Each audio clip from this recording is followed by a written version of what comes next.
represent the world from the eye of the Horus. If you Alexander the Great, then I am the Porus. Coming straight from the mud like I am a Lotus. So हाथियों का बल कैसे सकेगा तू मुझे रोका?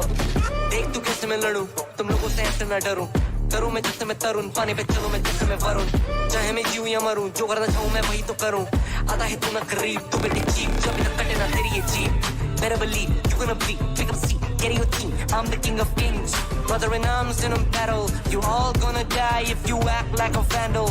Bring the realm to reality from every angle. This is the public service announcement from Mumbai to the rest of the world. I am a Raja. I am the Raja. भिड़ेगा तो उठेगा जनाजा ना, तू मेरी तरफ आना. आ गया तो होगा फिर तनाजा ना. ये भारतीय भाषा फिर दुनिया सुनेगी ये तराना ना. 'Cause I am the Raja. 'Cause I am the Raja.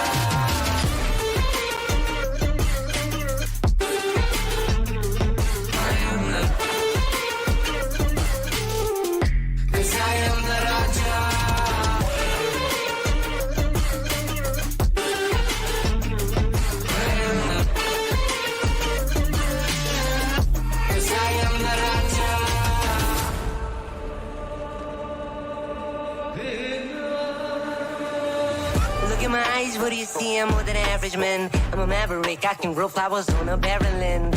Break a mountain with my bare hands and step back and cause a literal avalanche. Should have abolish traveling. अष्टभुजाएं मेरी जैसा मैं टरेंचुला. ना है कोई तोड़ मेरा जब से पूर्वजों का ज्ञान मिला. मेरे जैसा मिलेगा कोई ना तू और चाहे जो भी था सबकी कबर मैंने खो दिया. तुम लगाओगे बोलियां कम पड़े गोलियां. चंद्रगुप्त में मौर्य या दिला तू लोरियां. Come to me and you just gonna die. That's really a given. I am invincible and you are invisible. See, that's really a difference. Get out of my way, I'll leave the world. The choice is yours. I don't kill my enemies, I play with them. That's what the toys are for. From Mumbai to the rest of the world, I am the Raja. भिड़ेगा तो उठेगा जनाजा ना, तू मेरी तरफ आना. आ गया तो होगा फिर तनाजा ना. ये भारतीय भाषा फिर दुनिया सुनेगी ये तराना ना. 'Cause I am the Raja. 'Cause I am the Raja.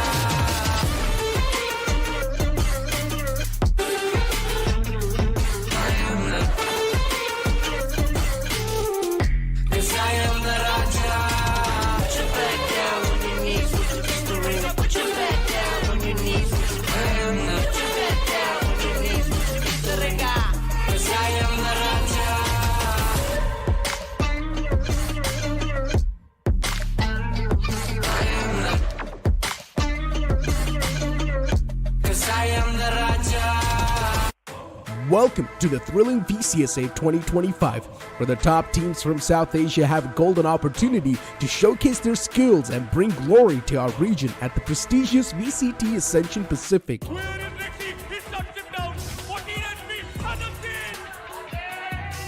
This exhilarating tournament unfolds in 6 stages. Let's dive into the heart of the action with the qualifiers. In the VCSA qualifier, teams from India, Bangladesh, Sri Lanka, Nepal, Bhutan, Afghanistan, and the Maldives will compete, with 4 premier teams directly entering the quarterfinals. Only 2 teams will earn their spot in VCSA 2025 Split 1 through a single elimination format. In Split 1, a total of 8 teams will compete. This includes 2 teams from the qualifiers, 2 directly invited teams, and 4 pre-qualified teams from VCSA Split 3 2024. They will engage in an intense round-robin competition over the course of 14 action-packed days. Only 6 teams will advance to Split 2, while the bottom 2 teams will face relegation. In promotion relegation, the 2 relegated teams will compete against 2 premier teams in a knockout round to secure their place in Split 2. Get ready for an unforgettable tournament filled with fierce competition and dazzling gameplay.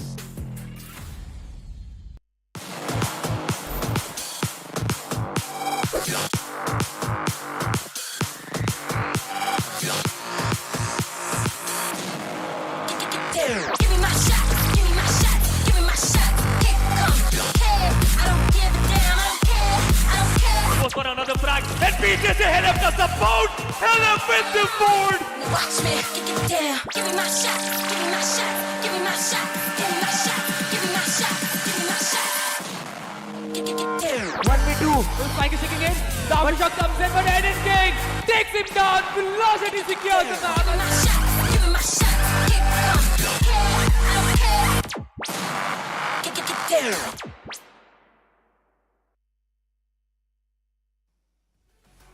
Well, last time we saw the teams that are gonna show up now, they dominated the other like none other. Ladies and gentlemen, we'll have to see if that domination continues today, or will we see some new names that are powered by billions of heart show up like none other. My name is Sahishnu. Alongside me, we're gonna have Aladdin, and we are up here in Valorant Challengers South Asia 2025 Split 1. Aladdin, VLT versus S8UL. This seems to be like a match made in heaven. Absolutely correct. Once again, thank you so much for having me here. VLT versus S8UL, a match that we were looking forward to, a match we were waiting for. VLT, once again, one of those teams in this tournament that we consider the most heaviest, and on the other side, S8UL, they have so much to prove. Unfortunately, when we saw them playing in the previous best of 3, they did struggle a lot, but this time around, when they have Velocity in front of them, they have to prove a lot, and they have to make sure that they shine better than them.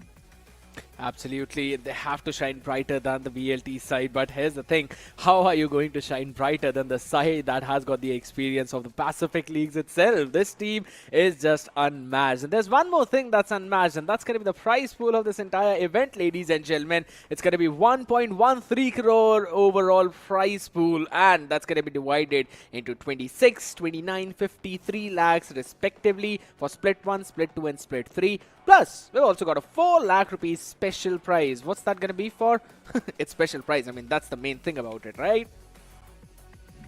Absolutely, we don't want to expose that here, but for now, if we move forward and talk about the prize distribution, Split 1, 26 lakh rupees, the first team is going to get that lion's share of 12 lakh rupees, and the second team is going to get those 6.4 lakhs, and as you go down, the prize pool also decreases, and it decreases to, towards the 7th and 8th spot, where it is 80,000, and absolutely nobody wants to have that share of 80,000. Everybody wants to have their eyes on that first prize pool of 12 lakh rupees. But as we move forward, we talk about the point system.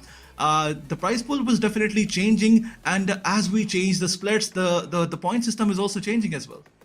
Yeah, every other split, that's Split 2 and Split 3, they're going to have more points being dedicated to the teams who are all of the way up in that top 8 position. So, of course, it's going to be super crucial for you to have the consistency, because top 4 teams, based on the point system, will move to the Ascension playoffs, and we may never know. Maybe it's the teams that are on our screen right now. S8UL, Velocity, Reckoning, Aura. Maybe some other teams who we've not yet seen. Who knows, man? It's all down there for all the people out there. But yes, it was the schedule for today. Super intense matchup. The first one itself, it's gonna... I think so. Most of the guys are gonna be on this one, right? Because we expected S8UL to be possibly winning in their opening match. But they were struggling like none other. And if you're talking about Velocity, I mean, what they did to Aura, I'm pretty sure they are not forgetting that. Absolutely correct. S8UL, it's going to be really interesting from their side. Let's see how are they going to play. This is going to be S8UL versus Velocity. Velocity in their previous match, they just dominated. They just went all in. They struggled in a few first rounds, but after that, a timeout, if you remember, Team Velocity, they were just different. They just completely annihilated their opponent team. Their attack was so impressive that Aura Gaming, they had no answer of it. Yeah, it was a 13-5 and a 13-0. So, of course, VLT is basically on that cloud 9 right now. Of course, no pun intended there. But let's have a look at their roster.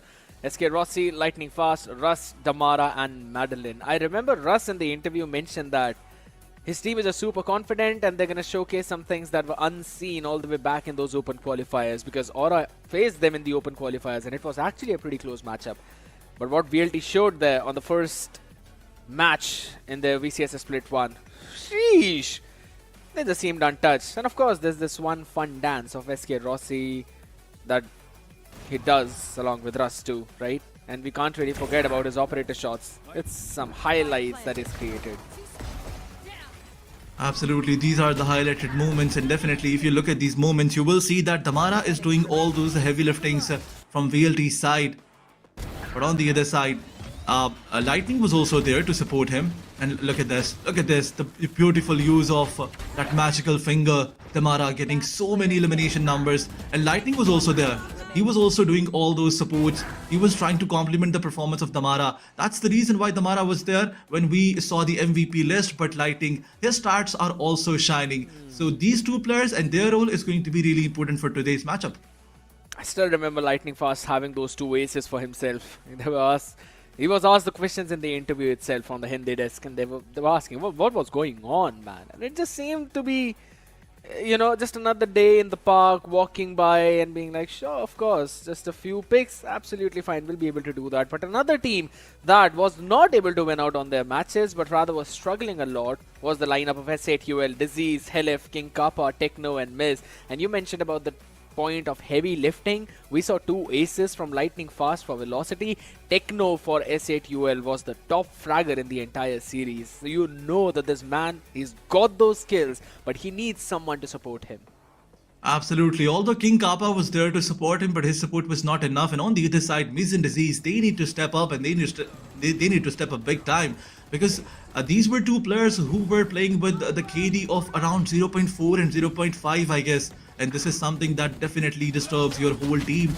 But as we move forward towards the highlight, and you can clearly see that on one side where Techno was trying to get to do all the heavy lifting, King Kappa was also there. But this time around, he has to make sure that he supports his teammate, and their team wins at least one match, at least one map. They have to win it, because Velocity is definitely going to be a bit more bigger challenge for them. Yeah, it eventually comes down to how many maps can you steal away from Velocity. In the form that they've been looking, defeating them is just a behemoth task. It's even more difficult than climbing over to the top of Mount Everest. So you eventually want to try and find other peaks, right? Maybe some Kanchenjungas, maybe some K2s, and that's probably just stealing those maps away from the other team. That's going to be the main priority, because everyone loves S8UL. Seeing this entire organization hop into the Valorant scene itself, I don't know, I can't even count how many fans were waiting for this. And now that they have stepped in, expectations are super high. And whenever those kind of high expectations come around, you know that it adds on to that performance pressure.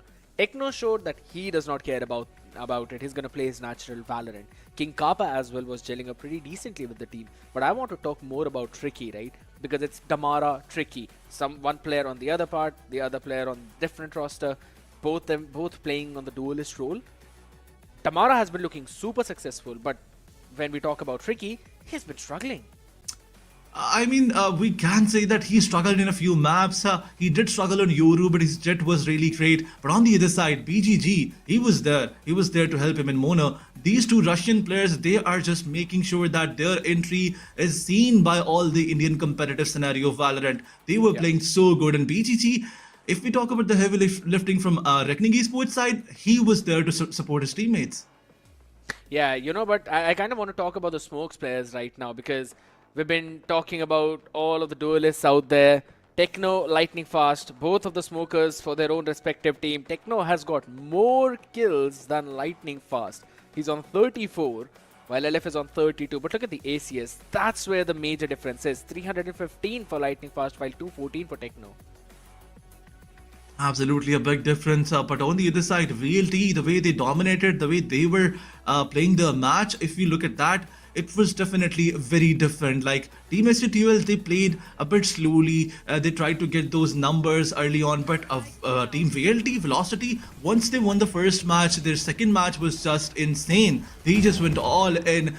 They were just, I can say, they gone bonkers in their match. But for now, if you look at the highlights, S8UL, Techno, you can see once again that he was doing the heavy lifting, but once again, his teammates has to complement his performance. So they at least try to win one of those matches. But I really want to see Team S8UL, I really want to see them do better in this one.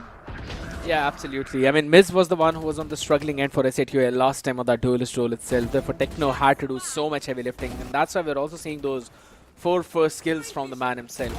I kind of want to see other players step up as well. We've seen the double duelist compositions from S8UL. We've seen some ideas.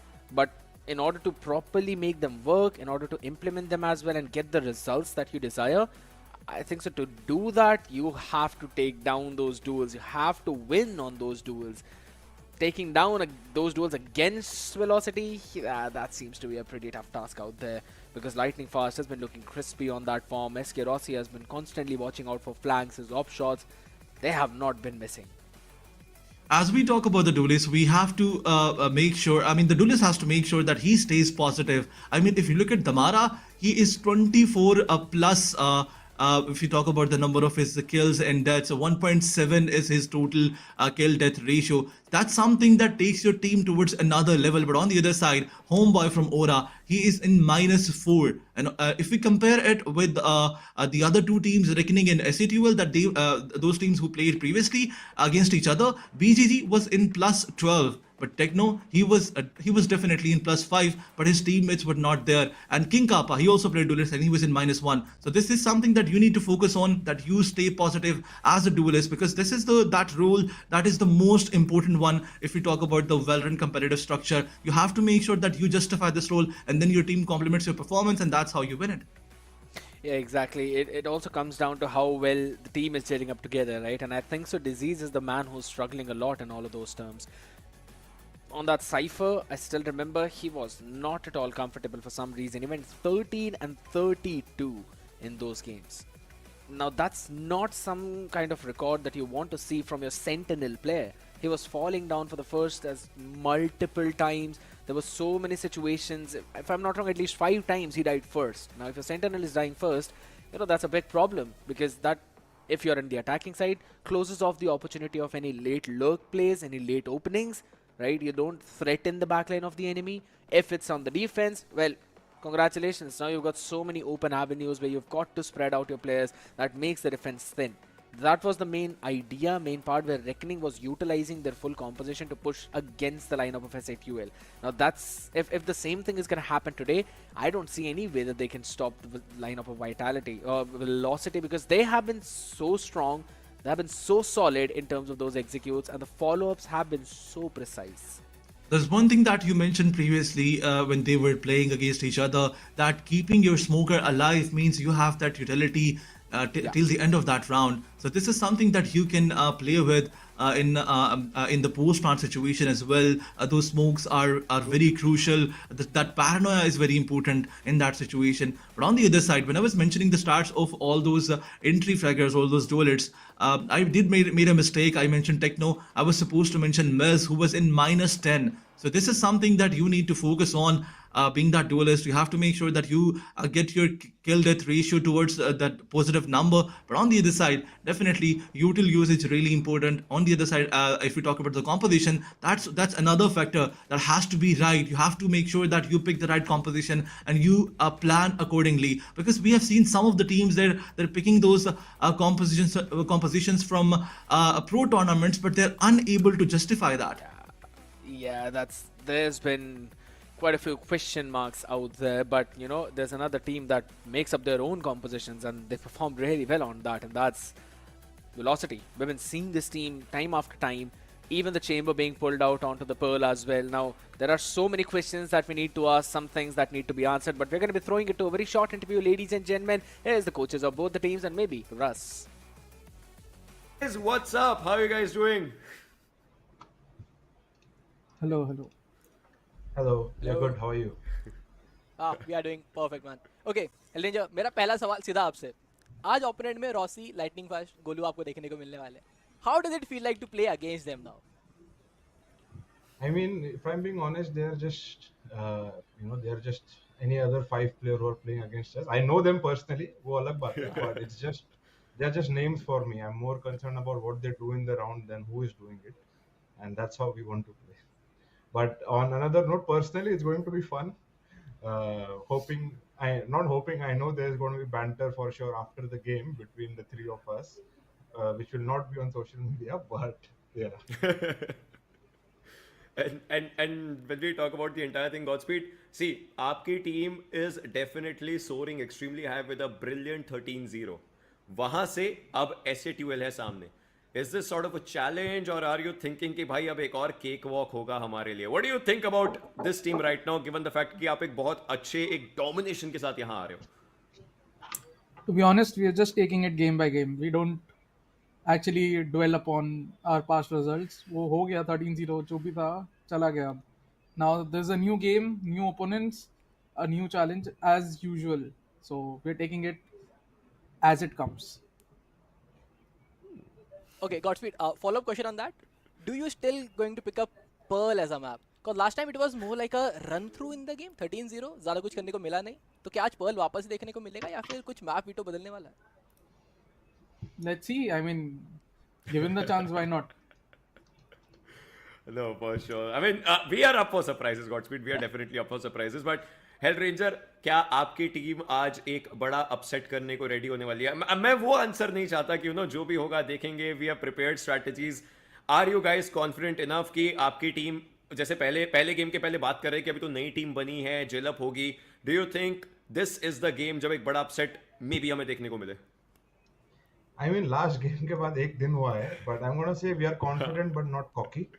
We are confident about what the style of Valorant we want to play, and obviously it's a process, but that doesn't mean we cannot win, and we are going to do our best to win.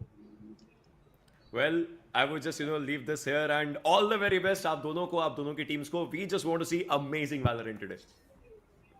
Thank you. Thank you. We just want to see amazing Valorant. Perfectly said by Ocean out there. And honestly, with these two teams now going up against each other, I think so that's going to be the best Valorant we'll probably witness for the evening. Unless Aura has got something else to say against Reckoning for their second matchup. But for this very first one, Aladdin, we've been asking so many questions. Now I'm going to ask a question from you. Who do you think is winning according to you and according to the audience? I think it's going to be a 2-0 for Team Velocity. They will win it very easily. And on the other side, it's going to be a 2-0 from Reckoning side. This is what I think. I am being blunt. Okay. I am being honest. This is something that I believe in. I mean, Team SATUL, they will definitely give a lot of challenge to Reckoning Esports, but Reckoning will still do it. And on the other side, Aura versus VLT, it is going to be so easy for Team Velocity Gaming. Yeah, I mean, I think so, because again, Velocity going up against SATUL seems to be a pretty fairly simple cakewalk task for them with the form that they were carrying a couple of days ago against the matchup that they had against Aura, right? So I feel that this time SATUL, the best they could do is probably steal away a map or something like that. But I think I'm sorry to cut you off. I think I mixed some stats here. It's Reckoning versus Aura, right? And Velocity versus SATUL. Yep. You don't worry about that. There's so many stats. My out there, prediction is still the same. It's going to be 2-0 for Velocity and 2-0 for Team Reckoning. It's absolutely cool, my man. For now, we're just gonna throw quite those stats out of the window now. Let's have a look at the map veto itself, because I don't want to see a Pearl with the domination that there was. And guess what? That map's gonna be banned out. It's Abyss, Lotus, and Haven. Thank God that Lotus is not the first map, but it still is the second one. Now, SATUL has picked up Abyss as the first map. So, Aladdin, it becomes even more crucial for them to eventually find the win on this first one, because Lotus, I'm pretty sure, is going to VLT. To be very honest, both the teams that did not play on Abyss in the previous ones, Lotus is definitely going to be that map where Team Velocity will have an upper hand advantage, as this is the map where they made sure they win against Aura with a 13-5. And on the other side, there's one thing that is that I would like to mention. Team SATUL, they definitely dodged Pearl, because they know Velocity is so good on this map. Oh, but since we're talking about some good things, right, this Teho Breach combo is something that I love, and both the teams are bringing it. It's a full-fledged mirror composition with the Vice, Jet, and of course, the Astra for those smokes. Lightning Fast has shown how solid he is on that. We know that Techno is also super good on those smoking angles, but the fun fact is, this is the main duel that I'm excited about. Techno and Lightning Fast. One of the players who's been on the international stage versus one of the players who's been making a big name in the Indian community. What's gonna happen when these two giants collide? It is going to be really interesting. Velocity up against Team SATUL. The composition is almost the same. In fact, it's the same. Miz on Jet. This is the game where the responsibility is on his shoulders. As he was underperforming previously, Miz has to prove himself. Some miraculous performance is what we need from his side. But let's move forward. The first round is going to start in a few seconds. The pistol round, where definitely Team VLT will try to get that upper hand advantage. There's one thing about VLT, they make sure that the pressure is there on their opponents, and from the beginning of the game of the map, they try to push so heavily, so aggressively that the opponent, they get a lot of pressure. And as they're on the attacking side, this is something that VLT will try to do once again. Now being on the attacking side means VLT can set the pace, as you mentioned, as all the players are starting outside B, but that's exactly where the stack of SATUL is. This clash is going to be crucial. That determines the pace of at least the first 4 rounds. Out there, the Astra Star goes out early. VLT starting things slow, not being very explosive, just setting up for their executors. The drone goes out. Now they're going to follow up on the back of it. All the players on the container will have to move back, but what a stun! But still, it's Miz who wins out the fight. Damara not being able to land that shot. Rossi answering back, only good for 1. As Techno holds his ground. Can't really fight against this man, but the smoke is eventually going to give Lightning Fast an opportunity as Disease finds out their angle. The Aftershock goes in, pushing them towards Techno. He needs to win the fight. He dinks 1, and King Kappa is there for the support. He finds not 1, but rather 3 from the heaven angle, and nice pistol start for SATUL. I mean, the advantage was there when Miz picked the first one. Although SK Rossi, he tried to take that trade, but unfortunately, he got dealt with so easily right after that. And King Kappa finishing all the last players that were remaining. Velocity, they lost the first round. I was expecting a heavy push from their side, but pushing so slowly towards a cluster, that was something that went wrong towards Velocity's side. And SATUL, they have the first round in their backpack, in their favor. Once again, 4 players are pushing towards B. The setup of Astra is almost there. But Astra, as he's pushing slowly and steadily, this can go wrong. This can go either ways. Techno, he has to be really careful about this. He has a bulldog. He cannot push and give this weapon to his opponents. And Velocity, they're waiting. They're just trying to get those numbers up. They're just trying to get that advantage. But SATUL, they know that they don't have to push, and this round is gonna give a lot of information. But this was good. A good idea. 2 players were hiding behind it. And this will probably force Team SATUL to push forward. Yeah, King Kappa quickly throws out his guided salvos as well, but can't really find anything. They've eventually given up the site entirely. Still a couple of players missing on the side of SATUL. They've got a handle onto this push. Right click, pretty decent. 47 HP down, Techno. It's going to be a good amount of chunk damage out there, but King Kappa, Techno finding important picks out there, and oh my god, guess what? King Kappa makes it 3 as Disease's Ghost will be enough for Madeline. VLT wanted to put down the spike, they were able to. Some good chip damage, but maybe just a few bullets would have taken another weapon away. Did not happen. SATUL, a pretty decent anti-eco conversion. Absolutely, 2 of those weapons down. In fact, one of the players was playing with Ghost. So 1 weapon down, not enough damage. But Team VLT, they wanted to plant and get those extra creds. And now they have full buy Phantoms and Vandals with heavy shield. One of the player, Russ, is playing on Guardian. But he can go towards a light shield and a Vandal. But he knows that there's an outlaw that can definitely be very threatening for that light shield. Once again, VLT cluttered, but this time around they're on towards the A side. Yep. Only 1 player, Disease, is there to deal with the entire team, and now a rotation from King Kappa. He's making sure that the entry is being denied, but now look at this. So quick entry towards the A side. Team Velocity, they're planting now. King Kappa is just 1 away from his Armageddon, so 1 pick, it's going to help him out. Helef with a nice snap onto Lightning Fast. That was a good one.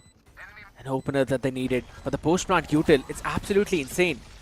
This late lurk that's also coming from Madeline, that's going to be a bit of a problem out there. So Miz, They've got to make their move fast now. Crossfire broken perfectly. Miz catches one onto Damara. That's a bit better than him, but Madeline is also making his rotation all the way from spawn, so they've got to try and move way too quickly as the trades come back and forth. It's all down to Madeline, who will be noted. Position figured out, and that's a bonus conversion for S8UL. Seems like they're prepared for this map. Seems they're prepared for velocity. I said UL, the game was definitely there. King Kappa, Miz and Disease, they're making sure that Team VLT remembers their name. This time around, Helif started the game with a bit more aggressive pick. And this is something that they needed. An advantage, definitely a man advantage in a bonus round. S8UL easily converted this one. Once again, Team VLT, they're coming up with the same start. Kind of a scrappy force buy, but that's a Oh, very good good one. fault, and the follow-up is even better by Damara, but he's only good for one as King Kappa trades not just one, but rather two on the other side. Standing his own ground right now, concussed, and that's going to be a movement left-right for us. That stinger in the hand, pretty sleeky to catch. Takes it down to a 3v3. Helif with that outlaw, the drone. He did not scan who's under him. I think so. Lightning Fast position is unnoticed. That's going to be a big thing. They're waiting for Miz to complete this flank. It's going to be coming from behind. Should catch on to one, at least Madeline. No ultimates yet to work around with. They're going to just hold it down. It's about time though. Crabwell being used up. Recon comes into play as well. Lovely utility coming in. Lightning Fast. Fence down. Techno Miz finding their trade. Down to a 1v2 situation. 5 HP on the guy. Russ. It's super crucial for him to survive, but he will not be able to ring around the rosy. As both the members of S8UL find him and put him to his grave. 4-0 start. A brilliant reveal to reveal out the position of Madeline. On the other side, this wraparound was just so good. That's one of the reasons why Team S8UL converted another round in their favor. But that fault line and that push in the beginning, that's something that we need to talk about as well. VLT, they did not do anything wrong. But unfortunately, they did not have that weapon advantage. I agree. And then follow up and the re-engage. Just beautiful from S8UL. With the combinations that were missing the last time this team was playing against Reckoning, it just seems like that they have a lot of ideas now. A lot of information being gained out by King Kappa, who's got his Armageddon up, by the way. Techno with a Cosmic Divide. Very ult-heavy round. And Miz, he's already found a pick in mid. King Kappa just spams out his Vandal. And Damara cannot catch a break. Third time this man has been taken down. No map control given whatsoever. King Kappa. A one-way smoke is there. And now he's using his guided salvo to push all the players backwards. Once again, S8UL, they're just they're just getting the better of Team VLT. I mean, even in this round, there was no map control given. VLT wanted to push mid, but they were pushed back by the side of Team S8UL. Specifically that pick by Miz. And now the situation is down to a 3v5. S8UL, they definitely have that advantage. The numbers advantage is there. Miz finds another. One enemy remaining. Madeline was good for one, but the question is how can he survive this onslaught of 3 players now? LF gave him in the individual and won that individual. 5-0, another buy round converted for S8UL. Seems like VLT are tasting their own medicine. And it seems like Hellranger, he's technically being the kryptonite of Lightning Fast, Russ and SK Rossi. Because Rossi is going 1-5-1. Not the kind of score you'd want this man to be on. They've got some big ultimates up now. Aladdin, they've got Rolling Thunder, Armageddon, Cosmic Divide. But 3 are up on the other side and 2 of them are exactly the same. Armageddon and Cosmic Divide. A fun fact you mentioned. This can be those ultimate heavy rounds, one of those ultimate heavy rounds. But on the other side, if you look towards the composition of VLT, they have a bit more defense heavy composition. STUL, 3 initiators in their team, definitely so many utils to play with. And that's what they're doing. Making sure that all those informations are being denied, all that control is being denied. For now, it's working for them. So I think Team Velocity, they just need 4 to 5 rounds in the attacking side, as their composition is defense heavy. That's what I think. You can definitely disagree. But Team STUL, they're not gonna give them those 4 to 5 rounds. That's the whole point. Oh my god! Lightning fast. He was concussed, and even after that, he just landed in a nasty headshot. Can he find the second one? No, he cannot. A good trade, just as fast as that first one was, and both the players just going to retreat back, run down to safety. But the question is, have they carried forward that one additional rifle which could be picked up by the members of VLT? Enemy tag. Have to wait for a few seconds to figure that out. Madeline's position is also noted, so he can't really make a move out there.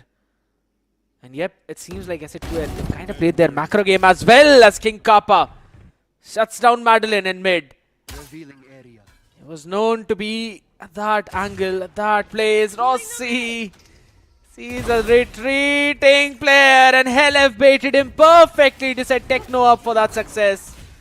And in an off angle, Damara wants to quickly close the gap out, wants to pick Techno, but this man is just super sly. He's so slick. This guy just does not stop. A master of reposition, a master of disguise. Techno obliterates the push of VLT.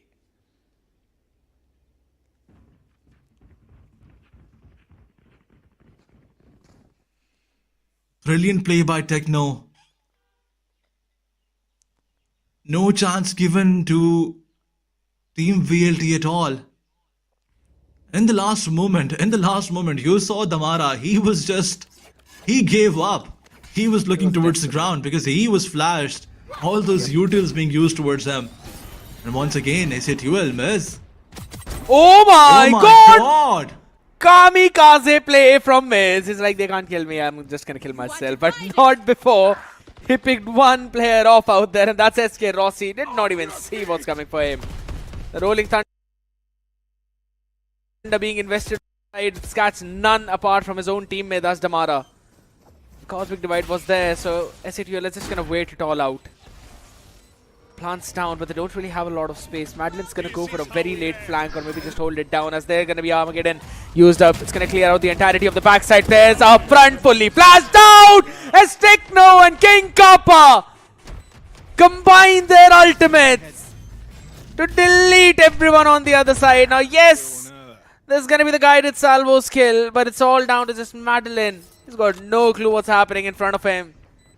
The fuse being star, he has not heard a thing, and this man is just gonna play back to save his weapon. STUL. Don't want to say what's gonna happen, but it seems like it's gonna happen. So much util as we talked about. So much. You can't say coordination is also there. The way they coordinated their ultimates, Rolling Thunder and Armageddon, being used at the same time. Team Velocity, they had no answer for that. And this Kamikaze gameplay, as you mentioned, Wiz made sure that SK Rossi, he does ask a lot of questions that how did he get eliminated? I don't think SK Rossi was expecting this. Nobody was expecting this. And these ultimates, definitely, these two ultimates, Rolling Thunder and Armageddon, shuts down the entire team of VLT. And once again, the pressure is still on Velocity. No, alright, Miz. It's not gonna overstay his welcome. He will move back. Respects out there, the player, but wait a second. How did even Damara die? Seems like we might have missed the memo on that one. As the rest of the team of VLT slowly try and creep up. Everyone's been noted. Steel cage used up. But still a couple of players out there with a shorty in hand and smoke will do their job. Russ can't catch a break, running away, smithering away. One good thing that's happening is the fact that Madeline has slowly and steadily creeped up, moving all the way towards spawn, and it seems that Disease is not going to be aware about him. Miz has an 30 idea, seconds left. but not Disease. Absolutely, Disease can get this round- surprised. Yes. This round, Aladdin, can be either made by Madeline or broken by Madeline. Absolutely, his position is so important. But now, a 2v3 situation it is, and Madeline, he's in that cheeky angle from where he can get 2 players at least. But as he has the information that 3 of the players are coming towards him, Madeline, he has that util as well. The guided salvo is the most important. Time. It's gonna be a bit They more don't have- crucial. Yes, they're running out of time. They've got to stick onto that one. There's the salvos going in. One enemy remaining. You've got to Oh, try and no. take that fight now. Madeline Timing. moves up close. The shorty so far forward, but there's no one to stop the defuse. They've got over 3 seconds remaining. And Madeline, he just waited for way too long, only doing the economical damage by stealing away the operator. But look at the bank account of LF. It's capped out at 9,000. They've got much more than sufficient crits to buy another op. Unfortunately, Russ got timed. Unfortunately, he got picked off because he was using his utils, and that's where he got eliminated. But on the other side, Madeline, he was way too far. He used the guided salvo a quick, you can say a bit too early, but it was not enough to stop the team of SCTUL. Another round goes towards them, and once again, they're putting all the pressure that they can.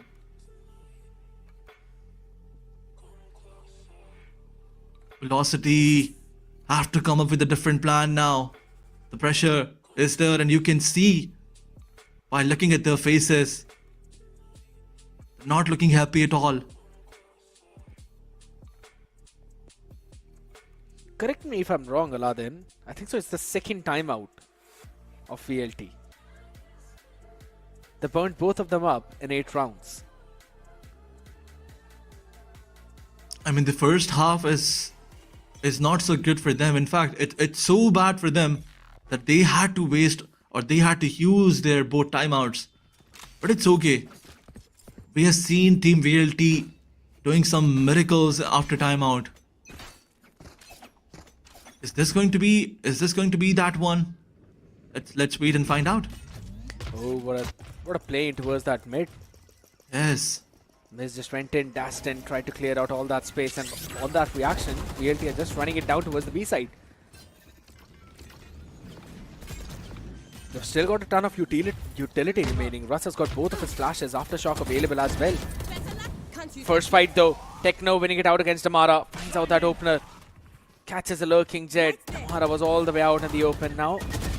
A ton of util remaining, but still not catching a break. Trades back and forth as it said, Sate you will all across the board.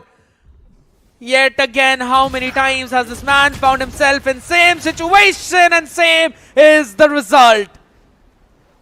Sate UL are not giving VLT even a single second to breathe. 9-0 start, and this team just looks entirely different from just a couple of days ago. Absolutely. I mean, not just the util game, not just the coordination, but the aim game is so crispy from their side. I mean, picking the Mara at the first place, and after that, Lightning and Russ, they went down. SK Rossi, unable to take any of those players. It's like their bullets are not even connecting. Once again, the same strat. 5 of these players are pushing towards the B side. Heavy aggression is there, but Team SATUL, they are denying that push. With this Hunter's Fury, did damage 3 of those players, and Techno, he finds 1, and in fact, he finds 2.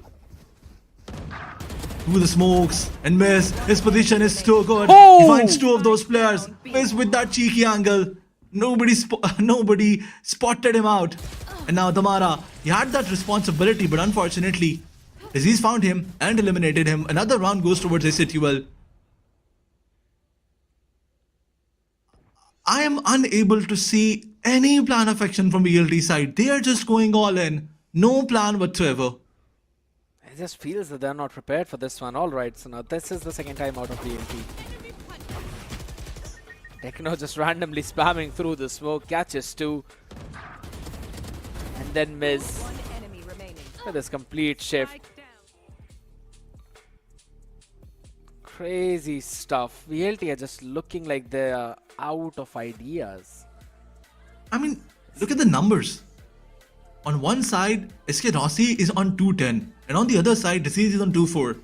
Not a big difference, but if you look at King Kappa 15-3, these are some brilliant stats.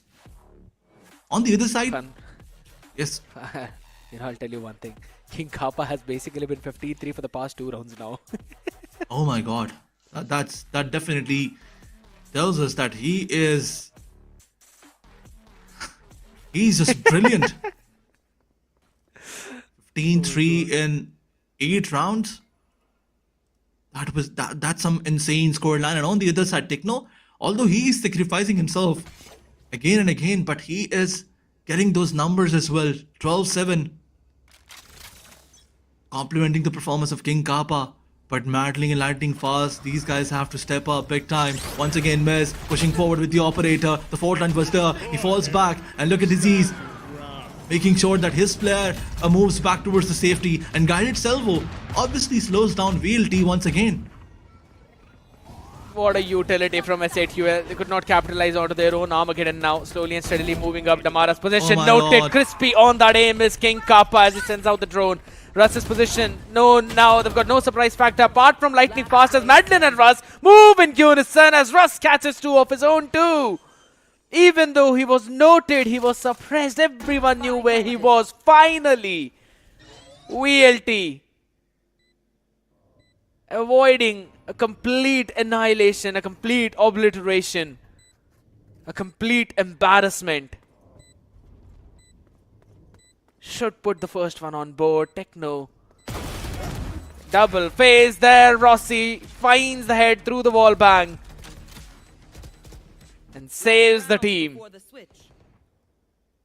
10-1. Finally. This map, this map is anything but done. But the only question was, could it be a 13-0?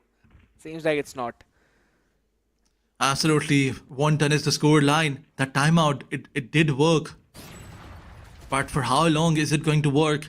If you look here towards the replay, the Rolling Thunder was beautifully timed, and even after that, the drone was given a lot of information, but VLT somehow denied all that advantage, specifically Lightning, as he somehow managed to stay away from that Rolling Thunder. And this time around, VLT using their ultimates, Rolling Thunder being invested, Damara taking all that information as he moves forward, but Helef reveals him out, and now he has that advantage. He knows where the player is. But VLT, they have the side, and once again, they're taking the control. That's a good cosmic divide, but now they've got to push in through all of that. That's a good positioning by Damara. He catches 2. Quickly pulls out the Blade Storm as well. It's the last round either way as Techno answers back in style on the other side. You can't really keep this man quiet for too long, can you? Russ, all the utility out of the bag right now though. SK, Rossi and Madeline were there. King Kappa needs to make a kingly play right now, but does he anticipate the positioning of Madeline? Threw out all of the salvos out there. Now he knows where Russ is. The time is anything but running out. He's got no chance. As VLT get the last 2 rounds of the half. Switching sides. Another kill added in the inventory of King Kappa as Russ fell down to his death. But it's fine. A switch on 210 is something that VLT did not want. S8UL, they wanted a 13-0 win. But unfortunate they were. And I think there's one thing that was different from the other rounds in the round number 11, and that was SK Rossi getting two elimination numbers. Russ, most importantly, and Lightning, they also got a little bit elimination numbers there, but Lightning, the way he dodged that Rolling Thunder, that was something very crucial. Now that they have another round on the board, this is the pistol round where they have to win at any cost, because if they lose this one, this game will be over for them.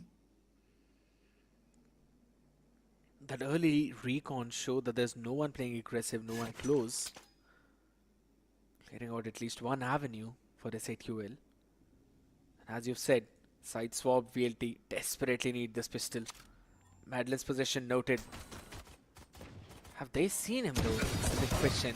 You know that there's 3 people there, but Disease is the first one to build in that first blood. As Russ answers back, not good for King Kappa. Will be able to secure a good pick there as Helef just waited for Damara's aggressive play as he was forced to make a play there. And this B late split worked out perfectly. Techno is going to go for a late lurk though, while rest of the players are just going to try and move back, find timing. Miz was that backside onto the side lane. It's just going to play to move behind those players. They've got no clue what's going to strike them from behind.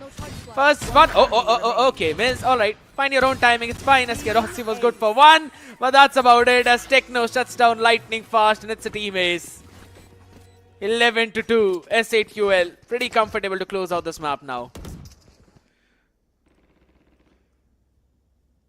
This match is raising a lot of questions about the performance of Team VLT and the way Team SAQL, they put a lot of pressure on Team VLT. And they're not stopping even after the side swap. Mez taking all that risk and it's working out for him. King Kappa getting those elimination numbers and making sure that his team stays in the advantage. Everything is working out so beautifully. Once again, Techno is going towards mid to take all the information and 4 of the players are pushing towards B. Razorvine is there to stop the players, but are they gonna get stopped? Miss again. Upstarts and dashes towards the side. Asterisk finds him. The Razorvine is slowing down all the players. But Helef, he could have jumped through that smoke and take Asterisk down, but he did not do that. It was a risky play. There were still quite a lot of angles that were unclear. Russ has got a flash available though. Helef catching Asterisk out there on side and Techno in mid. Catches Damara when he was in the rotation. It's down to a 2v4 now and King Kappa delivers a shot in the dome of Russ. It's all down to Madeline. You know where he is. You know all the utility is just so ready. Everything being thrown at him but the kitchen sink as he's still when he hops away to safety. 11 and 9. The question is, can this guy do the unthinkable? Moves out of the smoke though, but that's a little too presumptuous of him. Techno Stinger was enough. Match point. And it seems like it is enough. 12-2. I think this is the 5th round that we saw Madeline as the last one standing. Although the results were the same, in all those situations, his team was losing. But Madeline, is he staying behind? Is he not playing with the team? Or the team is dying so early? Questions are there. But on the other side, this round looked a bit better from the other rounds for Team VLT, but unfortunately results were still the same. And now, once again, look at VLT. As they were pushing, Disease was wrapping around from mid. And now, as he picked one down, the opportunity is going down slowly and steadily. SAQL making sure that they convert this round as well. One enemy remaining. Phenomenal from SAQL.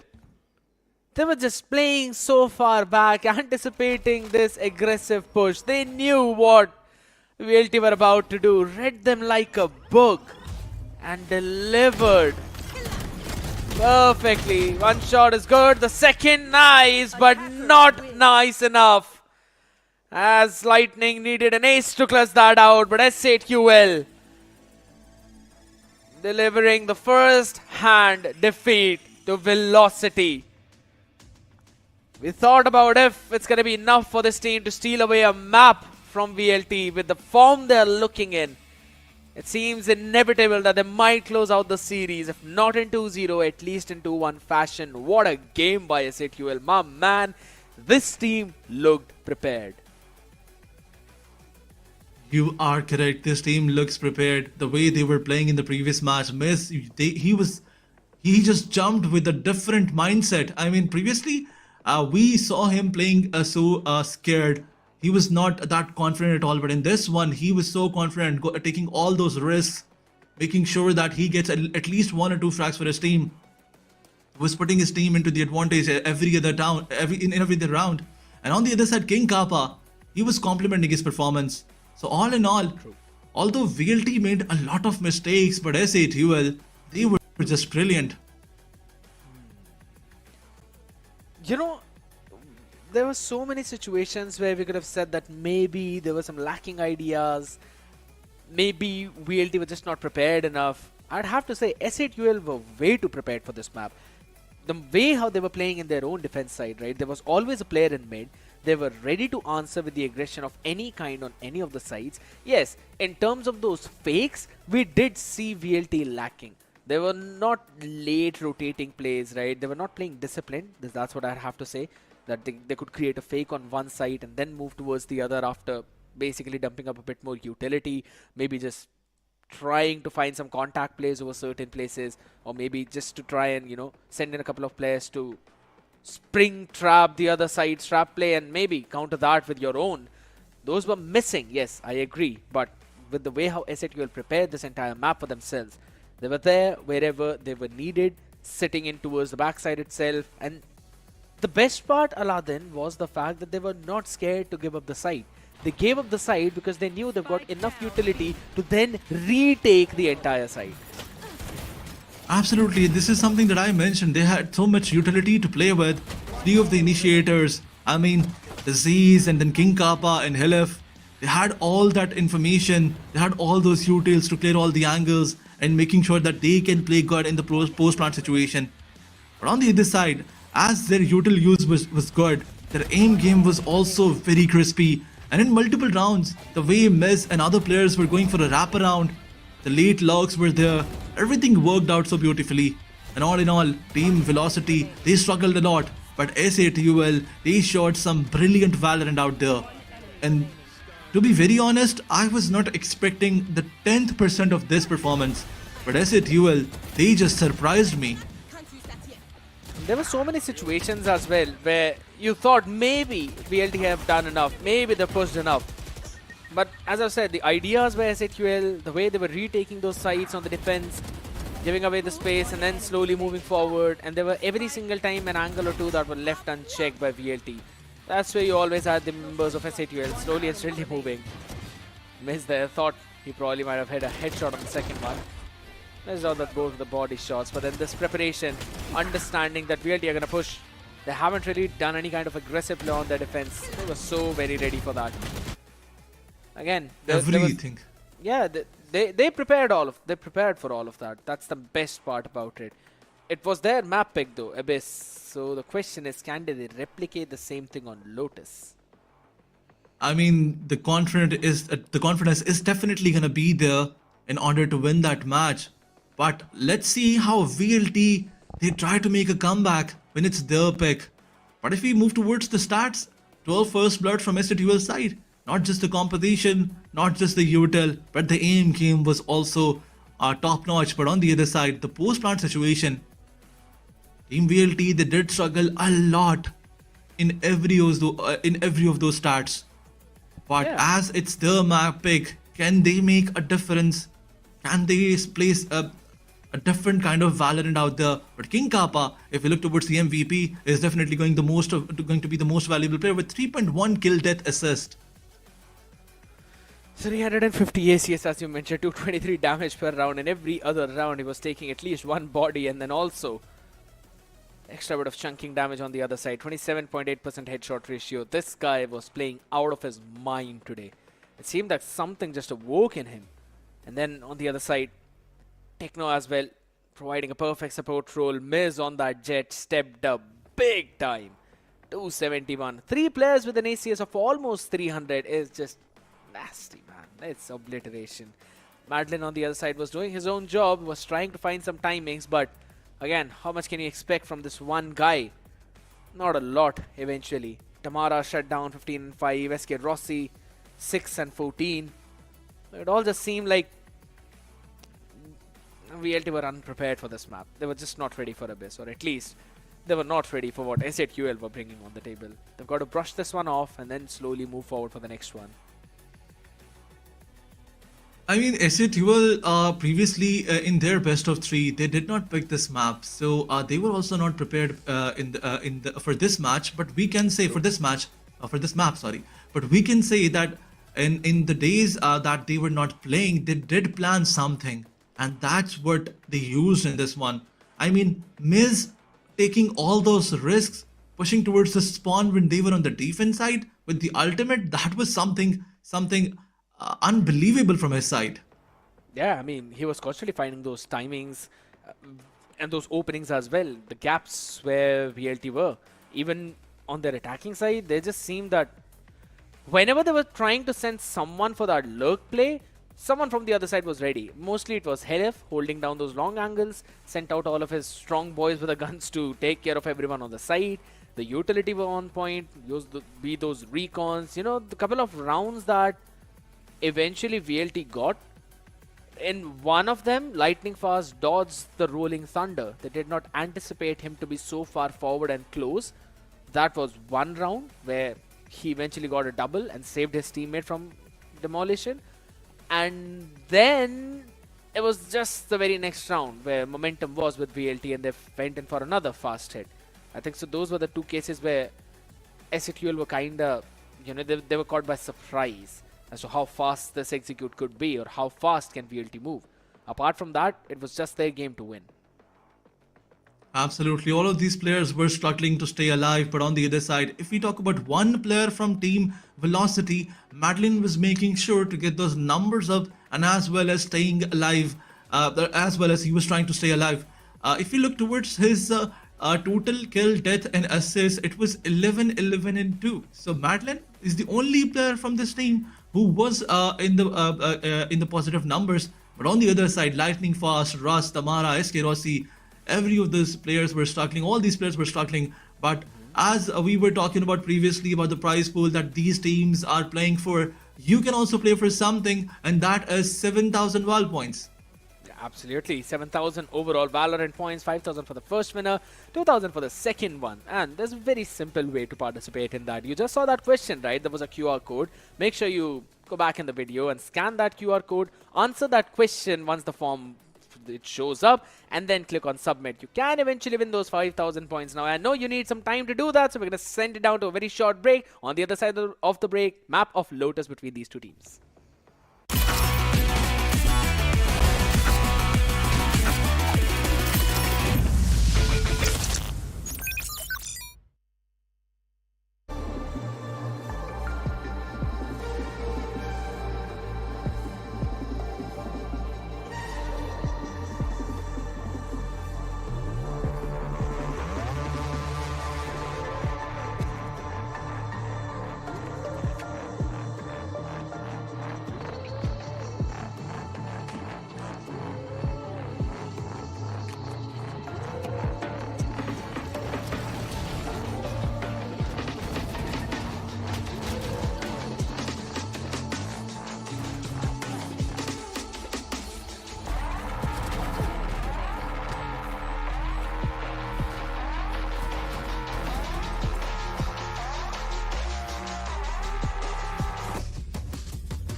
Well, seems like the Pandora's box of SATUL was open and King Kappa was a demon that came out of syllabus of VLT. A domination of 13 and 2 on the first map of Abyss, but Lotus seems to be one that was the territory of VLT. We've got a change on the desk itself. Shadow is going to be joining me in for the second one. And Shadow, I know you're very surprised. What are your expectations for the second one?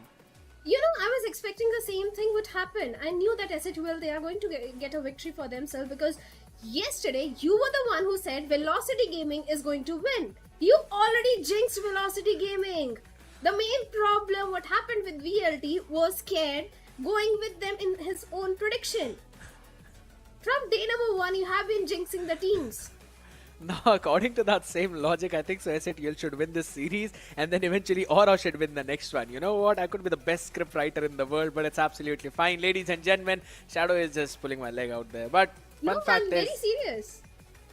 of course, I believe that. Hopefully you can make the VLT fans believe the same thing too, because it seemed like they were sleeping while playing in that previous matchup, right? I mean, so many things that they could have done, but eventually they avoided. I really hope that they've woken up for this map of Lotus, because no one on their fan side would want to see a 2-0 of SATUL being winning that series. Of course, no one would want a 2-0 because now that SATUL, they were struggling previously. If you remember the last performance of SATUL, they were literally struggling and no one anticipated that SATUL is going to struggle so much. But seems like they're again back in the form. Jokes, all the jokes apart. Yes, SATUL, they are back in the form. They have rectified all the mistakes and they have come back much stronger. And seems like they're prepared for the players of VLT. But now the main problem is the next map. SATUL, they need to win the next map as well. And the chances of that happening are pretty slim, like you also mentioned. But let's have a look at the map V2 itself, because the first one was a dominating victory for the players of SATUL. Can they replicate the same thing on the second map of Lotus? That's the main question. When they played against Revenant Esports on that map, they faced a crushing defeat. Disease was struggling, Miz was struggling on that race itself. So I don't know, man. It could go anywhere. That's all I'll say. VLT as well. On that map, we've seen them play, but they've been looking very dominating. Tamara, he played that neon composition. SK Rossi on that chamber. Russ on the breach. I think so we're going to see the same composition from their side. But on the side of SATUL, I kind of want to see something different, right? Because the last time they played that ISO. So I think so maybe they're going to change some things. Absolutely not. That double duelist comp is going to stick. ISO, Raze, Sova, Cypher, as well as Omen in the hands of Techno. For a second, I thought either of these teams are going to pick the G2 composition. The Breach, Teho, Double Control, Viper, Omen and Yoru. But seems like that's not going to be the case. Yes, Breach is there. Neon is there. Fate is there. Chamber. Well, SK Rossi, last time I still remember that how he annihilated the opponents as a chamber on the map of Lotus, and Lotus has been a strong map for the players of VLT, so there is no reason for them to change the composition. It has been working pretty well for them in the past as well. Maybe in the later stages of VSCSA we can see that Breach Teho composition coming up, but for now for the players of SATUL also we have got Cypher, so that means we can see too many lurk plays also coming in. ISO, Raze, double duelist composition, and Sova is also there.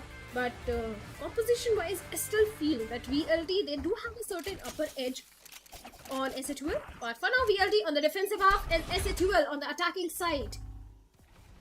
First pistol round, and seems like Russ is just ready with his aftershock, just in case if anyone comes for the trouble control. But SATUL, they're going for the beathead, and King Kappa was just prepared for SK Rossi this time. He instead shut down. Good shutdown indeed. Anticipated an aggressive positioning. Take flight. Punished. SK Rossi right there on that chamber. The aftershock being used up. Oh, LF. Lucky that lightning did not peak on that angle. 1 minute trouble re-clear, but the players, they're sticking over towards the connector though, so this is a trap play. Relay Bolt going in with a flash as well, not just one but two, with the Paranoia on the other side to slow them down. But Miz is isolated, and he cannot catch a break as Madeline jumps in, shuts down LF. Techno good for one, but one is all he gets. A lovely trap setup from VLT, and SATUL jumped right into it. course he did. Of course he did. And the first pistol round goes in the favor of the players of Team VLT. Yes, SK Rossi was not able to have his own shenanigans this time in this particular round, but yet the round goes to the players of VLT. And once again, SK Rossi, every single time, the players of VLT win a pistol, Rossi comes with an outlaw. A perfect weaponry for such rounds where all the opponents are just having 5 classics, nothing else, no shields, nothing at all. Alright, lightning fast. He'll be just running it back down. Paranoia used up to slow them down a bit. And with that, Rossi is just gonna run in as well to try and support his teammate. SATUL, after seeing rather the smoke over towards the A, just wanted to capitalize on the fact that they might be able to find someone on Mound. At least SK Rossi. That's why we saw King Kappa going in for that jump peak. But it's fine now, slowly moving towards the B. You've got the alarm bot. Slow them down. Position of Damara noted. Headshot. It's going to be moving backwards. The Reedy will come in to try and slow them down to set things up for Raz. And things were set for him perfectly. As he answers, takes not 1 but 3 with lightning fast, wrapping up the job. VLT. Pretty convincing anti-ego conversion. No problems there.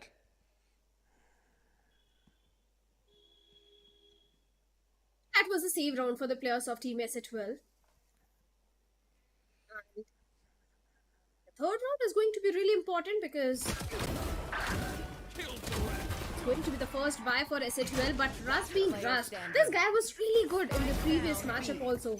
The first matchup of VLT which we witnessed, and seems like again Russ is doing just Russ things. The bonus round for the players of VLT, the contingency is there on the back of it. Damara was aggressive.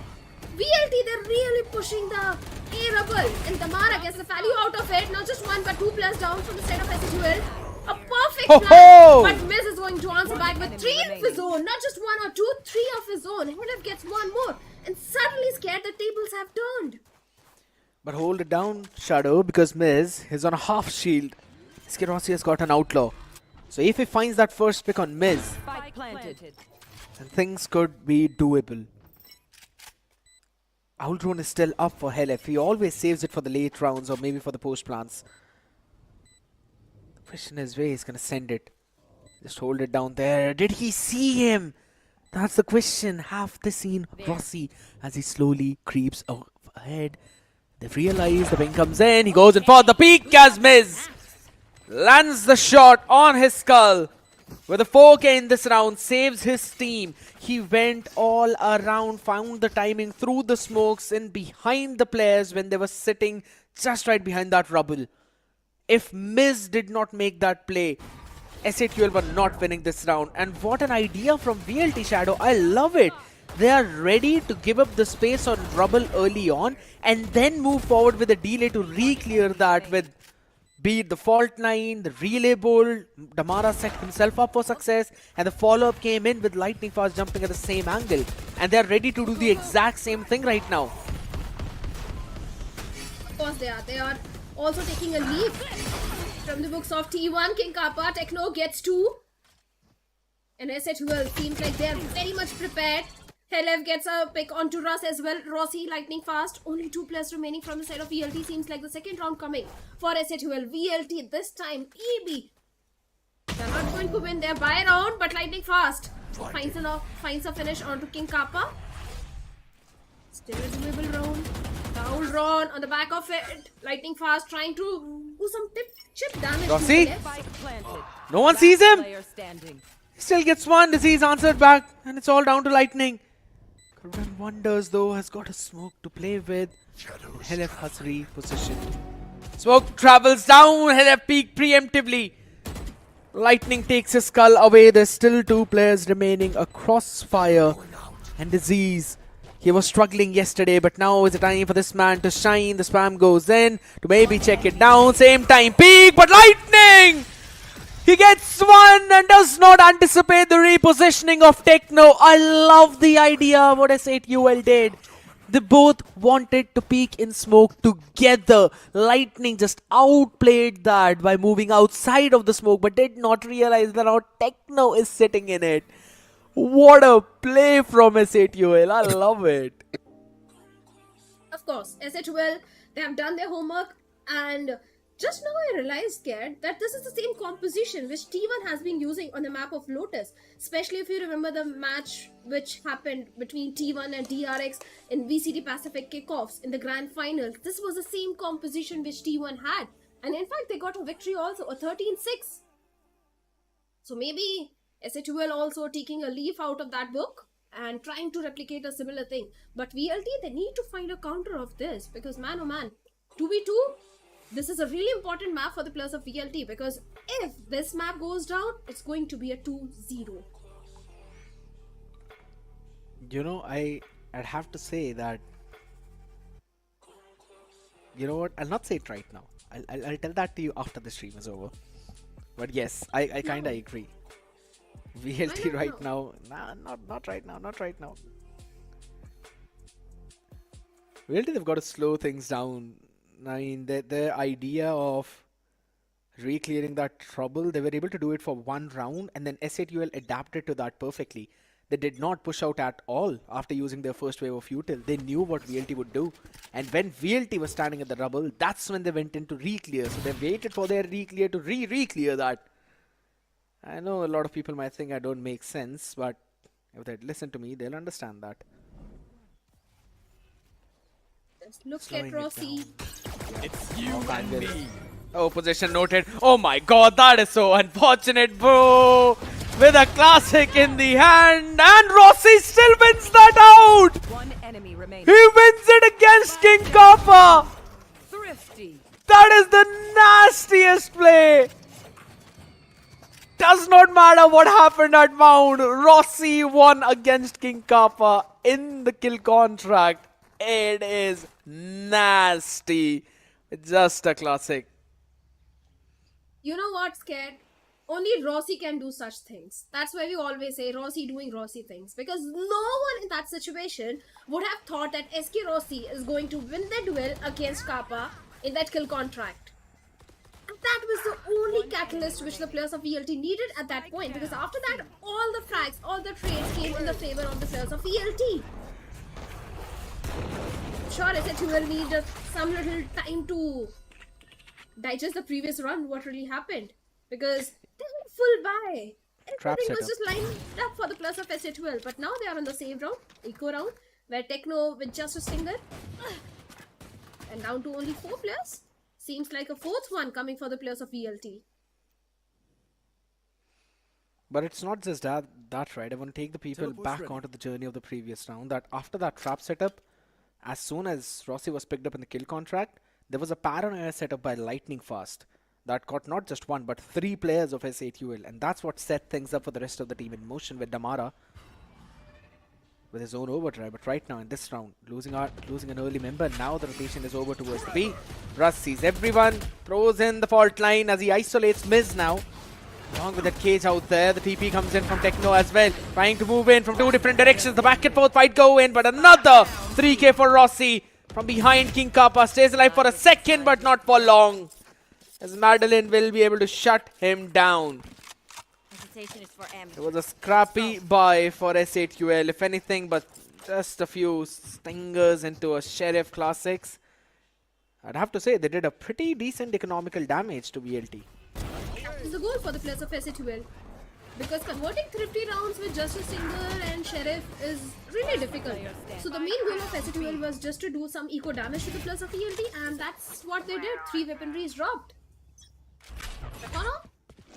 I've got few shields, few half shields and rifles. SA12, this should be around in their favor. Still 2 rounds deficit, and this time VLT, they're pushing the C mount. A paranoia on the back of it, and Damara finds disease, shuts him down towards the spawn. Just look at VLT, how proactive, how aggressive they are playing at this point. King Kappa finds Russ. Little bit opening towards the A side. Damara slowly moving down. Techno has got no clue, my man. Happy birthday. I want to try and move a bit far forward. Yeah, the Nightfall invested along with the Hunter's Fury from the other side too. But Damara, how is he getting 3? Please don't tell me he's gonna get 4! Make it an ace now at this point as Helef shuts him down. Where are the comms from S8UL? He just casually walked past Disease. Techno seemed to be oblivious of that fact. And then that was not just him. Even Miz and King Kappa. Oh my god, I think so this basically marks a moment to take a timeout. Because that was a mistake after a mistake. Seems like SATL, they're only just trying to do eco damage. Rounds are not coming in their favor. 2 rounds, and after that, back-to-back 3 rounds have been lost by the plus of SATL. And once again, a scrappy buy coming in. SK Rossi once again on the outlaw, and all the 5 players of SATL on half shields. A perfect weaponry in the hands of SK Rossi. But this time SATL going all the way towards B side. The recon, but seems like the B side was completely empty. And VLT might want to play B on retake. A flood retake should be there. Spike planted. Oh, and SK SK Rossi. Rossi. Yeah. I think this guy is just enough. He himself is enough. The connector, it was unchecked eventually, and that's where they found the first one. Techno as well answers back on the other side. Now Madeline is going to be stuck in that corner, but he's not the one stuck with them. They are stuck with him, as he even eats up a showstopper though, but will be taken down by King Kappa. The paranoia comes in. Lightning could not win that duel. Shotgun just too good, but that's the thing. It's a shotgun. Paint shell, go in. He's sticking to half. He's got to move back. Can't really eat up all of those paint shells now. Taps in one more time. Moves up. And Russ will not miss. The IGL steps up for the team, moving them up to 6. 6-2, and that too in the defense. SH12, they've got the composition perfectly lined up, but seems like they're not able to do justice to that composition. In the map of Lotus, attacking team should get an advantage, and seems like SH12, they are struggling on the attacking half. This is not really a good news. And VLT, Lotus has always been their strong suit. Especially Raz, mid lane. Even they are also stepping up. Well, Damara has been a great addition in the roster of VLT. Once again, a chance for SH12 to go for the 3rd round. LF trying to get information of the C main. Establish the mount control, but nothing other than that. Towards the C side, it's a solo anchor, SK Rossi, but you can't underestimate him at all and his setup. For the reason that there is a slow approach from the side of SH12, scared. I want to see if there is a trap setup though, which does not seem to be the case, but Rossi not goes down. He takes 2 first, and then was eventually traded. He's done his job as the Sentinel. Lovely shot from Lightning Fast. Holds on that connector angle right now. The Techno has made that cross. 1 enemy remaining. Damara does not even matter, as Lightning was able to win out the duel. Now they know where the last person is, but just on the opposite side. LF was able to win 1. Lightning tries to go in for the spray down through the wall. Bang! And the classic right click. Just to possibly to try and steal that one from Madeline. But he was there providing the cover fire. 7th one for VLT on board. Pretty scrappy buy again for this 8UL. We are moving toward decider, scared. I don't see any chance. Yes, the timeout is there from the side of SH12, but still, 5-round deficit in the attacking half. I don't know what SH12 can pull off in the defensive side that they can get a victory on this map of Lotus. VLT, they are playing it to the perfection.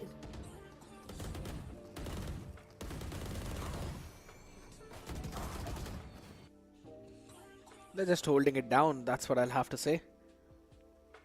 They tried to slow the pace down, and VLT are absolutely fine with SATUL playing it slow.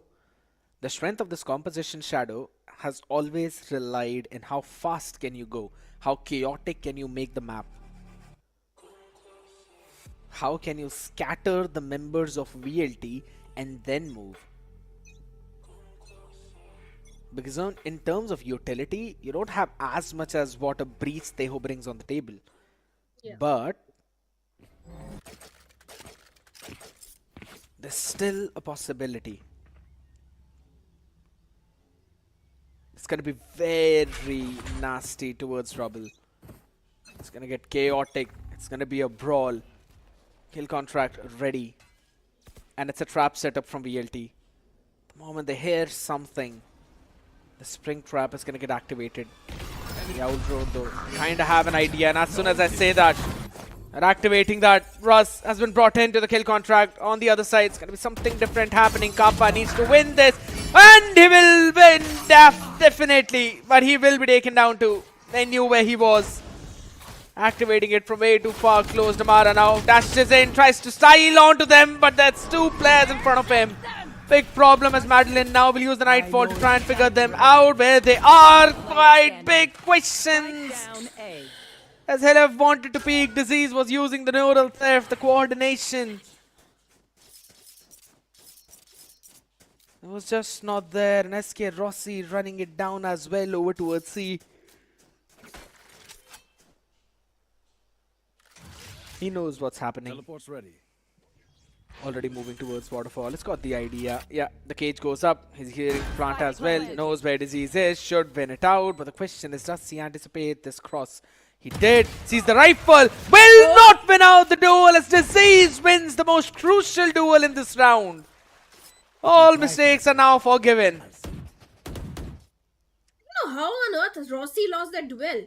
But of course, that's a good news for the players of SHUL because they have got the third round on board. Kudos to Disease for pulling that one because, of course, he was under tremendous pressure. King Kappa this time in kill contract was able to find one. After that, Helef was also able to shut down Damara. Initially, SHUL were having the trades in their favor, but during the mid of the round is where SHUL do struggle the most. But finally, Disease do step up and save the round, but this time not. On the back of Paranoia, Damara gets one, not just one, but two. And the third one as well. The entire Rebel control, the aggressive approach of PLT. Seems like SHUL, they are not able to withstand that. And the last player also has been shut down by Russ. 8th one on the board for the players of PLT. And that too on defense. They just tried to do the exact same thing and the exact same result happened. SHUL, the composition is just not where you can directly brute force your way through Rubble. That's where you've got to play a bit more smart. VLT, they're just setting up a trap. As soon as they hear the first thing or as soon as they hear the first util, send out the relay bolt, send out the stun, they use the C's. And right now again the haunt not broken. Techno, that's the third or maybe the fourth time he's been thrown to the exact same fate, and King Kappa as well. And from the backline, Eskerosi jumps in, shuts down two. He will get the third as well. You all did beautifully. Switching sides. Seems like a 9-3 curse. It's just an unstoppable force right now. My goodness. Yes, they're just completely annihilating the players of SHUL. Seems like what happened with VLT on the previous map. The same thing is happening with the players of SHUL on this map. You know, it's the most basic idea, Shadow, that you send out the fast lane, you cut off any kind of backup that can come from the players who are at the choke point for the players who are towards the rubble. And towards the rubble, there's only two players. That's Techno as well as King Kappa. Techno has been eating up the relay bolt on his space for 2 or 3 rounds straight. So this time, he decides to be behind the rubble. But guess what? It still does not matter because this time Damara just slid past everything and finished him off. And eventually, because of the fast lane, there's no one who can provide the cover. King Kappa tried to go up towards the root, but that's where the aftershock is being put every single time. He had to jump down. He was shut down by Damara. So it's just so many basic ideas that VLT are bringing, but that shows you how well they've prepared for this map. And right now, they're just controlling out towards the B main, towards the C mount, can go for any kind of split, just creating the question marks. PLT on the attacking side, yeah, they can definitely create few question marks, but for now the situation is looking in the favor of ELT, but a good reveal. A lot of information has been passed on to the plus of SH12 on the back of it. Helef do find lightning fast. Disease gets one onto Damara. SK Rossi is going to answer back with his own 2v2 trades. But look at the HP of Medlin, down to 10 HP. It's a big problem, as you mentioned. Just slowing it down. Double tap has expired, but they've kind of figured out the position of the rest of the two players, Shadow.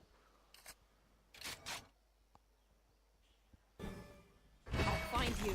Even Disease is also having just 74 HP, but that tripwire did really work in the favor of the players of Spike SH12. planted. All the credit goes to Disease, but the retake, a 3v3 retake, let's see how that is going to pan out, because not too many missiles out there onto the side of SH12, but Medlin gets one, King Kappa gets a trade, and King Kappa gets 3 and saves the round for the players of SH12. The fourth one coming on board. This pistol was really important for the players of SH12, if at all they had any hope of a comeback, and seems like that hope is still there, because they have got the pistol.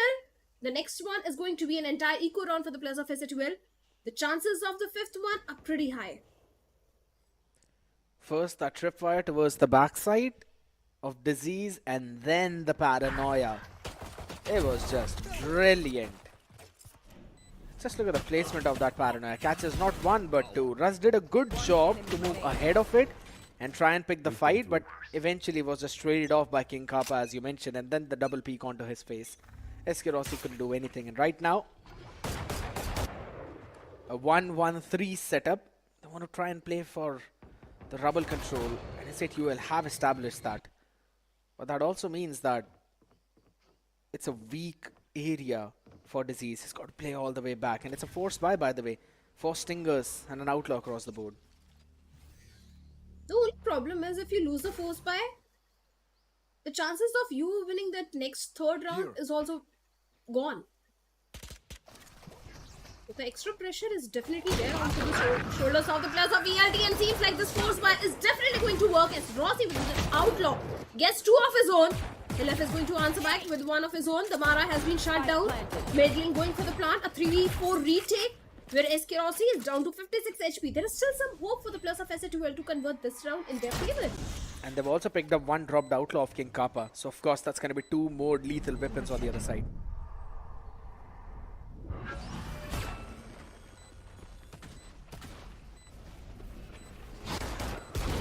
SK Rossi, timing is not going to be there. Helef will shut him down, humble him down, and Miz also takes John Lighting fast. Helef with a 3k of his own. Now, the last 1v1, Helef doesn't have much HP to work around with. Where else? Rossi with a stinger will shut Helef down. Helef was completely unaware about Russ. And the 10th round also goes in the favor of the plus of ELT. SK Rossi, initially, those 2 frags were really important. But in the end, Russ winning that duel was equally important. And the 10th round, the force buy did really work in the favor of VLT, seems like. He just found the perfect timing to move through the blind spots of SATUL. They had absolutely no clue where he was going. And then he struck like an eagle. And as you mentioned, with that, now VLT should move to 11. It's a save for SATUL either ways. They're stacking towards the A. We'll just have to wait and see now. There we go, undercut. Relay Bolt was already there. Not catching one! King Kappa with a nice shot of that classic, along with Techno, who now picks up the rifle. Will be just lethal. VLT not understanding that they need to play it a bit more patiently. Still a couple of people that they need to take care of. One is Rossi with the outlaw, the other is Lightning Fast with the Vandal. It's going to be a game of ring around the rosy. A couple of players slowly moving from behind their position. Rossi and Lightning Fast. Friends of White Peak understanding the play of that outlaw, but Lightning still wins out on that duel. Low HP on Techno. Disease runs from the other side as Techno catches a right click onto Rossi's head, but Lightning Fast and Russ with unison catching all the other players. It's all down to King Kappa. Contingency undercut is 1 away from his kill contract. Lightning Fast, he sees him, but he still tries to run away on the left side. We've got to take him down. The TP used up as he will rendezvous with Russ on the side. King Kappa, all you need is 1.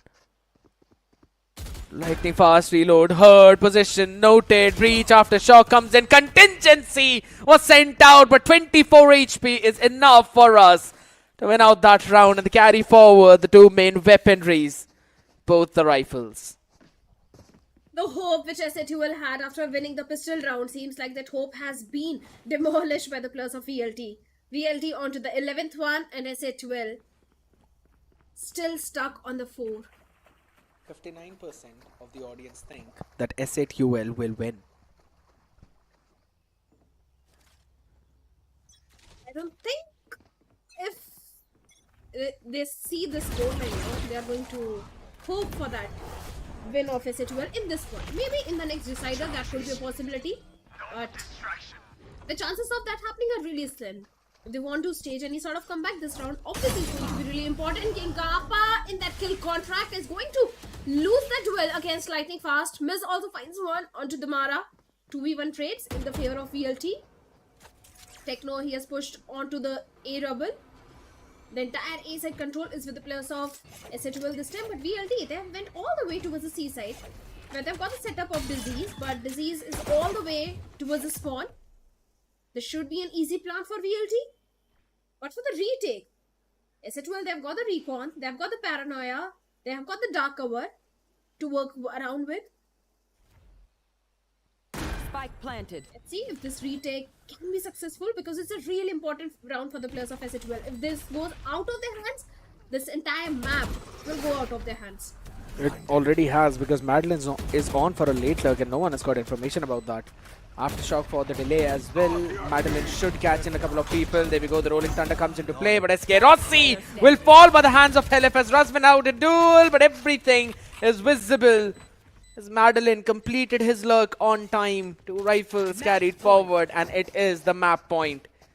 So we are definitely on for a solid series, unless SA2L can take 8 consecutive rounds, and starting with a scrappy by first one. VLT on the match point. I'm going to ask you one more time, Scared. Who do you think is going to win this overall series? I did tell you yesterday that I think so VLT are going to close this one out. That's the reason they lost all of the map Let's of this. play.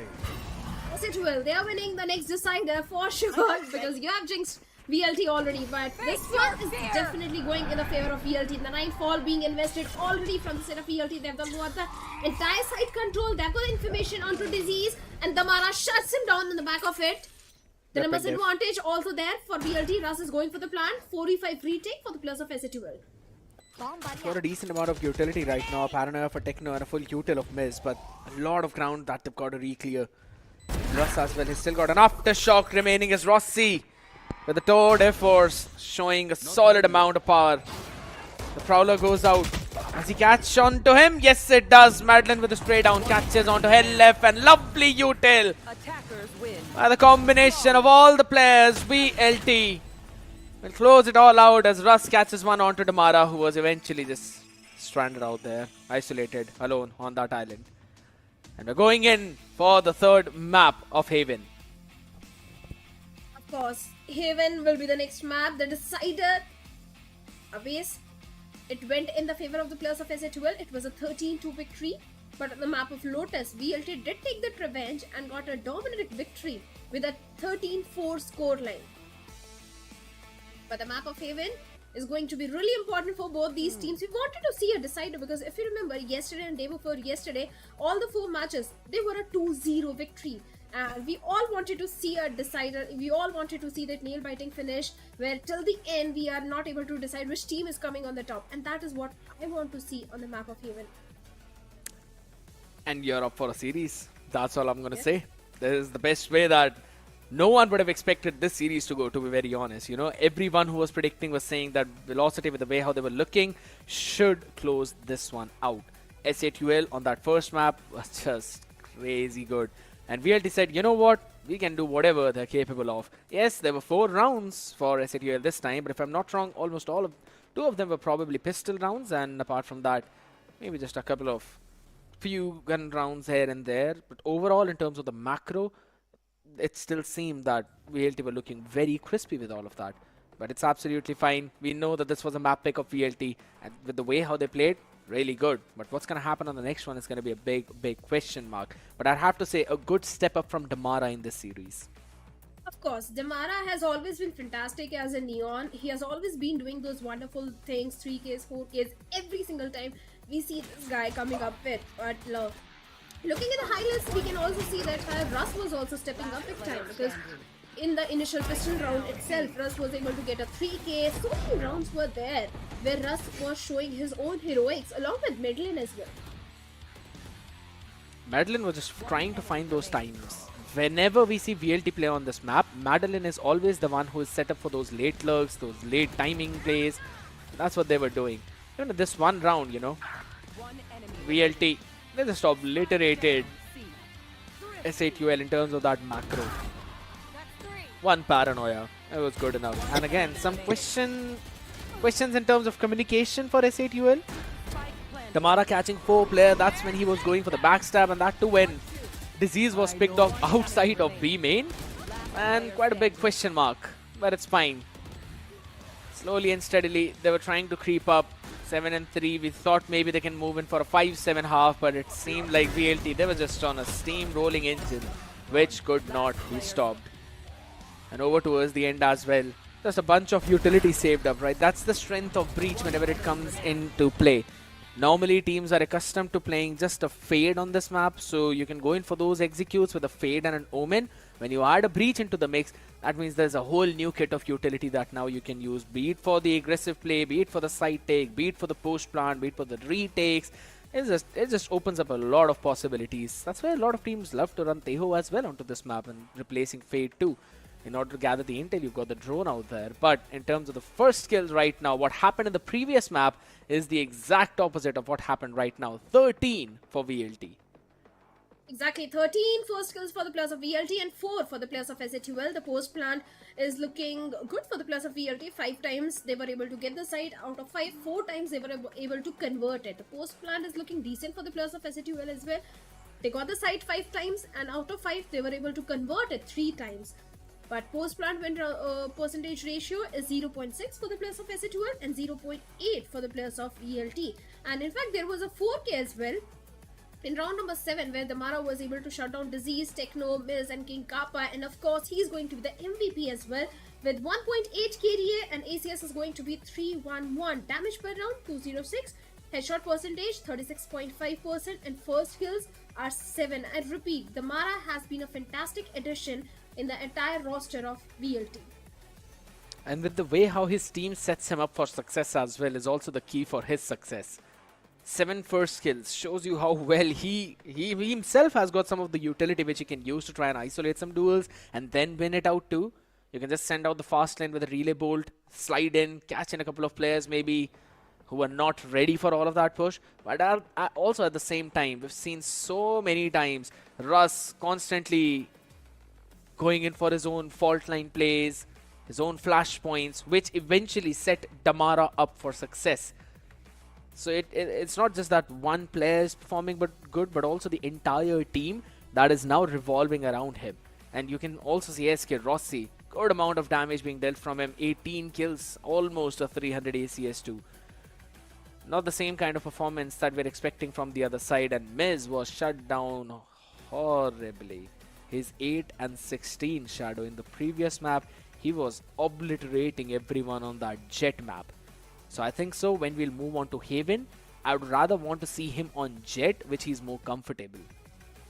Of course, as a Jet he was doing really great, but as a Raze I think he was really struggling, because if you look at the stats also, there was not even a single 2K, 3K. In fact, in the entire roster of S8UL, Miz was the only one with 0 2Ks and 0 3Ks. There was just only 1 4K in round number 3 where he got Damara, Lightning Fast, Russ, and SK Rossi. Other than that, I think Miz was completely missing. And in this composition, if you look at T1 also, Buzz was playing as a Raze and he was a top fragger of the team. So if you're playing this composition, you need, as a Raze, you need to step up big time. The entire team is relying on you, especially in those attacking halves, especially for those fast executes. And seems like that was not the case with the players of S8UL at all. Comes down to the calls and the success rate for the comp itself, right? You're mentioning about the T1's composition. I'd also want to highlight when they played on Lotus against G2, they got destroyed there. And it came down to the amount of utility That was at hand. Breach Teho. Come on, Scared. Let's be honest. A Breach Exactly Teho my composition point. is anyway better than this composition, and that is G2. I wouldn't exactly say that. Now here's the thing, right? If we're bringing in T1 for S8UL, I think so we can bring G2 for VLT as well. Now here's the fun thing. The way how a Teho Breach set you up is also Yes. kind of similar how a Neon can set herself up with a Breach. They can clear out a lot of area with their own combination of Fault 9 and Relay Bolt. While if you're going with a Teho, yes, there's going to be those drones, guided salvos going in along with the Breach's fault line. So that clears almost the similar area. But in terms of what puts you up for success, that's where I feel a Neon kind of shines a bit more. Because as a duelist, you can set your own self up. You can give the go signal to yourself and be like, all right, now I want to go in for the play.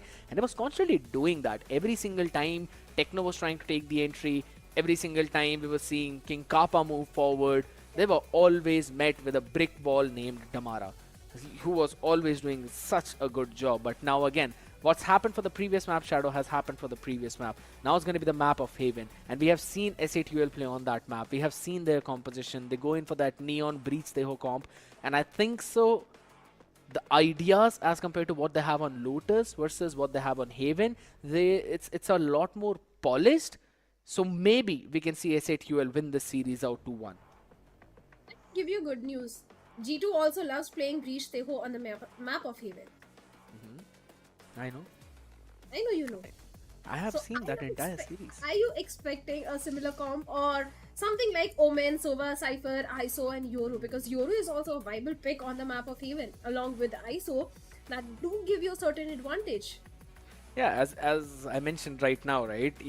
We have seen S8UL pick up that composition of the Breach into the Teho along with the Neon too. So, of course, to scale up on all of those angles, you've got a lot of utilities. Techno was always playing on the smokes as well on that map. I know that he loves to smoke on top of the boxes on towards that A side.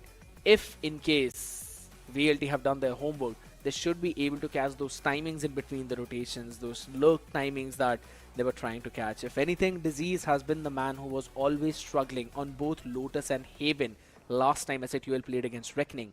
And Disease, he did a good job on map 1 today, but on map 2, he was looking very rusty. So you have to brush all of that off for this map 3 if S8UL need to win. Disease needs to be the key player. He needs to be the threat who's always there, present at the back line, maybe trying to find some timings, finding some openings behind the enemy lines of VLT. That's when they're going to get paranoid. If there's no fear that someone might come from behind them, then they're going to focus all of their attention towards those choke points, towards those sites. And VLT have shown how good they are in terms of the retakes. But here's the thing, Scared. You are talking about that Disease needs to step up on the map of Haven, but last time when S812 played against the Players of Reckoning, Disease were literally underperforming. He was 7 in 19 with only 3 assists. He was not feeling himself at all, and that could have been the reason that S812 was not able to get a victory on that particular map. Yes, Techno as a Omen was doing wonderful, 23 in 17. And so many assists. Even Miz was also really performing good by getting those assists, 10 assists, 15 and 18. The entire team was coming online, but Disease was not able to perform up to the mark. So like you said, today on the map of Haven, for Disease to come online is really important. It's going to be really pivotal if they want to win against the players of VLT, because VLT's composition on the map of Haven might look slightly better as compared to the players of S812. That could be a great possibility. Last time VLT played on this map, it was against Aura, but it was in the open qualifiers when they ran with the double duelist Neon Phoenix comp, which I don't think so they're going to run again. So, you know, we will have to see. Maybe we might see them pick up that kind of composition, but who knows, right? It's again VLT. We might possibly see some Chambers as well into the mix if in case SK Rossi really wants to play that. Because let's be honest, his performance on Wise was also not that good. He was looking pretty shaky there. You could also say that VLT were just outclassed on the map of Abyss, but still, there's some basic finishes, there's some basic amount of kills and plays that you need to make. And in terms of those late lurker role, yeah, Rossi is not comfortable with that. It's Madeline who's comfortable. So I think so maybe switching him up on something that can go for some late rotations would be a bit more better for VLT. It's also a fun fact. VLT in the VCSA 2025 has played the map of Haven twice. Once against the players of Aura and once against the players of ROG Academy during the open qualifiers. And both the matches were a 13-3. Haven is a really strong map for the players of VLT. I think what happened on the map of Lotus is just a trailer of what's going to happen on the map of Haven if SA12 is not prepared at all. Because we all know for a fact that Disease was underperforming, and VLT, they're going to take an advantage out of it. They're going to set their plays in some way that the entire situation comes on to Disease, whether he's performing or not performing. And if he's not performing, VLT will get the rounds. VLT, they are going to exploit what happened with the players of SA12 last time on the map of Haven. So I don't know, man. I don't see the series going in the favor of SA12. Yeah, it seems difficult, I'd have to say, but at the same time, as I mentioned, SA12, they look at least much more better on the map of Haven as compared to what's happening on Lotus. But it's absolutely fine. Having a look at the map video one more time, ladies and gentlemen. 13-2 for the first one, 13-4 for the second. Maybe it's going to be a 13-6 on this map with the pattern that we're going on with. Who knows? But Shadow, what are your predictions going to be for this one? I told you yesterday that one map is going to go in the favor of SA12, but the entire series will go in the favor of VLT, and seems like my predictions are coming true. Because Haven is a map where VLT will shine and will dominate, but if SA12 pulls something out of the box, if they get a victory, I'm going to be super happy, because I love when I get surprised, and I would love to see that happening once again. I really want SA12 to get a victory so that they have the confidence back, especially Techno as a... Oh man, he's so fantastic on this particular map, and looking at the Asian composition, seems like there is no change. Both the teams are sticking with the same composition. Like VLT, they are sticking with the double initiator comp, Reed Sova, Cypher, Omen and Neon in the mix. That's change. Well, no change in the composition, but some change on the caster desk. Scare needs a little bit of the breather after the last one, and joining me on the desk is going to be Aladdin. Aladdin, what are your predictions for this particular map? Thank you so much for having me once again. Well, my predictions were with Team S8UL, as they have played some brilliant Haven maps. But for now, if you look towards the composition, I was expecting Teho Breach dual Teho Breach composition, but on the other side, there is some change in the players. I mean, Helef was not playing Teho previously on the map of Abyss when they dominated against VLT. The responsibility was on King Kappa, and he just dominated. If you remember his stats, he was a 21-7 against VLT on this Teho, and now they're changing their players. This is something that I don't understand. I mean, one of the players is doing so good with Teho, and you're changing it on the last moment and when it's needed. You already mentioned that VLT is so good on Haven's map. So changing your composition, I mean, changing your Joker card that was there previously is something that can backfire as well. It certainly can, and even Scare was also mentioning that Disease really need to perform, and this time Disease is not playing as a Cypher, rather he's playing as a Breach. King Kappa is on to Cypher. This is looking interesting already, because Miz, he was performing really good last time also. Techno, he has always been fantastic, so let's see how it's going to pan out. I mean, Helef, I'm so sorry to cut you off, but I mean, Helef will definitely do good on this Teho, as he plays Initiator. Miz is on Duelist, but King Kappa and Disease changing the roles on the last minute. This can go either ways. It can. But for now, we have a technical pause, Aladdin, and it's good that all the technical issues are being sorted at the very start of the game so that no momentum is affected for the teams. So everything will be soon fixed, and both these teams will go up against each other. The good thing is that SA2, they are starting on the attacking side, and VLD, they are starting on the defensive side. And Haven is an attack-centric map, so if SA2 do get a lead in the very first half, the chances of them winning in the second half will be pretty high. But if at all, just like on the map of Lotus, VLT in the defense, they get a lead, see Man SHL converting this one at all. This first half is going to be really important, and it is going to be the decider for the players of SHL. Absolutely. Previously, Team Velocity Gaming, they won 9 rounds on the defense side and 4 rounds on attacking, and this was it. The Lotus was their map with 13 force switch, a brilliant victory on their side. But on the other side, we have seen Team SA Duel doing some crazy performances, some miraculous performances on the map of Ibis. I mean, Madeline and Lightning Fast, they did try to carry their team, but King Kappa on that Theo, he was something else. Helif, he likes to play an initiator and he justifies this role. But on the other side, the smokers, this is something very important, and our co-caster mentioned this as well.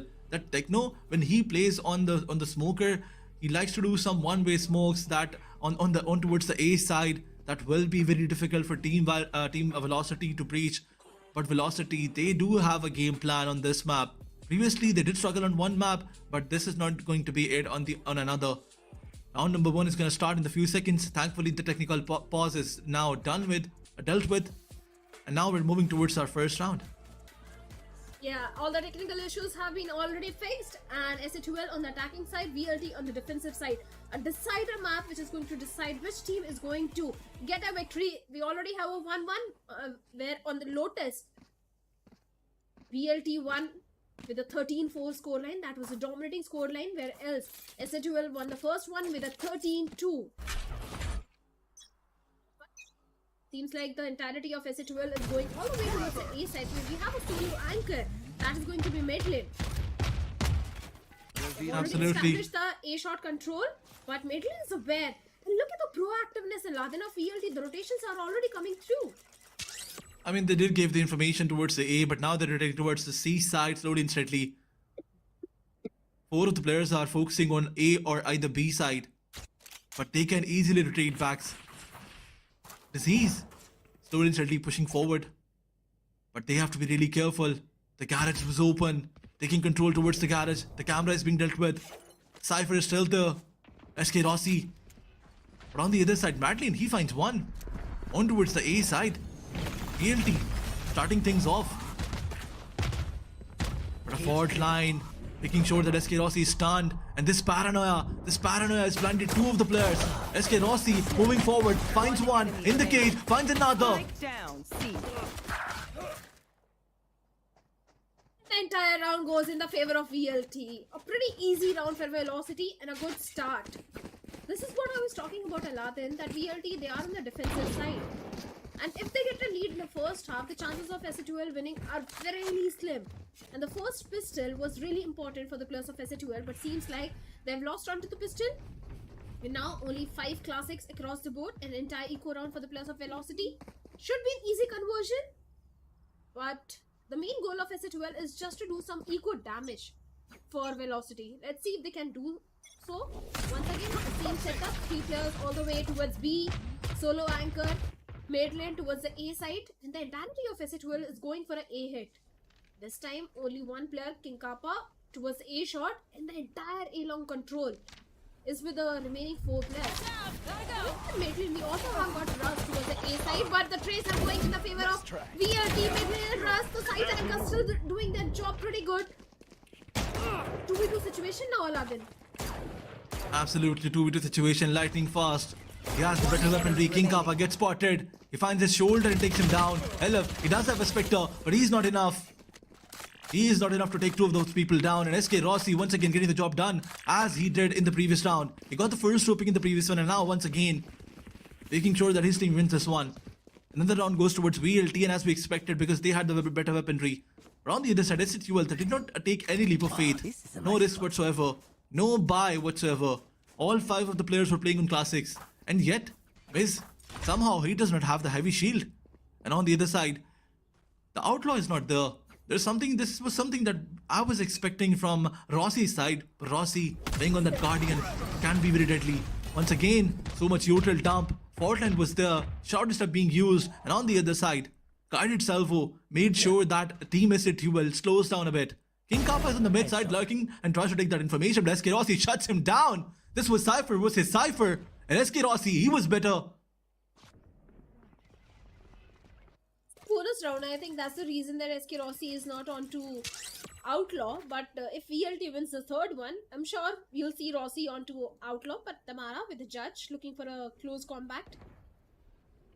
They're still having that long control, and just look at how suddenly the pace have changed for the players of Absolutely. SL12. They have got the A-long control, but the entire map control is with the players of VLT. 3 players all the way towards A side. Lighting fast, being the solo anchor towards B, and Rossi towards the C. But see, Techno on the back of the fort line going for an execute. Miss, he needs to be very careful, completely concussed, and aftershock comes in. On the back of it, lightning fast and Medley gets 2 of their own. Tamara gets the third one as well. So he's the last man standing. Can't do anything. So much neutral was dumped onto the players of SA2L. BLT, a third round in their favor, a bonus conversion. Seems like a nightmare for the players of SA2L at this point. Absolutely, Lightning with that blinder, he was so good. And on the other side, the capitalization was too great. It was too good from the Mara side. But similarly, Team SA2L, they have to be really careful. I mean, that fault line, it was owned point by Russ. And that's one of the reasons why Team SA2L, they were unable to push. Riz got stuck in it. And after that, Tamara got the better of him. But once again, Tamara, he's pushing forward. He knows that SA2L does not have the weapon, but this is not looking good for them. One by one, they're losing their weapons. And now SA2L, they're gonna upgrade. Definitely. 2 Phantoms there. Not a good idea to push in an eco round and giving them weapons. SA2L, they do stand a chance now. BLT's decision to push A-long actually did backfire. Absolutely. They gave those close combats to the player of SA2L towards the A main. And that's where Helef got 2.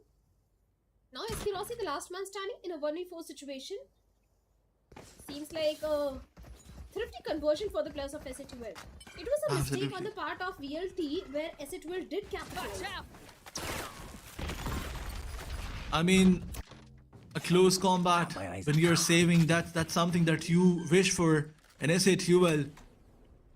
It was given to them by VLT, a close combat, and they won it. 3 of the weapons were saved by them, and now they've planted. SK Rossi, some miraculous performance is what we need from him. He has to pull off that miracle. SK Rossi has to do something crazy now. 4v1 situation it is. A post-plant situation. Paranoia is in the hands of Techno. He's just waiting. SK Rossi, as he moves forward, he gets blinded. He falls back, but he's on low HP. A 1v3 it is. But King Kappa is on 125 health. And 2 Phantoms are waiting for him, but SK Rossi, he's just gonna get eliminated by the spike. Unfortunately, they lose the round and they lose the economy as well. And Team VLT converting a bonus round, this was something. In fact, Team VLT, they lost the round when they were buying and Team SA2L were saving. A thrifty round for Team SA2L. Was a thrifty round for SA2L, a round which should have gone in the favor of the players of VLT. The decision of VLT to give that close combat to the players of SA2L didn't really go in their favor. They wanted to aggress A long, they wanted to push A long, went all the way till the A main, and that is where Helef got 2 of his own. But once again, a buy round for both these teams, an equally important round for the players of SA2L. For the A-long control, and every single time SA2L they go for an A hit. VLT, especially Tamara, is just so prepared. And this time, Madeline,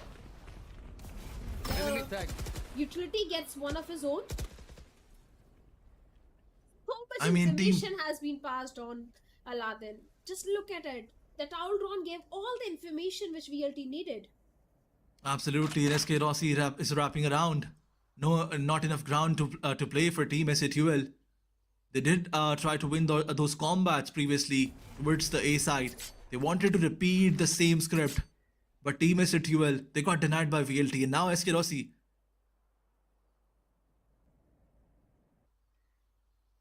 Wraparound is so crazy. SA2L have nowhere to go. At one side, Madeline is waiting, and on the other side, it's SK Rossi. Slowly and steadily, they have to push back. And Helef, He finds Medellin somehow. 30 seconds left. SK Rossi has no idea. What's going on? SA2L slowly and steadily pushing towards the B side. They have the spike, they can plant. But do they have the idea that SK Rossi is there? SK Rossi has no clue that they have moved backwards towards the B side. The time is there. The clock is ticking. But this fault line can get Helif taken down. But he survived somehow. The timing was in his favor. Once again, SK Rossi, he is coming towards the angle where Team SA2L would not believe.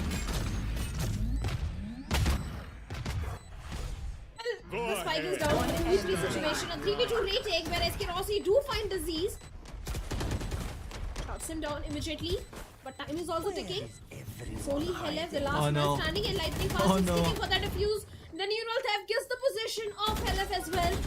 Lightning Fast going for the Ninja defuse, and the 4th round goes in the favor of VLT, and Lightning Fast finds a confirmation onto Helif as well. A good plan. A good retake from the side of Velocity. SA2L, initially they lost onto few of the duels, especially Medellin with that shock dart was able to find one. Special delivery also did help Helif by getting one of his own, but that was not enough to reward SA2L with the entire round. But once again, SA2L, a broken economy, a scrappy buy coming in, just one single rifle, one stinger and a bulldog. That's it. Fire for the plus of PLT, Aftershock, Hunter's Fury, so much util being invested. But this time SA2L, they're going all the way for the garage control. But the tripwire outside garage is something they need to watch out for. Absolutely, Madeline used the Hunter Fury. Locating targets. Damage is missed. Miz is down to that 45% health. Once again, they're moving towards the C side, but the rotation is being called. SK Rossi was stuck, but he still picks one. And Damara, some random fires through this smoke can definitely give him a lot of picks. But SA2L,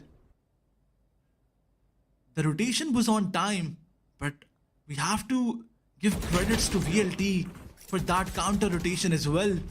And now towards mid, Disease finds Russ and the spike is being planted. Still the man advantage was in the favor of VLT, and now it's not.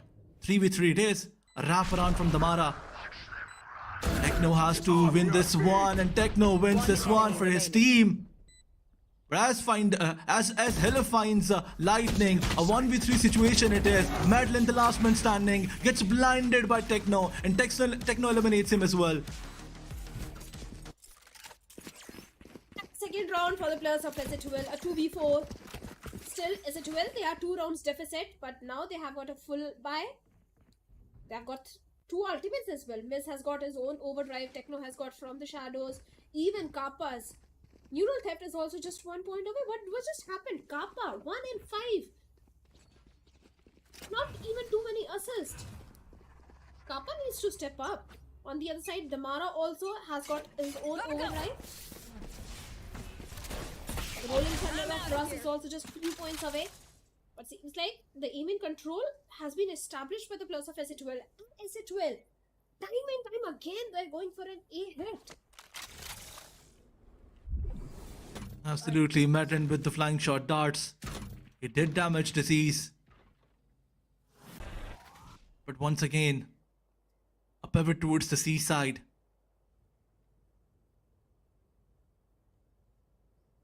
SK Rossi is holding that angle with his tripwires.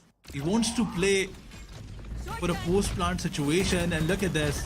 The fast end was there, high gear being used by Miz, and the whole side is in control of team SA2L. But Damara with this ultimate, can he pick someone? The flashpoint was being used.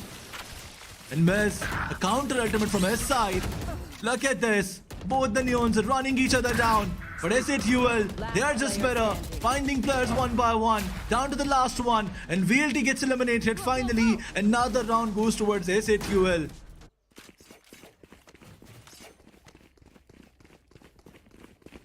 Because slowly and steadily, SA2L, they are staging a comeback. Now just 1 round deficit. And it's really important for SA2L to take a lead in the attacking half. That's the only way they stand a chance to win this map of Haven. attacking half they can't afford to lose at all. Techno has got his from the shadows, Kappa has got his neural theft, but the ultimate progression of VLT is also looking really good, but they don't have the economy. The economy is pretty much broken. Although SA12 did win the last 2 rounds, but the timeout is still coming. Maybe they want to talk to the coach and figure out how they can be in the lead and reach into the defense of Velocity Gaming.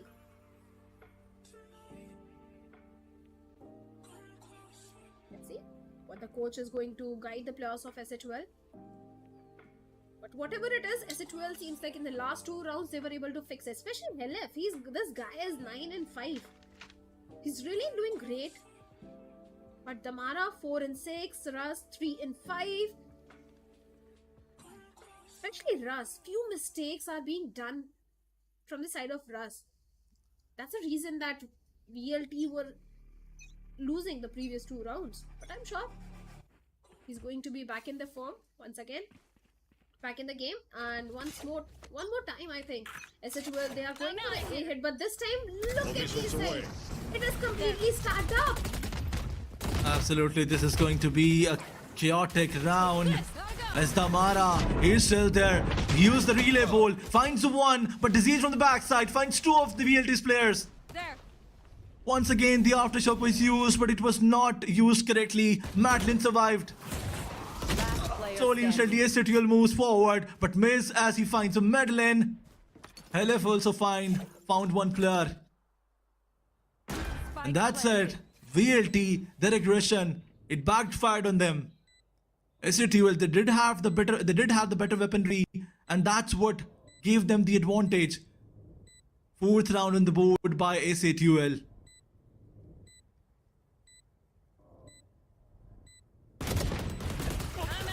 Finds the timing onto SK Rossi and shuts him down. An equalizer has been established by the players of SA12. The timeout is really working. Back-to-back 3 rounds, and now looking for the lead. SA12, they're back in action, they're back in the form, they've figured out that how to breach into the defense of Velocity Gaming, but now SK Rossi is back on his operator. The operator investment is there.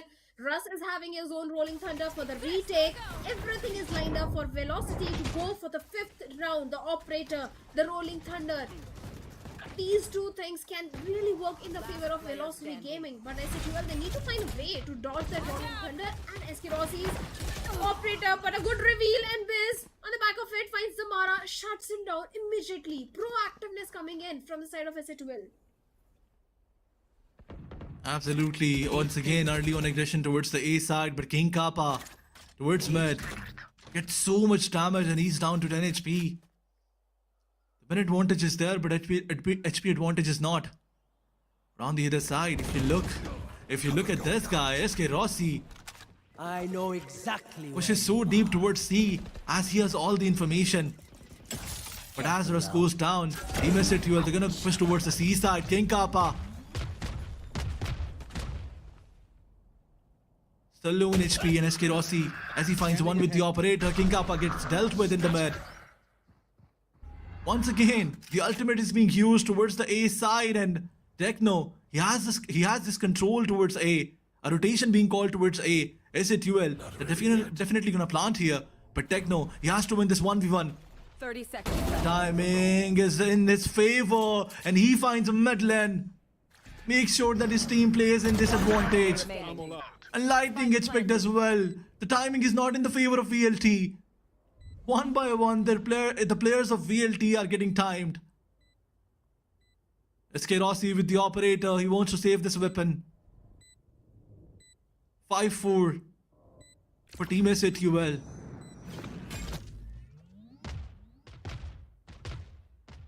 Rossi is just going to save that operator. In the last 3v3 retake, Velocity, they did give individual fight to the players of SA12, and SA12 won every single out of it. And once again, SA12 gets one more round in their favor, a 5th one coming on board. Momentum, the confidence of SA12 is once again back.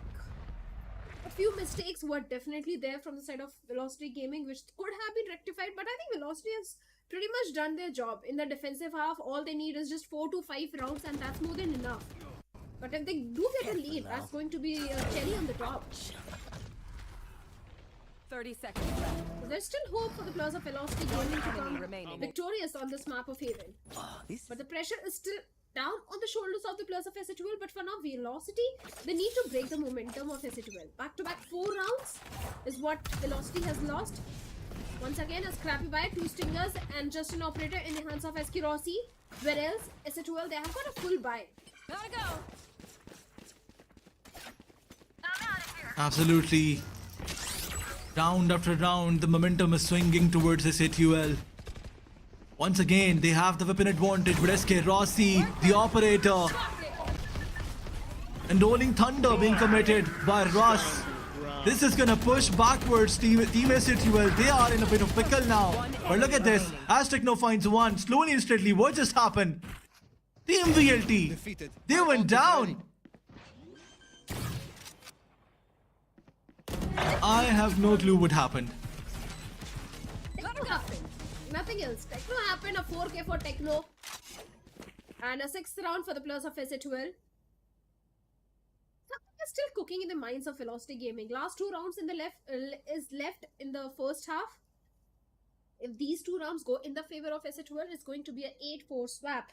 And if the pistol of second half also goes in the favor of SA12, maybe this entire map of Haven will go in their favor. And that's the reason that Velocity is calling for a timeout, because they need a 6-6 swap. They need to break the momentum of the Players of SA12. That's why this timeout has been called, to have a talk with the coach and figure out what's really happening wrong, how they can amp up their defense, because every single time and time again, SA12, they're going for an A hit. Even a stacked up site is something where they were able to breach and execute the site.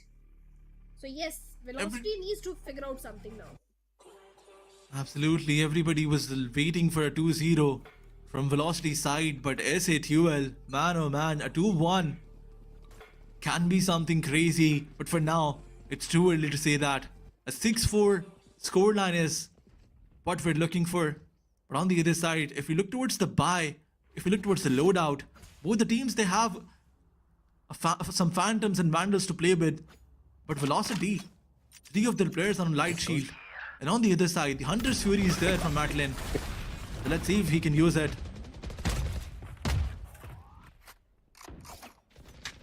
Couple of utilities being traded, fault line being used by both the teams.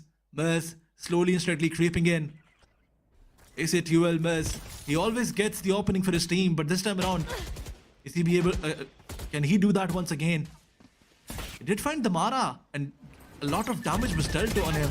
But look at Disease, look at Disease. He's just pushing W, going all in, finds another player, but he got stunned unfortunately as Medlin find him.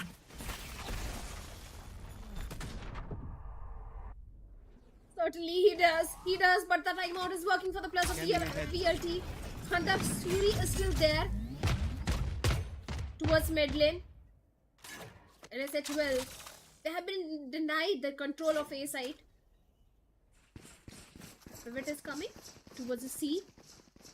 The entirety of Velocity is all the way towards A site. The fire is already there towards the C to give the information. Finally, the information has been passed on. 30 seconds left. VLT, now they do realize that SA12, they're going for a C, execute, the spike goes down, and a 4v3 retake. Hunter's Fury being invested.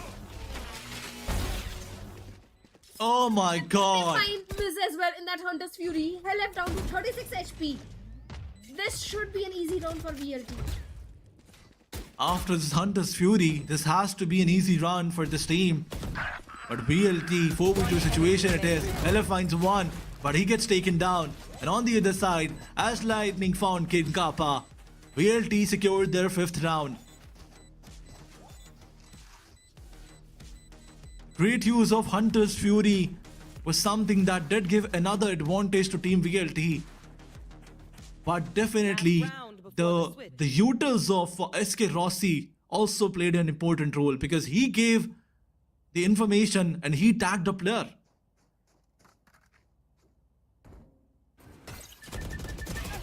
Yes, he did. He did. But before that, I think Russ was the first one to get a first kill onto the players of SH12. After that, Midvians, Hunter in the retake did give a lot of value. It's an easy retake for VLT. Well, they have got a full buy. A fault line towards the A-long to deny that A-long control. A recon gives a lot of information to the players of VLT. But B side has been left mostly open. And that is where SA2L is trying to execute. We've got lightning fast towards the B lane. Few distractions all the way towards the A shot. Kappa finds a finish until lightning fast. How did he do that? I mean, there was a smoke, and through the smoke, finding lightning fast. Oh god. That was definitely difficult. What happened to Techno? So much util being dumped onto him. I think it was an aftershock that took a lot of HP of Techno. But once again, King Kappa, he finds another player. He's not stopping at all.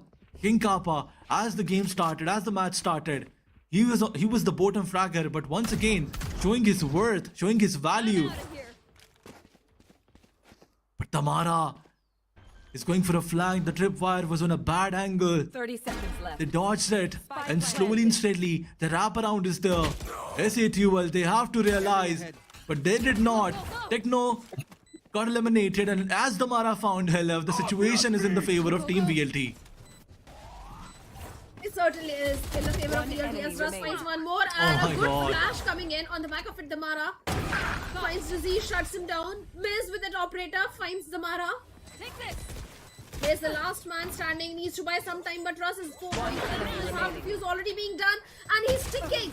But Miz gets mid lane and Russ swings out and shuts down Miz, goes for the defuse. A 6th round for VLT, a 6-6 swap. Switching sides. Oh my god, that was so close. Miz was about to pull off a miracle, but what a monstrous play from his side. 1v3 situation it was, an operator versus couple of phantoms and vandals, and yet he found 2 players. For the audience, we also have a question coming up in the quiz. All you have to do is just scan the QR code to answer, and whoever answers the most correct questions every day, they might get a chance to win those Valorant points and your favorite skin as well.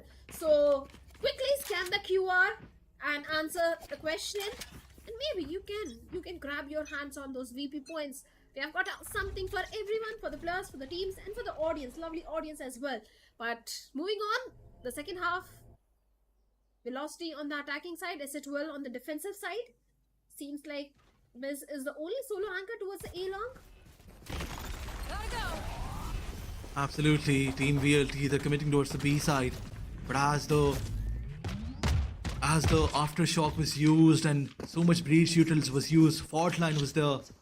They fall back to they were falling back towards the A side, and slowly and steadily as Madeline got picked down, VLT, they have the control of the site now. And look at this, those random fires are gonna do a lot of damage.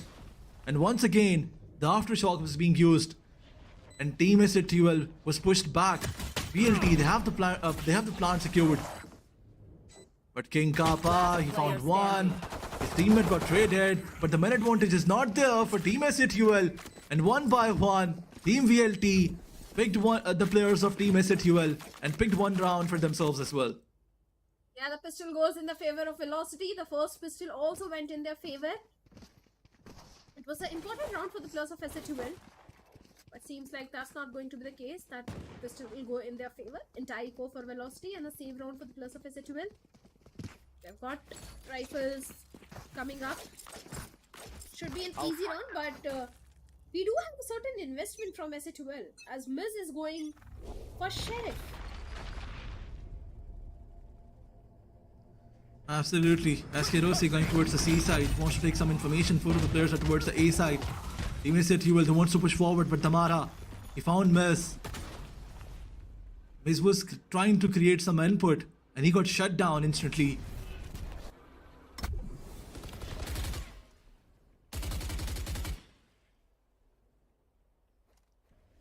It did get the job done. It did took one down with him. Now the entirety of team Velocity, they're falling back. In fact, Russ is down to low HP. Close to 0 HP. Now the C side is open for grasp. Team VLT. They have the side for them, but 3 of the players are coming from the flank. Team SATUL. I don't think this is going to work. Velocity will anticipate. They will realize that couple of players are coming from the flank, but now they're moving towards the garage. But Tamara, he found Helif. And SK Rossi, he knows that someone is there behind that cage.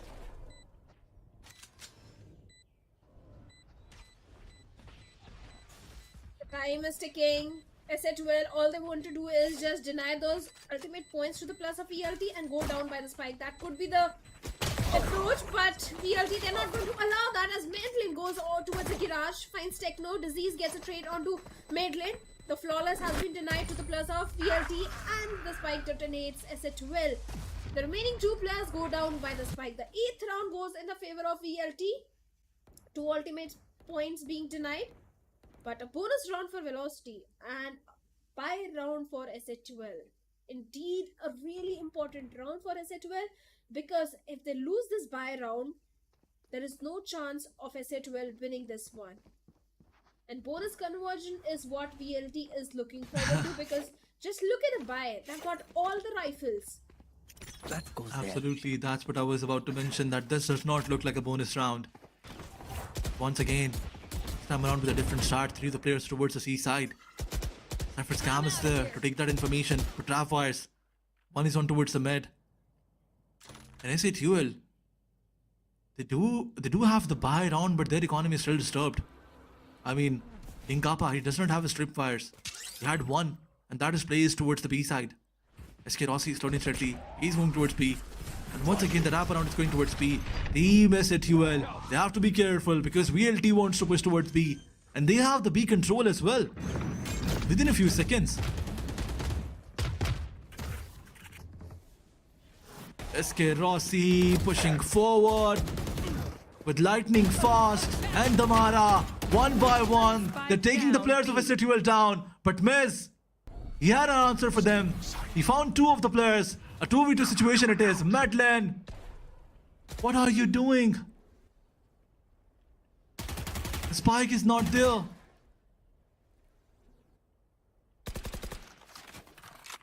VLT, a mistake being made from their side.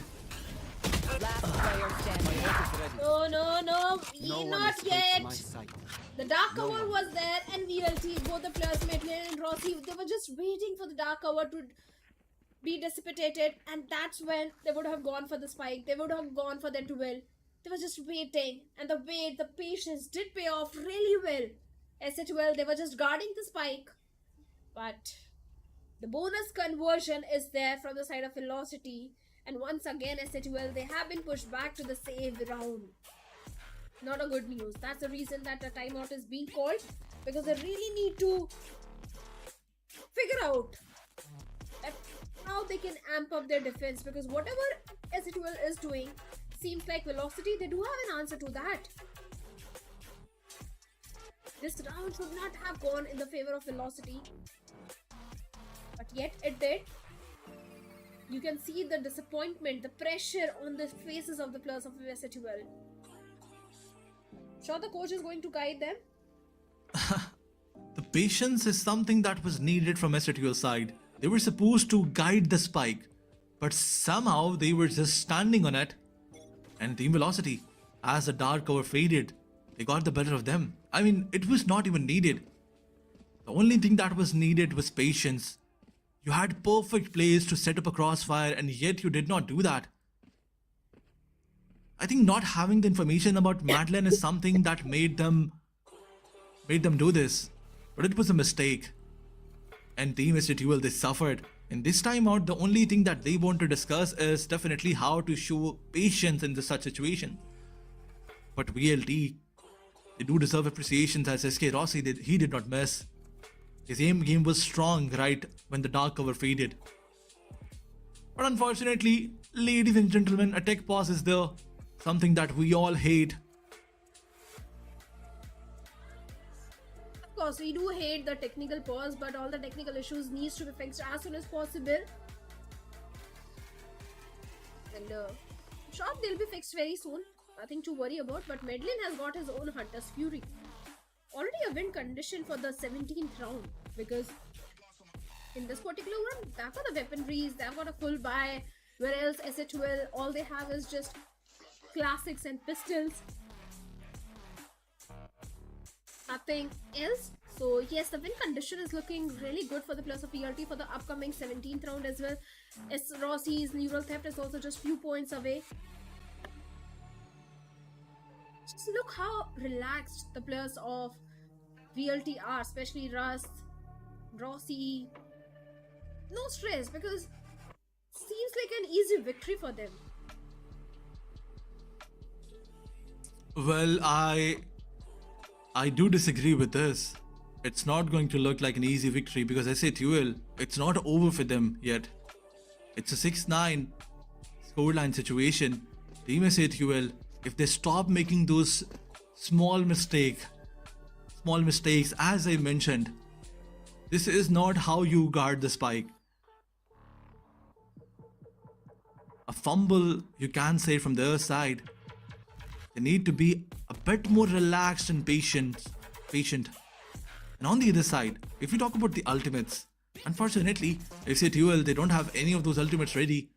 But if you look towards the VLT, this is going to be that round where Medlin tries to play for those post-plant situations. This Hunter's Fury can come in handy.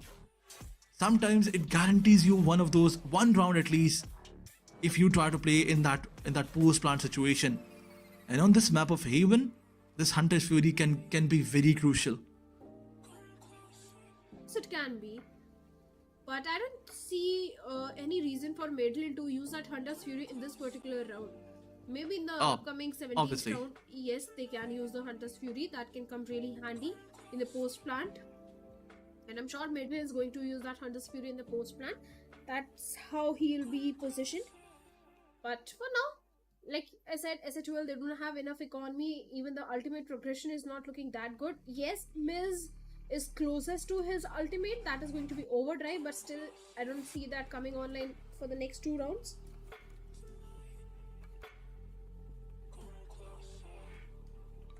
Technical issues are taking a bit longer to get fixed, but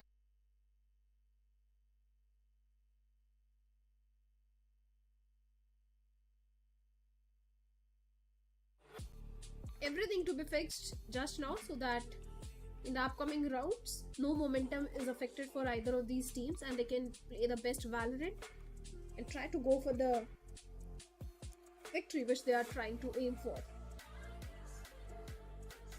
Absolutely, but if you look towards the score line of these players, I mean, I did get surprised.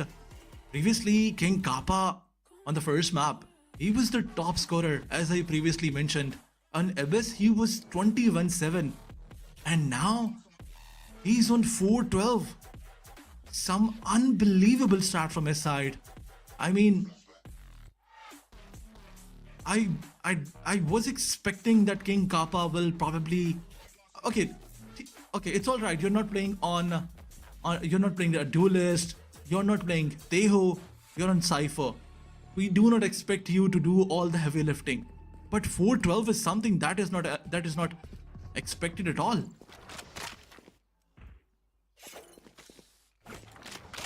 Of course, it was not expected at all. But 9-6, and we are again back in the game. Judge being invested from the side of Miz, and that's the only win condition that SA12 do have. Maybe they'll try to do some eco damage and maybe just pull off a thrifty round. But this time we have a stacked up C site. VLT once again going all the way towards the sea. Like I said, Medlin has got his Hunter's Fury to play for the post plant. Look at that, Rossi. Fine LF shuts him down. The fort line was there, but little too late. The old round to get the information, a stacked up site, but seems like still VLT is able to breach into the defense. The aftershock is there, but the timing is not there. King Kappa finds the timing onto Esquirosi and lightning fast. Zamara gets 2 of his own, Russ gets 2 of his own. The entirety of SA12 has been annihilated by the players of VLT.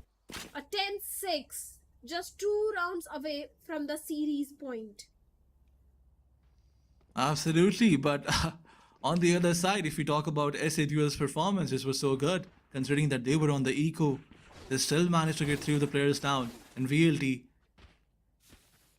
it did get a bit pressured, but I guess Madeline and specifically Damara, they were enough to deal with it, Team SA. Once again, a heavy push is something that we're expecting, but a technical pause in the last second. Once again, something that we all hate. A tech pause is there because the players are standing still. They're not happy at all. But we do have a very capable team which can easily deal with such kind of technical pauses. As soon as we get the information about this tech pause, we will share it with you guys as well. That what's the reason of these technical pauses. But this certainly is giving a lot of time to Team SATUL to rethink and re-strategize.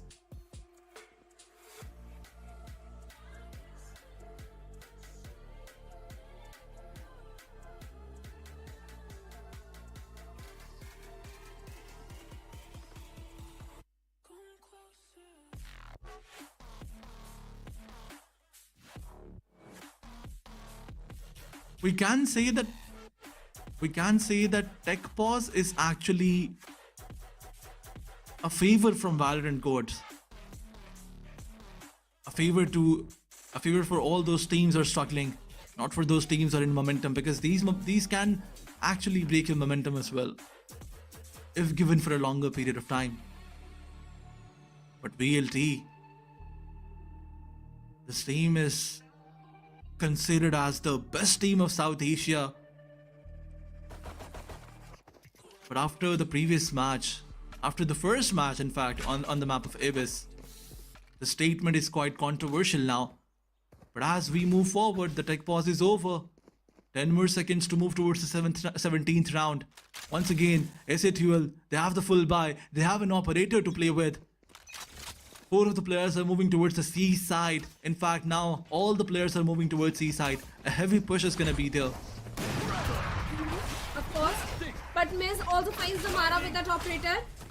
Once again, a C executes from the side of Velocity and seems like it might go in their favor. Russ is going for the plan. A 5-4 retake. The numbers advantage is with the players of SATUL. They've got so many utilities to work around with. The flash, the recon, the reveal is there. King Kappa finds Russ and SK Rossi as well. Shadows traveling. This should be an easy round for the players of SATUL because now it's a 5v2 situation. Hunter's Fury is the only win condition. Madeline gets 2 kills and disease. Techno is sticking for the defuse and finally the Hunter's Fury being invested. Half defuse has been done and Techno also goes down lightning fast. Finds Kappa. Madeline, the hero of this round, saves the day for the players of VLT. But the spike is being diffused. Team Velocity, they committed so much in this round and yet they lost it. Madeline, he was the hero. He was able to find 2 picks and after that he was able to shut down Techno, the 3rd kill with a Hunter's Fury. But despite that, SATUL did manage to stick to the Ninja defuse. Got that 7th round. Once again, a C hit. SK Rossi gets King Kappa. Missed one angle, not being checked. Is going to cause so much to the players of VLT as Miz gets 2 of his own, but lightning fast shuts down that overdrive. And so does Disease. It's only Helef remaining in a 1v3 situation. Absolutely a chaotic performance from the side of Miz, but as Lightning shut him down, it looks like it's over for Team SATUL. They had a very mixed buy. They did try to force things, but unfortunately it did not work out. Some crispy aim game was shown by Lightning Fast. Once again, Helef is forced to save this Guardian because he knows that every other penny is very crucial for his team.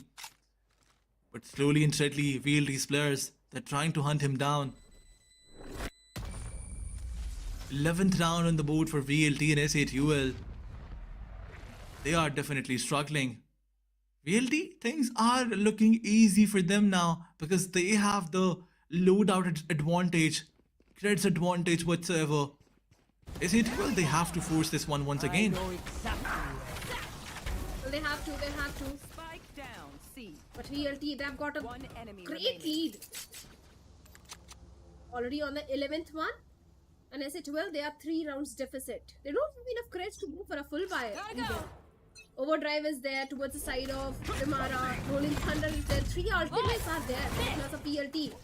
And Damara with that overdrive is going for an A execute. A fast hit is something which VLT wants to do at this point. Techno still unchecked. Still unaware. The dark cover is slowly helping Techno. King Kappa finds mid lane towards the A shot. Rolling Thunder being invested by the side of VLT and Ross on the back of it finds King Kappa. All the trades go in the favor of Velocity. Hell, the last man standing now in a 1v3 situation. He did try to use the Armageddon, but it did not work out. Once again, Helef is forced to save his Guardian.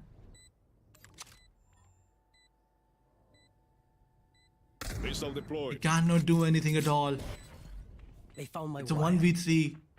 The clock is dwindling and ticking. SK Rossi. Does he have any idea about Helef? But it's a 1v3 situation. Lightning fast. A good swing. Onto the corner. And he found the last player. 12-7 is the scoreline. VLT definitely getting into the nerves of Team S8UL. Once again, 7-12 scoreline is something that looks very decent for VLT. But S8UL, the pressure is on them. They have to come up with a different start. They don't have those ultimates as well to play with. From the shadows is only thing that is available. But Techno, how can he use this one? And on the other side, a heavy B execute was something that they were looking for in S8UL. One by one, they got so many picks for themselves. Not a good idea from VLT's side. Still possible, Aladdin. It's a 1v2. And SK Rossi is there.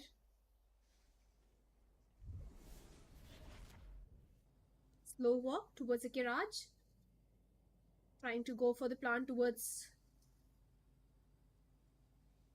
maybe seaside.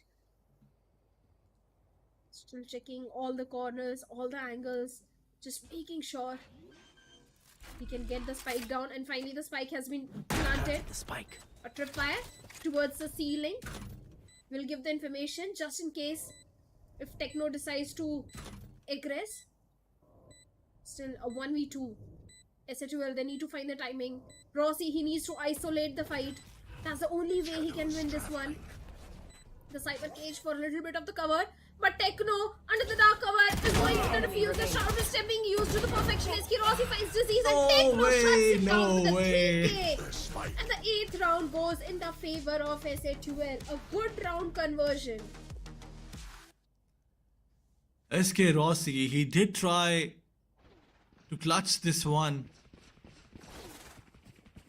He did try to clutch this one. The trapwire was on point. The cage was there to save him. But unfortunately, he got a little bit of impatient. And this is the moment of chaos.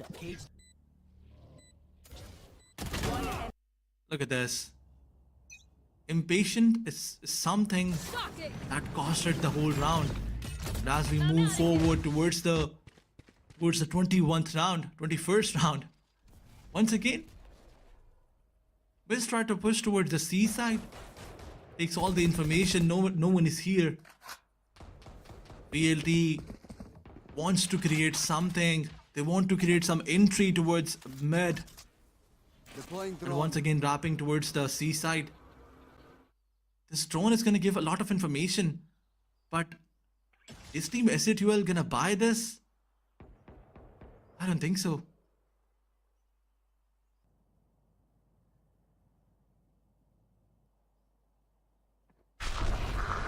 VLT is slowly and steadily pushing towards C side. They have no idea that 3 of the players are here. And look at this. As Tamara found one. SK Rossi supported him. VLT, they have the side for themselves. A 4v, in fact 5v3 situation. Both the players who were in the side, they were dealt with. The fault line was on time, and Damara, look at his repositioning. This angle is so cheeky. No one is gonna spot him out. He found one, and he got the job done once again. But Techno, as he got blinded, he's forced to go back. But look at Madeline. Shuts Techno down.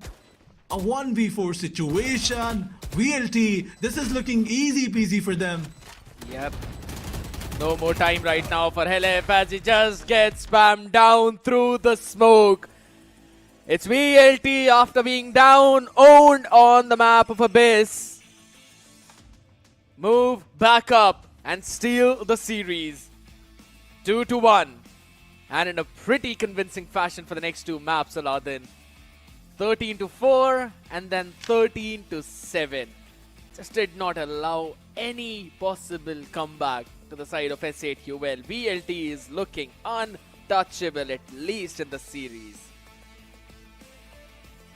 Absolutely, but this series, it definitely gives so much information to Team VLT, specifically the preparation about Abyss. It's so exposed now. They were so underprepared for that map. The team they dominated against with a 13-4 and a 12-8. True. This is the same team that dominated them in Abyss with a 13-2 scoreline. So they need to work on that. You know, I'll have to say one important thing right now, Aladdin, and that is going to be the fact that regardless of what happened in that entire series, S8UL, they could not find a chance to make that comeback.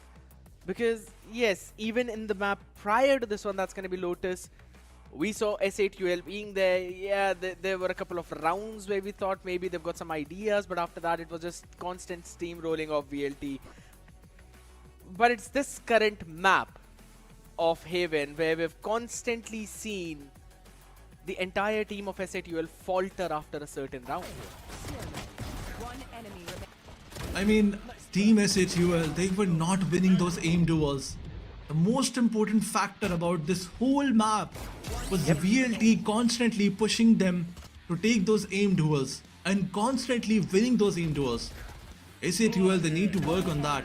The util use was there, but it was not that crucial. I mean, when you force the opponent team to take those duels, then util use it becomes the secondary option. But for now, if we look towards the highlight, S8UL, they did try to push Team VLT in some situations, but VLT, they were just better today. Yeah, in terms of the macro as well, the moment when they were constantly going in for those executes itself, it just looked like so much more better, so much more refined. It's all the chaos that they like to create throughout the map. S8UL, a very, you know, confined team, or rather, you'd have to say that this is a team that likes to play more stable. But VLT, they're so good at creating that chaos. Tamara with those entries, jumping in, taking everyone down. And then Madeline onto those lurk timings, finding those trades, finding those moments when he can just go for those backstabs. There were certain rounds where I thought S8UL would be able to make that comeback. But then, you know, when there's a situation of a 2v5, 2v4, if you falter in those situations, then it just becomes almost impossible for your entire team's confidence and morale itself, right? It was probably round 17-18, I believe, where there was such a big advantage. It was a 5v2 and Lightning Fast was probably just in the last double digits of the HP. And even after that, they were able to convert that round. And both the players were playing in long. So those are the kind of mistakes that S8UL needed to avoid, but that just did not happen. Absolutely, but as we move forward towards the stats, an E13 victory for Team VLT, 13-8 victory, 13 first bloods on their side. This is definitely a coincidence, because if you look at the score, it's 8-13, and if you look towards the first bloods, it's still 8-13. VLT dominating everywhere in all these stats. 5-7 is the post-plant conversion from their side. And on the other side, a 6-9 from the side of Team SATUL. But as you mentioned, in terms of macros, VLT was just better. But SATUL, another thing that I need to mention is their individual performance. I mean, King Kappa, he struggled a lot on this cipher. He was doing so good on that Tehu on the map of Abyss. I mean, if you compare these stats up against the same team, the map was different, but against the same team, King Kappa was 21-7 on the map of Abyss. And now he was 10-18. That's the whole idea, right? When they're playing on their comfort role, it seems like they can take over the world. But whenever it comes down to the adjustments, to those flexibility, that's where SATUL are struggling. But the man who was not struggling in this map at all was definitely Madeline. 288 ACS, 21-14 and 12 in terms of those assists. And even Russ was playing super solid on that breach. 15 assists for the man himself. Tamara just having a fun time out there. Techno on the other end was looking pretty solid. Disease, even though in terms of those duels he was struggling, at least he was putting up some numbers with the assists. He was setting his team up for success. But King Kappa, as you mentioned, 18 of those deaths, 10 kills and only 1 assist. That's definitely a big bummer for their side. But it's absolutely fine, you know. There have been certain scenarios where we've consistently seen these teams perform regardless of the situation that they are put in. And right now, it just seems like SATUL is trying to gel up really well with all of their new teammates. So I think I'm still going to give them a bit of a leeway. But if they keep on faltering for the next few matches too, that's when the real trouble will begin. I mean, if you can win on the map of Abyss with a 13-2 scoreline, you can challenge the other team on the other maps as well. But SATUL, they lose their confidence once things go out of their hand. I mean, on the defense side, when Team VLT, they won a starting few rounds, that one Team SATUL, they lost their confidence.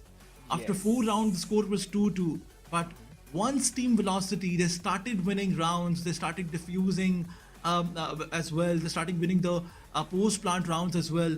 That's when SATUL, they lost their confidence and they were unable to get it back. Yeah. Velocity, that's one thing that they were better. I mean, in terms of coordination, in terms of synergy, in terms of experience, VLT is way ahead of Team SATUL. But when we talk about pressure handling, Team SATUL, this is the main area where they need to work on. Yeah, those synergies, those constant playing behind the utility of the teammate, playing together, going for the double peaks. Some basic mistakes out there which we did not really expect from them definitely did come in. I still want to highlight that one 5v2 round where a couple of players of VLT were playing over towards the long. The only thing they could do was spam, and eventually the angle was also smoked off for them. First, it was, if I'm not wrong, Madeline getting a couple of picks through the smoke, and then eventually he got the Hunter's Fury on the back of it, was able to use that, get the third one as well. I believe it was King Kappa who was just sticking for the defuse regardless of the fact that he was tagged.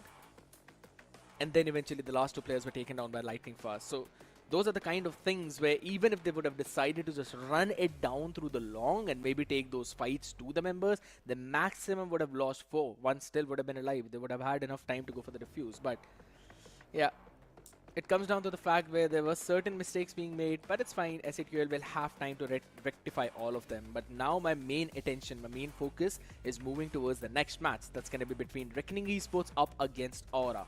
We have seen Aura struggle. The maximum rounds that they've got till now in VCS split 1 is 5. That was against VLT on the map of Lotus. After that, it was a 13-0 on Pearl. So there's a lot of bouncing back that they have to do. Absolutely, but there's one more thing that we need to talk about Team VLT and Team SATUL. In Team VLT, when Damara does not perform, Ras is underperforming, there's always Madeline who steps up. There's always Lightning Fast who steps up. But on the other side, if we talk about Team SATUL, there's no other player other than Techno and Helef to support them. I mean, sometimes, only sometimes King Kappa steps up, but on the very next match, he struggles a lot. But before we talk about that a lot, let's talk about SK Rossi, the player who dominated entirely in all these 3 games. A 0.6 KD in the first one, 1.7 in the second, and 2.1 in the third. slowly and steadily, as the game progressed, his performance increased. Yeah, it's also a significant increase there. Plus, he's been playing onto more of those sentinel roles. We've seen this guy shift onto a lot of roles. He used to play duelist for Global Esports, and then shifted onto sometimes the initiator role as well back in the VCS 2024. If my memory serves right, there were quite a few times when he played onto the Sky, maybe onto the Sova, and now he's shifting more onto the sentinel type of role where he holds the angle, tries to decide and go for those lurk plays, maybe supports the team as well, is good on that trigger in terms of that trade. So I'm really liking the adjustment and adaptation that SK Rossi is bringing now. And if this is the way he's going to play, I mean, I'm pretty sure that we're probably going to see him IGLing certain team as well. We've got no clue about that. But yes, that's again maybe just me being a bit too much into that Delulu stuff. But what are your opinions about the same thing, adaptability of SK Rossi? That's something really interesting. But before we talk about that, let's move towards the interview and see what the players have to say about this.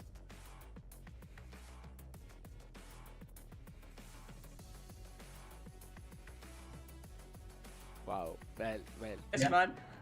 What's up? How are you, Rossi? What's up? What's up, guys? How are you guys? I'm good. Amazing. Rossi, see, congratulations for this amazing win. But I just want to talk about the first map, right? What happened? Like 13-2, a team that came from 13-0, 13-2. What actually happened? Was it some sort of difference? या फिर क्या हुआ? What happened here? Bro, honest to God, हम वो map कभी खेला ही नहीं. Simple as that. But we'll be prepared next time. We know. We were just seeing कि will anyone exploit. Now it's been exploited. Now, we'll get it back. But the only reason we lost that like that because हमने खेला ही नहीं, तो हमको पता ही नहीं. So yeah, that's the reason. That's the only reason.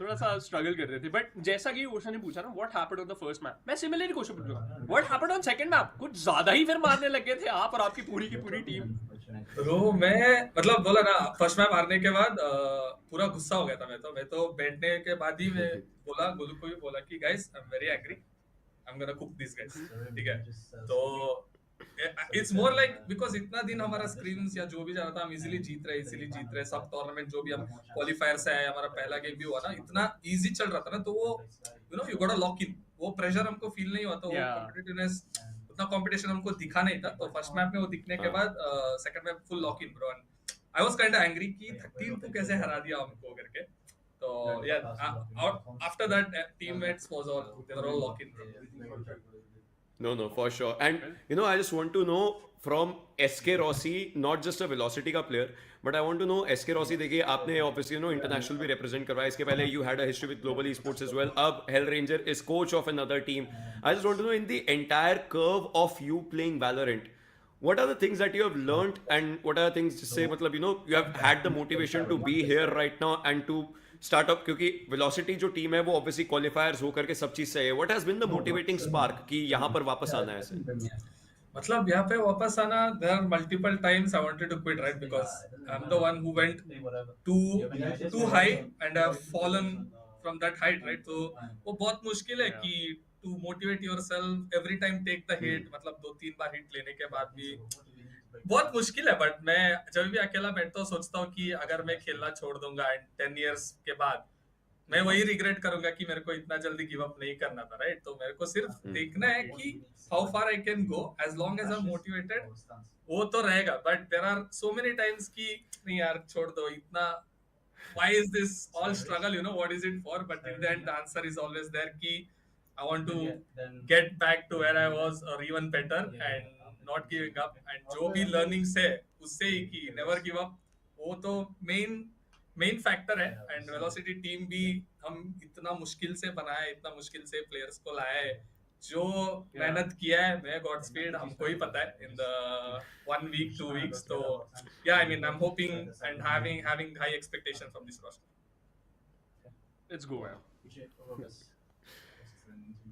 I really want कि भाई जो future के जितने मैचेस हो आपके ही टीम के हित में जाए और I would love to see you and your team will bloom and once again फिर से वो international खेल में जाए. Thanks a lot Asterisk for joining us and best of luck for the future matches. Thank you. Congratulations, best of Thank luck. you guys. Thank you for casting our game. It was amazing, and thank you for having me here. Thank you guys. Bye bye. Bye bye. You know what? I'm gonna steal some of that thank you for myself as well. But either ways, I was not sitting on the desk for that game. Haha. But fun interview out there. Reski Rossi also telling a bit of his journey, how he was sitting on top and then eventually fell down, but is still going on with that journey, still taking on all of the comments from all of his fans too. It's a pretty motivating factor, you know, I must have to say. When you have got everything and then you lose everything and then you bring yourself back up onto the same. So, of course, pretty solid journey out there, but there's a long way to go. And in terms of that long way, there's another pit stop that we'll be stopping on, and that's going to be the next game between Reckoning and Aura. So the first match, pretty solid, 2-1. After 2 days, we've finally seen a 3-mapper series. Aladdin, what are your expectations for the next one? Well, before this match, I was hoping for a 2-0 from Reckoning's side, but as SATUL is surprised, Aura Esports can also surprise. But all these surprises can be seen after this short break. So, ladies and gentlemen, take a short break and we will be back right after this one.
Man, oh man, some unexpected things happening out there on those games, in those maps in Valorant. But after all, there's still one thing for certain, and that is that the next match is going to be super intense. Reckoning Esports up against Aura. It's going to be me, Skadiet, and alongside me, Shadow is here to join for this upcoming matchup. But Shadow, I'm super excited for this one. So am I, scared. Really excited for a matchup against the plus of Aura and Reckoning. You already said Reckoning, they are going to win this one. So I'm very sure that Reckoning, at least one game, you will jinx for them, and Aura will get a victory at least on one map. Oh my god, And maybe oh both. my god. At this point, I just want to say that I probably think Aura are gonna win 2-0, you know. But alright, you know, I really have to mention about the fact that regardless of what happened against Velocity, I still feel Aura are actually going to take at least one map away from Reckoning. Yes, Reckoning have been looking very clean with the addition of BGG as the IGL. He's been doing a phenomenal job in terms of fragging, in terms of calling, and also in terms of just pulling team together while giving them some opportunities to move from over towards the other parts of the map, finding some timings. Everything combined, this team is looking like a well-knit unit. But at the same time, I don't want to take a lot of things away from Aura as well, right? Yes, there are players, there's Gambo, there's Robo, Sinks, NZ, Prime. All of these players have been pretty fantastic in terms of their gameplay. They just need some confidence. Confidence is something that the entire team of Aura needs at this point, because let's be honest, what happened against the players of Velocity Gaming, a 0-13 defeat for the players of Aura. It's not something of a good for your mental also. You need to recover from that, and for that you need at least one good victory. The very first map is going to be really important. If Aura, they get a victory on the first map, that is going to give them some confidence boost for the upcoming second matchup. So yes, first match is going to be really important for the players of Aura, because I'm sure all the mistakes which happened against the players of Velocity, they have been rectified. Hopefully, I mean, they really would need to hit on that reset button and then eventually come back into this one. But a team that would not want to hit the reset is definitely Reckoning Esports. A dominating performance in their previous game. BGG, Monair, Tricky, Deadly 10, Rio. They did a fantastic job last time as well, and we're going to have a look at that itself. BGG on the first map of Lotus. Prime example of how you call and how you outfrag. He was everywhere along the map, and honestly, I'll have to say, from the moment when the IGL UTs have been taken away from Rio, he's been looking so clean in terms of those assists. Those setups have been beautiful, fault lines, flash points, be it the aftershocks. He's always been there for his teammate, and his assist numbers show the exact same story. I mean, I'm pretty sure if we're going to be pulling up any of those stats, we'll see him as one of the assist kings or the assist leaders out on top. And that shows big time about how you're comfortable on your own role. But since we're talking about some comfortable stuff, Aura needs to be comfortable with the chaos that's been caused in the game. Homeboy, Sinks, Prime 1, Gambo, Robo. We did see the Phoenix being brought out by Robo against VLT on that map of Pearl. Yes, of course, he was struggling a lot out there, but it's fine. As I've said, they need to start from a very clean slate and then move forward. Of course they have to, and looking at the journey of both these teams, Aura, they had their first matchup against the players of Velocity Gaming, where on the map of Lotus they did showcase some fight. It was a 13-5 in the favor of Velocity, but on the map of Pearl, the entire team of Aura looked completely off. It was a 0-13 defeat for them. And looking at the journey of Reckoning Esports also, they had their first matchup against the players of SA2L Esports, where on the map of Lotus, they literally dominated with a 13-5 victory. And on the map of Haven also, it was a 13-10. So we have a team who has faced a defeat with 0-2, and a team which has a victory, 2-0 victory in their favor. I mean, the results are pretty much clear what's going to happen today. It definitely is, you know, but a lot of people might say that they were clear even for the VLT and SA2L match, but Shadow, you bear witness to the same result too. The first one, a domination of 13-2 against VLT. SA2L definitely showed some good cards, some good aces up their sleeve. They were just not able to replicate that on the next two maps. So maybe Aura can try and bring forward some similar rabbit out of the hat, maybe do something that no one is eventually expecting. We're going to have a look at the head-to-head of Deadly 10 and Prime as well. KDA almost similar, but Deadly 10 is so far ahead in terms of those kills over 10. ACS is still pretty decent, but again, whenever we are talking about both of these players, in terms of those setups, in terms of those assists, that's where Deadly 10 is having that advantage against Prime. Of course, he's having in terms of the AC, his first kills, the stats are looking better for him. But Fritz and I think few of our fellow casters always say this, that they always throw the stats out of the window because it is more important that how you perform on a particular day. Maybe in the history you have been doing really good, but this could not be your day. You might be completely offline. So many possibilities are there. Sometimes your opponents are more prepared than you. They have got counters prepared for your strategy. So many possibilities do come into the factor, do come into the picture, maybe for some reason. So yes, Deadly 10 and everyone else also need to perform really good today if they want to get this victory. Chances of reckoning are winning are still high. You know what? I won't even deny that. And there's a lot of questions that we've got in our minds. But in order to answer that, let's move on to this short interview. Definitely gonna be Indra and Paradox. That's what we're expecting. How are you guys? How are you feeling, by the way? Hello. We are feeling good. Hello, all We're good. feeling nice. Hello. All right, so right off the bat, I'm just going to ask a question from Paradox itself, the coach from Aura. So, Para, last time when you had a match against, you know what I'm going to ask, right? What happened on the map of Pearl and what's the the gist of it. aftermath of that map? Aftermath of that map is like basically obviously we learn from our own mistakes, and being 0-13 is the most worst score you could ever had, but we took it in a positive way considering like VLT being one of the strongest teams in this whole split. So we just took it like a learning lesson, and as usual like it's good for us that we hit our rock bottom in the first map itself. So now the only step we go is forward, and now we'll get to know more about each other and regarding the mental blocks which we might have against good players. So right now we kind of face the best of the bunch, and now we're just going to play against other people as well.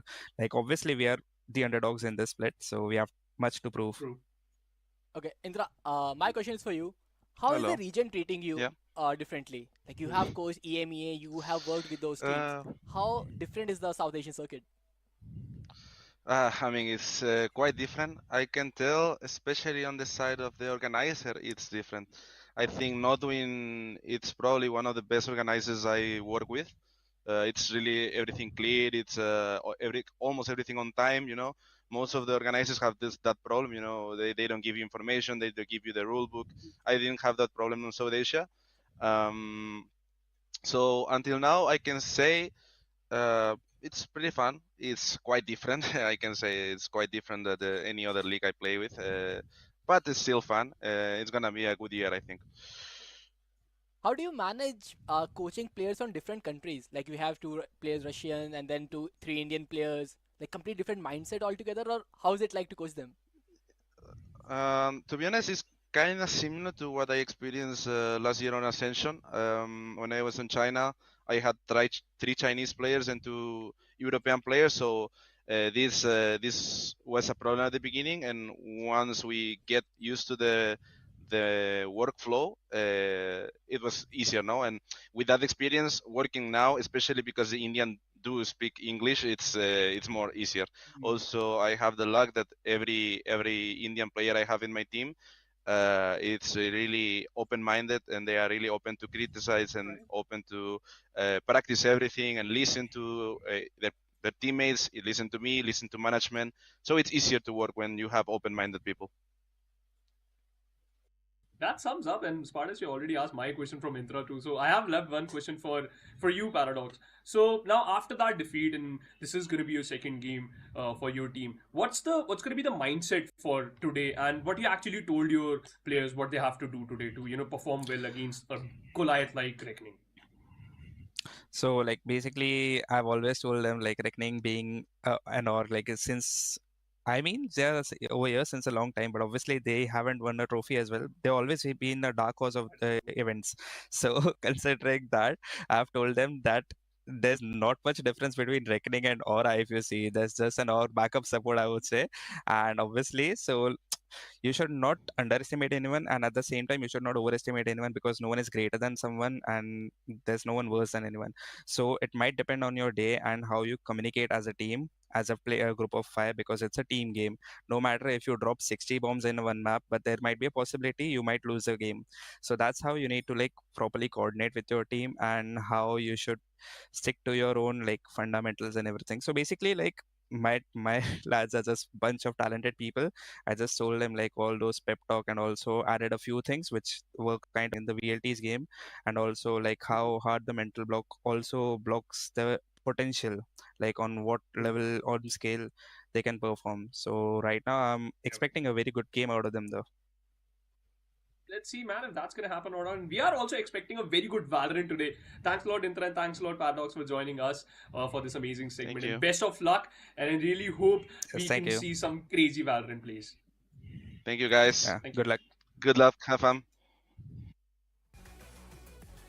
Well, treating both the country's players as well, and that too so smartly. Of course, that's the coach of Reckoning for you, but Paradox as well. I want to bring the conversation, revolve it around Aura a bit more, with him mentioning that the team have hit the rock bottom in the very first match of the series. That shows you the possibility of them to move just up, right? Because when you're at the very bottom of the ocean, the only place that you can go is up. And I think so that's a very good mentality to have. I love that from Paradox, but the question is, can his team players do the exact same thing and utilize that mentality in this matchup? Of course, Paradox, like you said, is a great player. He has showcased his gameplay in the past also. I'm sure he has guided the raw talent, the young boys, perfect what happened in the previous game. I'm sure he has given some sort of guidance also to them, but let's see how much they can implement that guidance, how much can they implement what all have been taught to them. But for the audience also, we have got a quiz. Whoever gets maximum correct answers gets a chance to win the VP points. All you have to do is just scan the QR code and answer the question, who is the youngest player in VCSA 25 and which team does he play for? Cynics, Makavali, Tricky or Venkaitis? Do you know the answer, Scared? I do know the answer, but I don't want to reveal it out for anyone. Only one of those options is correct, ladies and gentlemen. So, very simple steps. Just go back into the video, scan that QR code, and make sure to fill out that entire form. Click on submit. That's all you need to do, of course, by putting in the correct answer. Now, the one who gives the maximum correct answers throughout this entire week will win 5,000 VP, and the second person in that list, basically the one who will come second, will receive 2,000 Valorant points for themselves. So of course a lot of prizes out there which you do not want to miss out, but we are not gonna miss out on the map of Veto, Haven, Lotus and Split. All right, we're up for a game now. Haven has been picked by the players of Team Aura, Lotus has been picked by the players of Team RGE, and Split is going to be the decider map. So Haven, what are you expecting? Because Reckoning, they have already played on the map of Haven and they got a victory also against the players of SA12 Esports, and in fact it was a 13-10. The double initiator composition where Breeze, Sova was there, Omen, Killjoy in the mix, and Jet was also there. A good composition indeed, but do you think Aura, are they being too optimistic with this pick? I think so, yes, a bit, right? Because you mentioned about Haven being played by Reckoning yesterday itself. Yes, they also played Lotus, and on Lotus they had an even better dominating victory over SA12. So I think so maybe Aura, they're kind of doing themselves in this map video, but it's absolutely fine. I want to see what Aura have got on table to surprise us eventually, and this double duelist composition could do exactly that. The running the ISO into the Yoru composition along with the Sova. I do like the idea. The question is how well will they be able to execute? It comes down to those executing plays, that execution, how you'll be able to slowly and steadily build upon that. Moner on the Killjoy. He was a pillar last time. We saw BGG as well. We'll just have to wait and see how it eventually falls down. Deadly 10, Rio, Tricky. Deadly 10 was looking super cool. Rio, in terms of assist, is leading in his own team. And it comes down to Tricky, how comfortable he falls onto that duelist role. We've normally seen him as well. If I'm not wrong, he used to play as a stand-in for Revenant Esports long back, I believe, when they qualified for that ascension. So of course, he knows how things run. You know how to be able to slowly move forward. But now with that said and done, we're going to be moving into the game. Like a good amount of people in front of Homeboy. Overstayed his welcome out there. Tricky finds the opener. And now they're rushing in over towards that A side where there's a huge opening. Of course, the opening is there and the side control is also there for the players of Reckoning.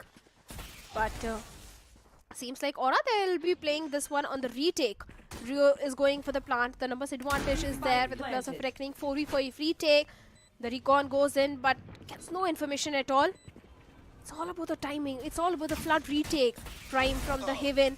Trying to do something with those shock darts, but nothing has been done much. The fault line on the back of it.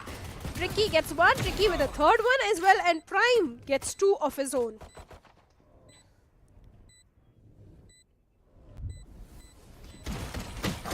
Slowly and steadily, they're catching that. Heads, BGG, gets the last two players as well. And Reckoning starting things off on such a solid note. We've seen this team. They love to pick up on those pistols, and we know how important pistol becomes. Move forward. Get that momentum going. Get those picks. And right now, Reckoning.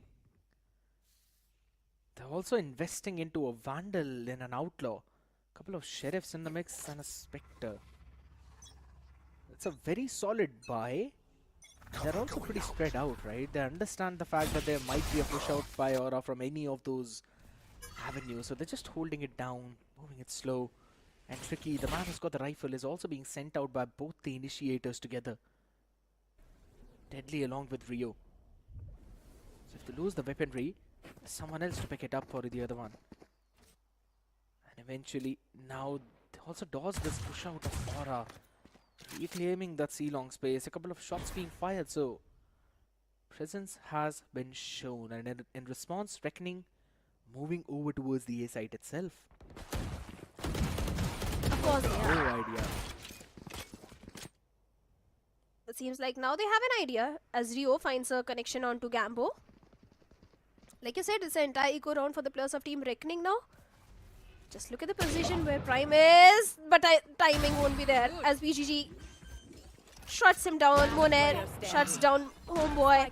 Seems like a flawless round is coming for the players of Team Reckoning because Robox is the last man standing and position already compromised. The shots are there and Moner also lands a final blow in the second round for the players of Team Reckoning. The next round scared is going to be important one for the players of Aura.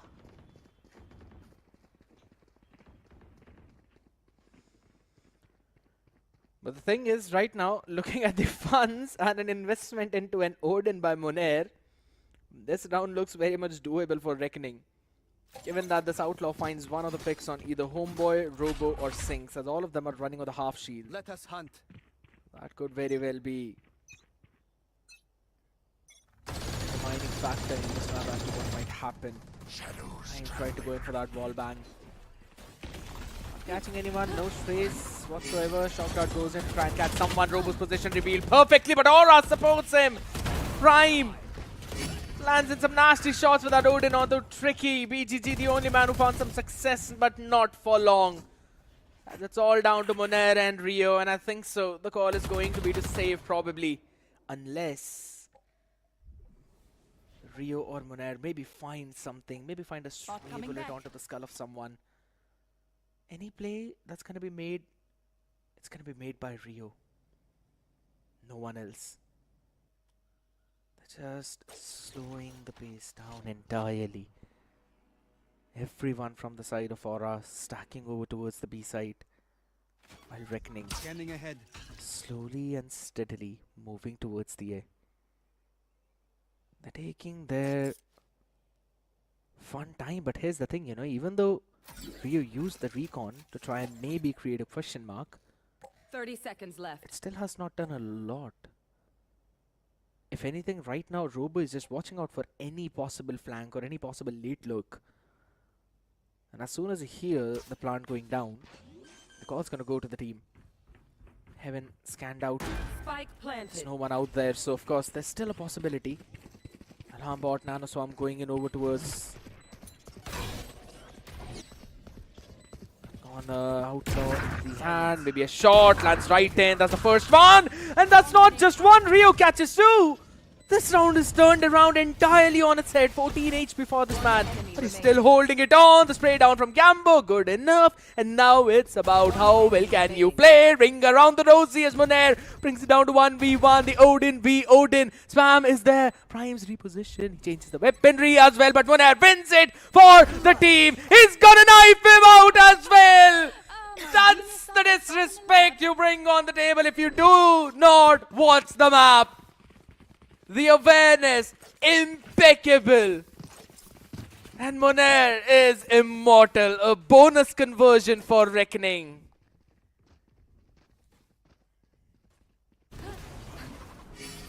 That knife. Well, it's going to hurt the plus of Team Aura. Definitely. Completely unaware. Completely lost. Or I don't know how they are going to get a first round for themselves, because they have lost the buy round now. For Reckoning, it's going to be a bonus round.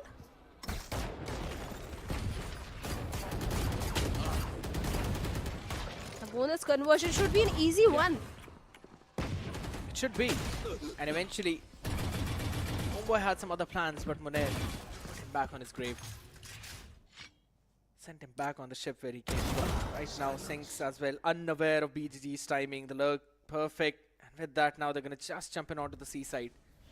There's the spike all the way down there, but it's absolutely fine. You've got a lot of people falling up to pick it up and maybe go for the plant. Maybe Monair should go. He's 3 points away from his own lockdown. One could eventually build up on it. And maybe you're going to send him out to hunt someone. Planted. That does not seem to be the plan though. Gambo, well, he did give him an orb, just not in the way how he wanted.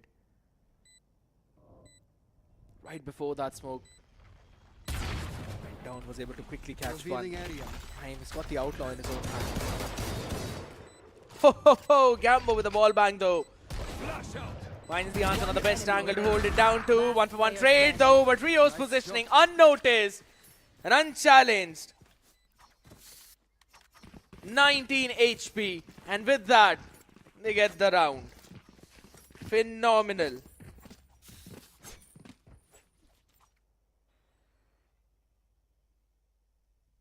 Of course, the fourth round is also there in the favor of Reckoning. Again, a buy round coming in for the plus of Aura, and like you said, the odd investment which Reckoning brought now is coming from the side of Aura. They have got the Hunter's Fury, the ultimates are also there. This is one of those rounds which Aura can't afford to lose at all. Because if they do, it's going to be a 6-0 scat, and that's something which Aura doesn't want at all. But Reckoning, they're looking so comfortable at this point. I wouldn't be surprised if Reckoning is able to convert the fifth round also for themselves.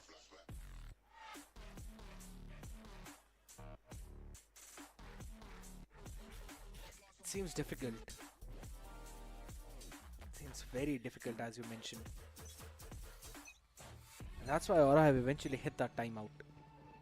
They're gonna try and basically push the brakes now. Maybe see, work around with how can they eventually break this momentum that has been going in for Reckoning Esports. 4-0 start, as you mentioned. They've got the bye now. So this buy round is going to be crucial.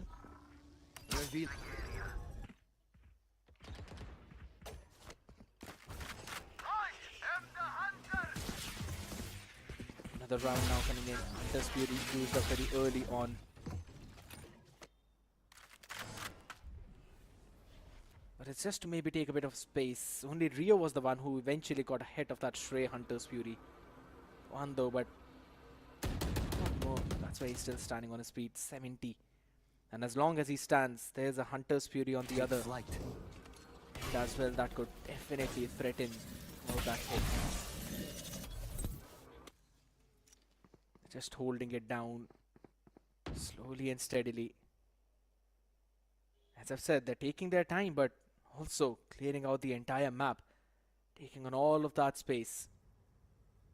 Reckoning Esports, Elon control, Silver's control. This A split is looking solid, but there's a couple of tripwires that they really need to deal with. That's a kill trip actually. That's the first one, and on the back of it, Sinks will be able to take Tricky. Shock dart 30 seconds thrown out. Sinks is still alive. My god, it's just making risky maneuvers. Maybe putting a cam there. Could not do that. So I just now need to reposition. Rio down to 70. And in the post plant, he has the Hunter's Fury, but there's someone for the backstab too, and that's going to be Robo. That's how the contingency. Hunter's Fury used a preemptively. Gambo got there! And on the back of it, Moner as well finds one. Prime drops down just like Optimus Prime. Catches down Deadly 10. But how much more can he do? It's a 2v3. And a lockdown in play. You'll have to respect it, not deny it. And a lovely shot by Prime. Swaps up the weaponry, switches up to the Vandal. Revealed location. He's got to do so much, not a lot. He can, and BGG will put the man to rest. We'll give him a break. And with that, it's a 5-0 start. Yeah, 5-0 is what we have in the favor of Reckoning. Aura looking completely off at this point. Rio's Hunter's Fury was able to find Gambo. But not just the Hunter's Fury, it was BGG and the entire team of Reckoning. The way they are playing, looking so confident. Once again, a save round for the players of Aura. Converting a Thrifty won't be easy at all. Moner gets the first connection onto Senex. Immediately shuts him down. Moner finding Roblox as well. Down to 3 players. Aura. Just now slowly and steadily gonna take that space. Eventually, Aura now going over towards the A side. Well, that's the exact wrong side. Reckoning all the way down towards C on this first map of Haven. Moving up. C entirely empty. Aura in the meantime though, skating up all the way towards the A. 3 sheriffs in hand, a paranoia, a recon, homeboy, his full kit apart from maybe just a great crash, one away from his dimensional drift. But how much can they do is the big question. All the 5 players healthy as anything. 5 headshots needed at the very least. Swarm grenade out. And now they're eventually gonna maybe play for some of the exit frags. The turret's gonna give out the information that there's someone for the backstab, and everyone from Reckoning will eventually move towards the spawn.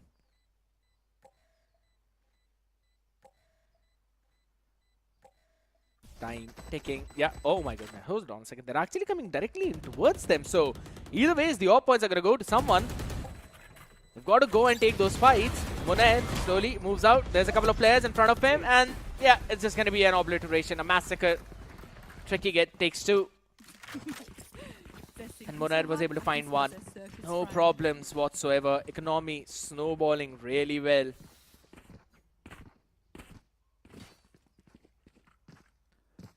And now, on the back of that though, 6 rounds already picked up by Reckoning. It seems more like how in every first map we're seeing a 6-0 start, but the audience thinks that Reckoning will be able to win this one. 71% of them, while 29 are still hopeful for Aura.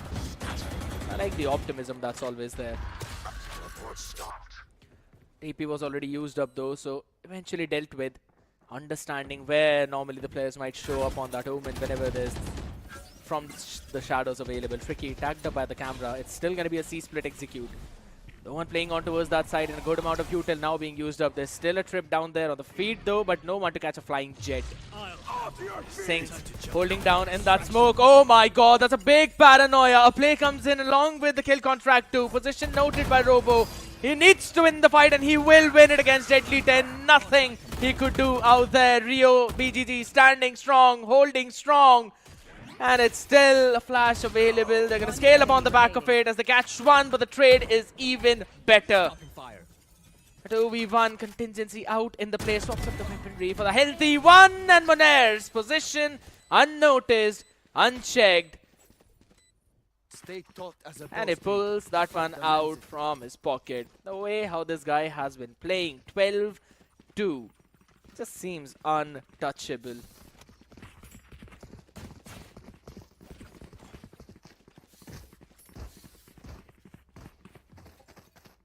Lovely approach coming in from Revenant Esports. Outlaw in his hand. Now BGG is just holding on to that weapon. Half shields, that to 4 across the other side. So definitely played a good, but that's a trap play. And a lovely shot by Homeboy right on the face of Tricky. Tried to go in for that nasty one way, but he could not. Did not anticipate something that would come out of Aura so quickly. But now that they've established that C-long play, they've given up the control entirely. And they do not really have any other space on map to work with. Now those strips that Sinks has set up, those are the exact same kill trip that he also used in round number 5 or maybe round number 6. Lovely shot by BGG. Catches Prime, just a bit of a shoulder, and that's all he needed. No wall bang, right onto the body. Kills that 140, takes the life out of him. Numbers equalize, smokes all the way out, and the players on site. Still Monair playing all the way back, maybe waiting for someone to go in for the lurk. Sengs will be stopped for a few seconds though, but BGG will not. Still moves in, the cage is out there, but as soon as it blooms, Deadly 10. Super crispy on that aim, Robo with the trade.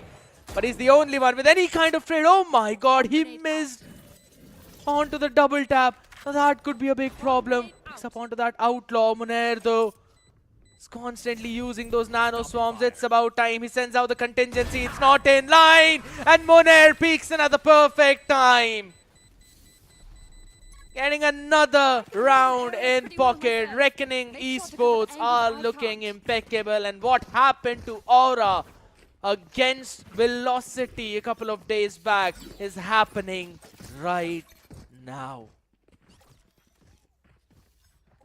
You can't even start to fathom the mental that these players would be going through. If anything, it's one of their first official tournament out there. All they could do is just stand and fall as this Outlaw is like an operator with half shields and a force buy across the board. No creds left for the next one either. And with the way how Reckoning are slowly stepping things up, they're creeping ahead for the unthinkable scoreline.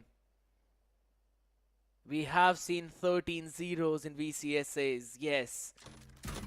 But one team being 13-0 twice, that has never happened. It'll still slowly move forward, creep up. It's technically a stack side as well as a couple of players play in, but there's still Gambo only on site who wants to try and play for this game. He will be having the support of Robo, but not for long as he takes one. Eventually falls down by the hands of Tricky. 30 seconds left. He's got quite a few tricks up his sleeve, I must say. Blade Storm up, but I reckon he's never had the need to use them, as he's always had the weaponry in hand. Not a single round that they've dropped till now, and seems that it's gonna remain unchanged. As Homeboy, with just a classic in the hand and maybe a dream, will move back. They are going in for technically a save. My question is, are they actually going to even get some creds out of that? I don't think so. So if anything, Homeboy would need to die. And maybe he can catch on to Robo. Yeah, just trying to find some timing on that. He'll go out. And Monair, he'll be able to shut him down. It's a 9-0. Reckoning slowly and steadily building up, moving on to what everyone have got in their hearts. BGG has been so crispy in terms of finding those opportunities. in terms of finding that opening pick. And it's not the first time he's doing it. Even last time when he played on the map of Lotus, we saw him having the maximum first bloods. Get out of my And way. he's the only smoker of the team. If he's playing so confident, if he's playing so solid, you know it's a problem. Robo standing in an off angle, wants to play on the back of that paranoia, catches down Rio perfectly. And quickly goes in with a double tap, no overheating. Holds it down for the other angle as he knows that the players will be dropping in. Now they've dropped the smoke on the side to try and play around with it as Robo finds another one onto Deadly. The lockdown in play and BGG answers back. But they've still got numbers disadvantage as Robo gets 3. But then there's another answer from the other end. Reckoning Esports bring the number back. And there's an operator on the other side along with a Guardian. Not the best weapons to go for the retake. And Tricky is in the off angle of the left side. Will Homeboy anticipate it? There's a couple of cages being dropped down. Homeboy, alright. Now he finally sees where Tricky is, and Sinks has been taken care of by Monair as he was all the way up in heaven. Yeah, it's definitely a save. He's not going in this for this retake with the operator. Not happening, nada.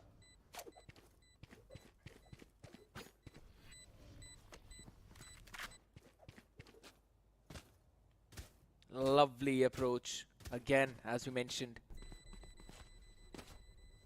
Reckoning. The moment they are down in numbers, still pull something out of the hat. Just magicians of some sort. And then they quickly convert that round in their hands.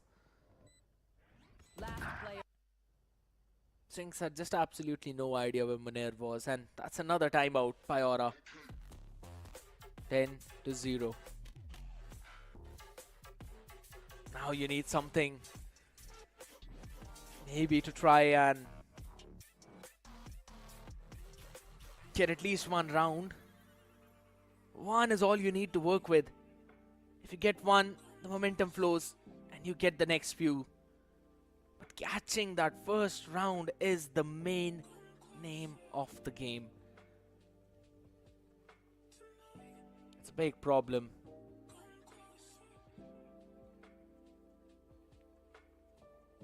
And they are slowly and steadily trying to find the answer. Maybe Paradox, with the experience that this man has had, maybe it will be enough. Maybe they'd be able to pull something out. But it's a big maybe. Again, we've been discussing about it for such a long time that Aura, regardless of wherever they go, regardless of what they do, Reckoning have got an answer. Even in the last one, they went in for that Sivers push out. Yes, they found an opener with that paranoia play, but nothing after that. Now it seems to be a C hit. Full-fledged C hit. A lovely fault line to try and push all of them back as Homeboy has got the operator in the hand either way, so he'll have to play safe. He'll have to play smart. Up close in corner is Sinks. Still a bit of an off angle. My man, he's just out in the open, and so is Gambo. That's such a big mistake. They had no information about what's happening in that C-Long. Careless mistakes after careless mistakes, and Reckoning are just so good at punishing them.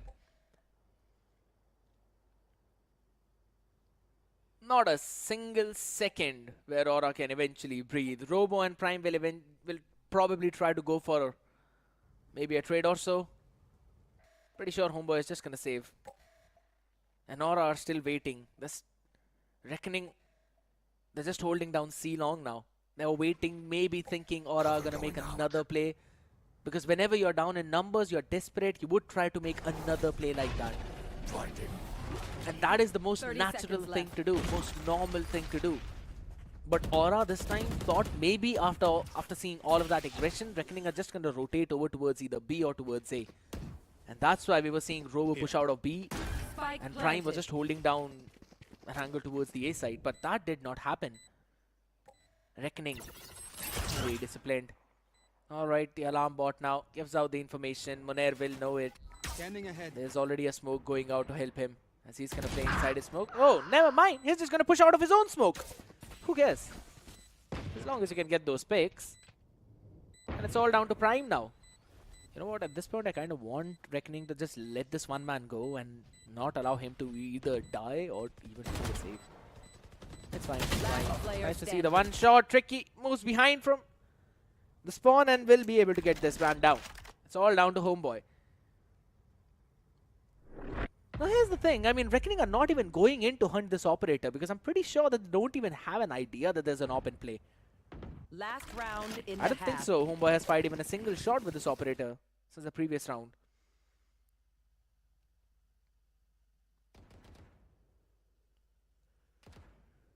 Whenever you've got a Yoru on defense, you would want to play aggressive. You've got your trips to play around with. You have that gate crash. Send it all the way back, maybe towards spawn, maybe towards other side. Play a bit aggressive for the first 15-20 seconds. And then quickly take the TP. If you find a pick, cool. If you don't find a pick, sure. Now you're going to reinforce the other side. So you can be at two places at a single moment. Just take out an A push and now running it over towards the C side directly. Oh, a TP play. My god, Gambo! Hunter's Fury on one side and an aftershock on the other. Cannot catch a break. Unfortunate for the man. Had to just run into that. C-side completely open. It was still a 1-for-1 trade though, so Tricky was taken down. Prime, he's at a perfect angle. Oh my god, the timing. Moner knows where he is. Will catch him. So unfortunate, but Sinks was there for the answer, at least on one corner, and a reposition from Rio. Robo couldn't do anything, and it's all down to Homeboy as his position was unnoted. Can probably find a timing, fired a shot, but could not catch anyone. Sends out a flash. Want to be repositioned on that angle though. Goes in for a bit. Fight peak. Sinks the only man. Can he stop a 12-0 from happening as the rolling thunder was sent on his face? BGG has also got a paranoia. Why has he got a paranoia till now? I don't think so he'll use it. Either way, is on and off angle. And Sinks move up close, and that's the double peak. Deadly 10 will get him. It's a 12-0 for Reckoning Esports, and Aura are being utterly destroyed on the map of Haven. This time from a very different team.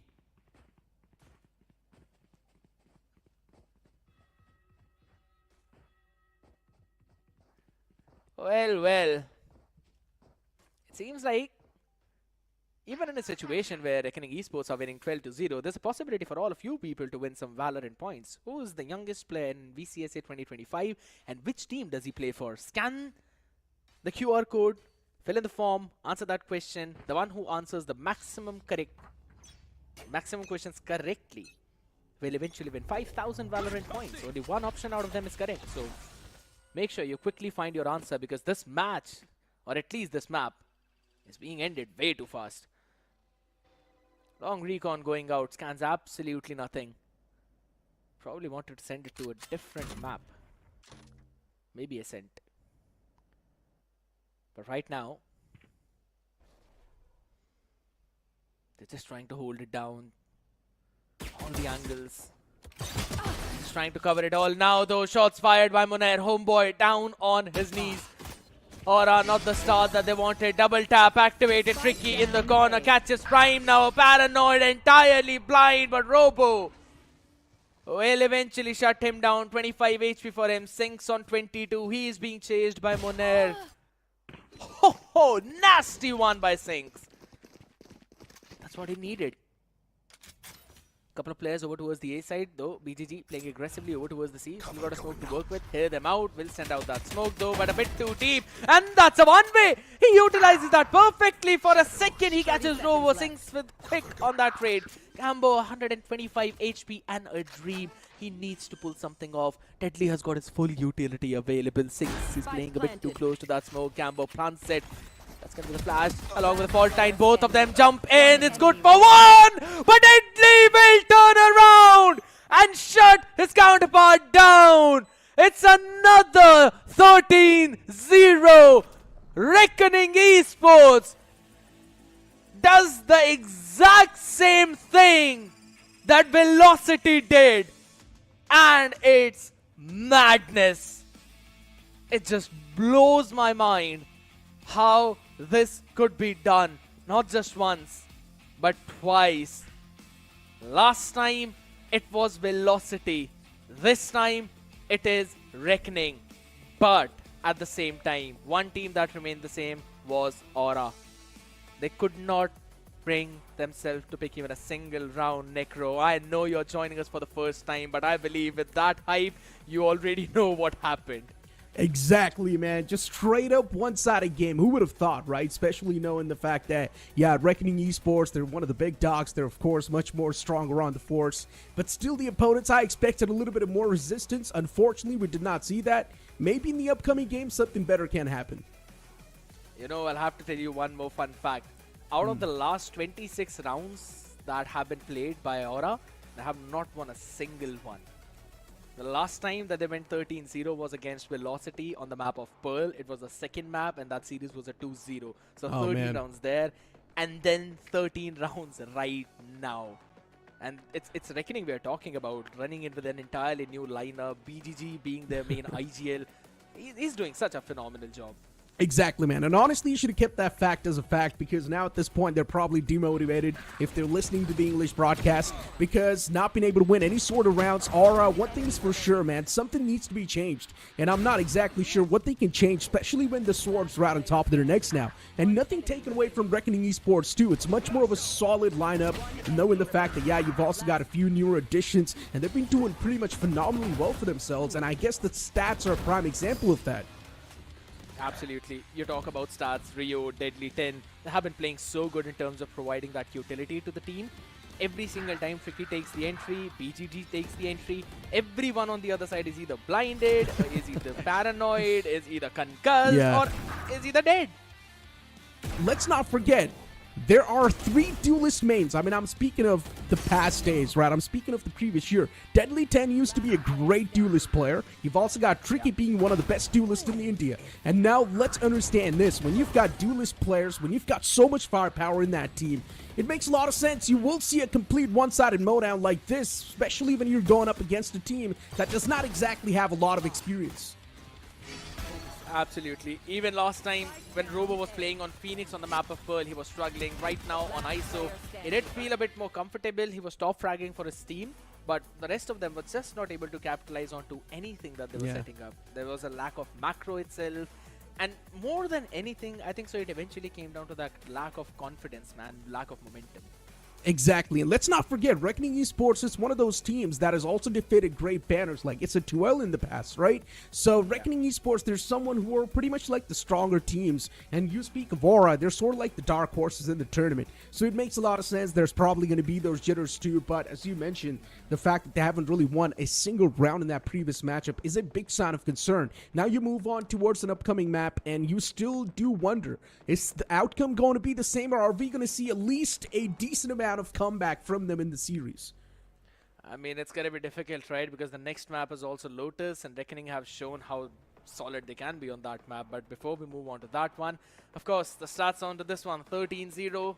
8 times Reckoning got the first kill, but it was only 5 times that Aura got it. Now, here's the thing. Even in a 4v5 disadvantage, Reckoning were able to pull themselves back.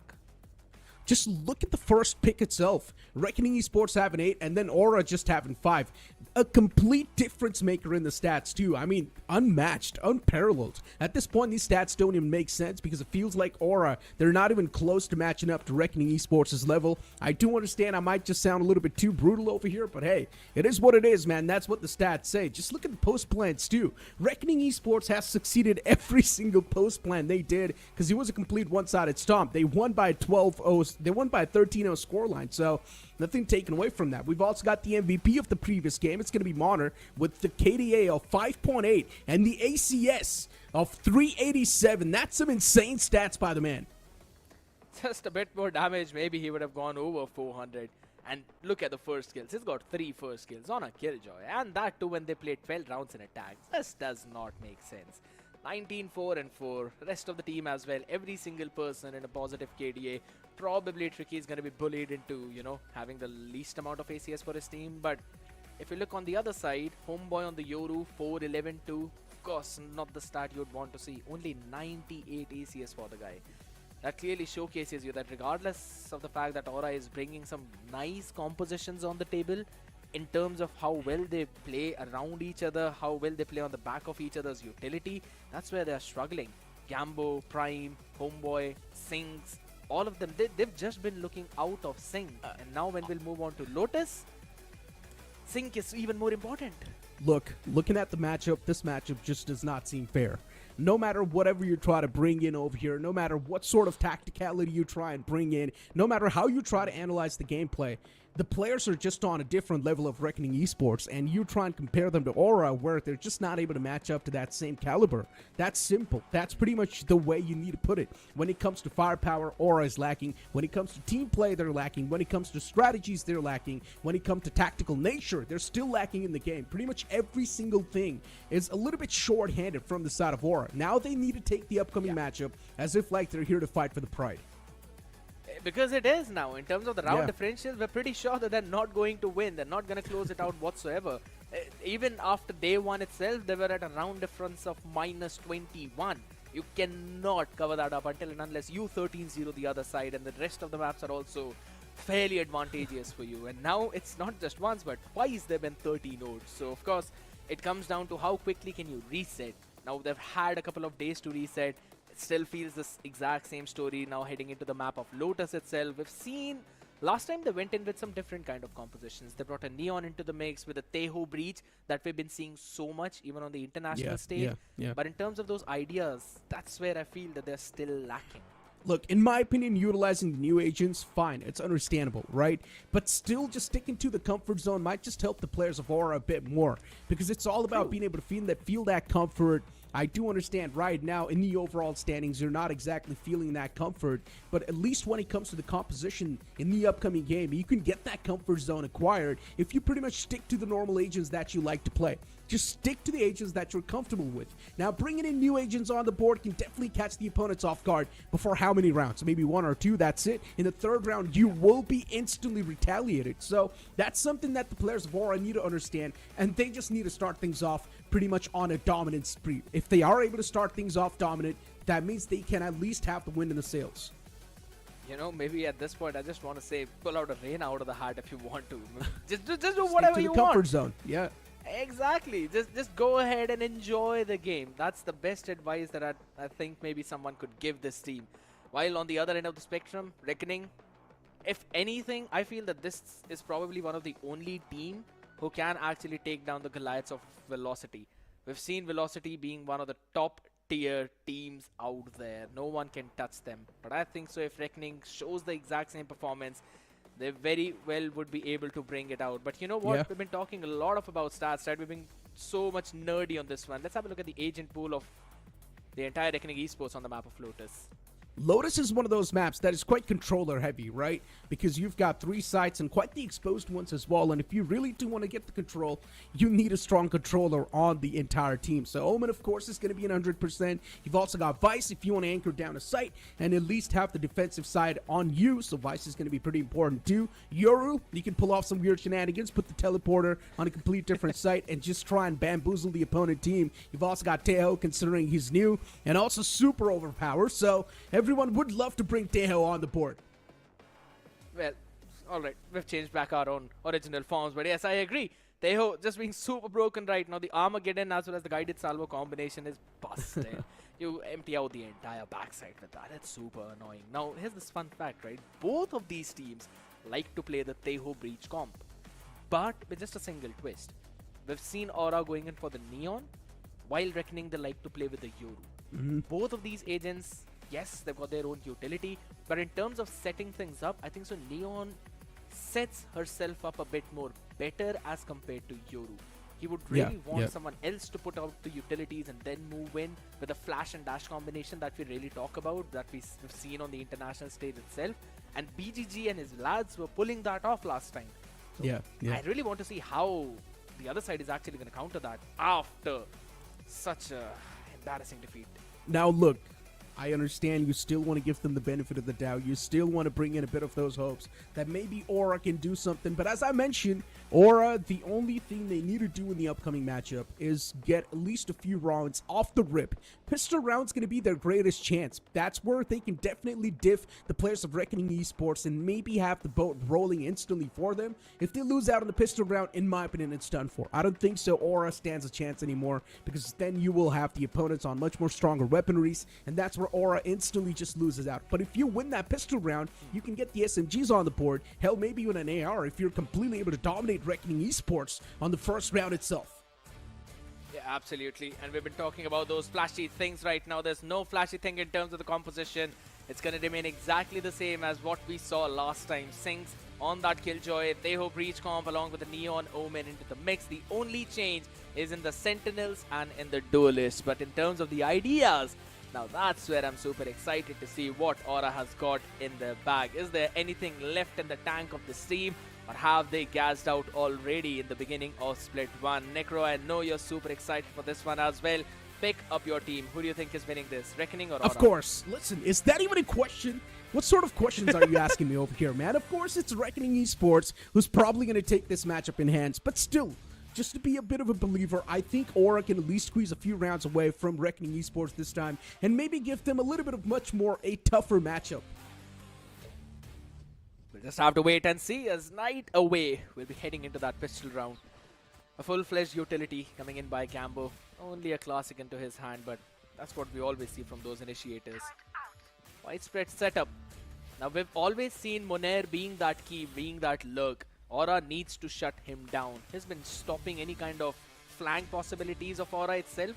So Monair becomes the prime target, and he was also the MVP of the previous game. So he's carrying that momentum, and that's why we see a sheriff in the hand of this guy. Let's not forget experience counts as well, and that's where Reckoning Esports, they've got the upper edge. Aura on the opposite side, struggling. Mentality not exactly the way they want it to be in this game itself. In the previous game, they got 13 out, and now Reckoning Esports, they've got the heavier side. They've got every single advantage they can ask for, be it the mental, be it the tactical. And now Aura just left to try and defend. A take towards C-side maybe. Reckoning Esports trying to take a bit of that dig. Utilities were tossed out to try and bait out a few more traps. You've got the man on the opposite side. Tricky's just waiting for someone to overextend. Oh boy, he's gonna come out with that peek, but still, Tricky's good for two. Even Deadly 10 was able to back up with one, but he instantly gets picked off. Trades did happen, but in the favor of Reckoning Esports, they just lost out on one man, and Aura is down to just two. Rough luck. We already know who's going to be the one to convert this round, unless Prime or even Gambo pulls a rabbit out of their hat. Yeah, I mean, it all was again BGG's big brain cells. Set his team up already, and he made them ready for any kind of push out over towards the mount. As he goes towards the A, opens the door. One enemy remaining. Shot. Gambo's down, and it's all down to just Prime. One man. Oh, flank. He's getting knifed. No, maybe not. Prime expected the flank. For a moment, I thought BGG can definitely go for the knife, considering, I mean, they've got every single advantage they can ask for, right?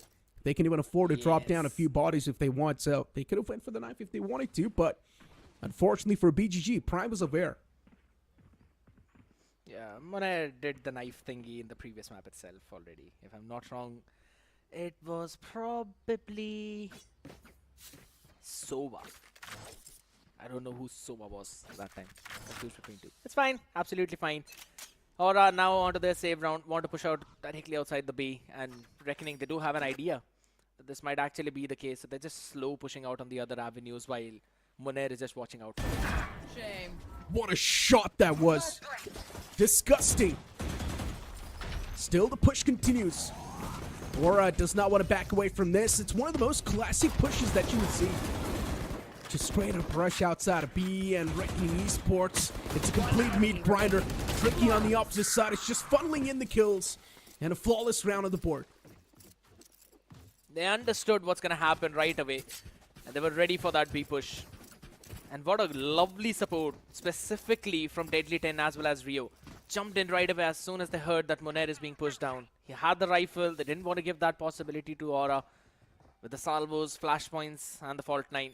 Clear that entire angle out and just finish them out in that one choke point, wall banged as well. Setup is being changed a bit by Aura. They're starting with 4 players over towards the A side, and C is the weaker one. Reckoning starting with something similar to what they did in pistol round though. Reckoning, once again, pretty much pulling out the classic. Who's next?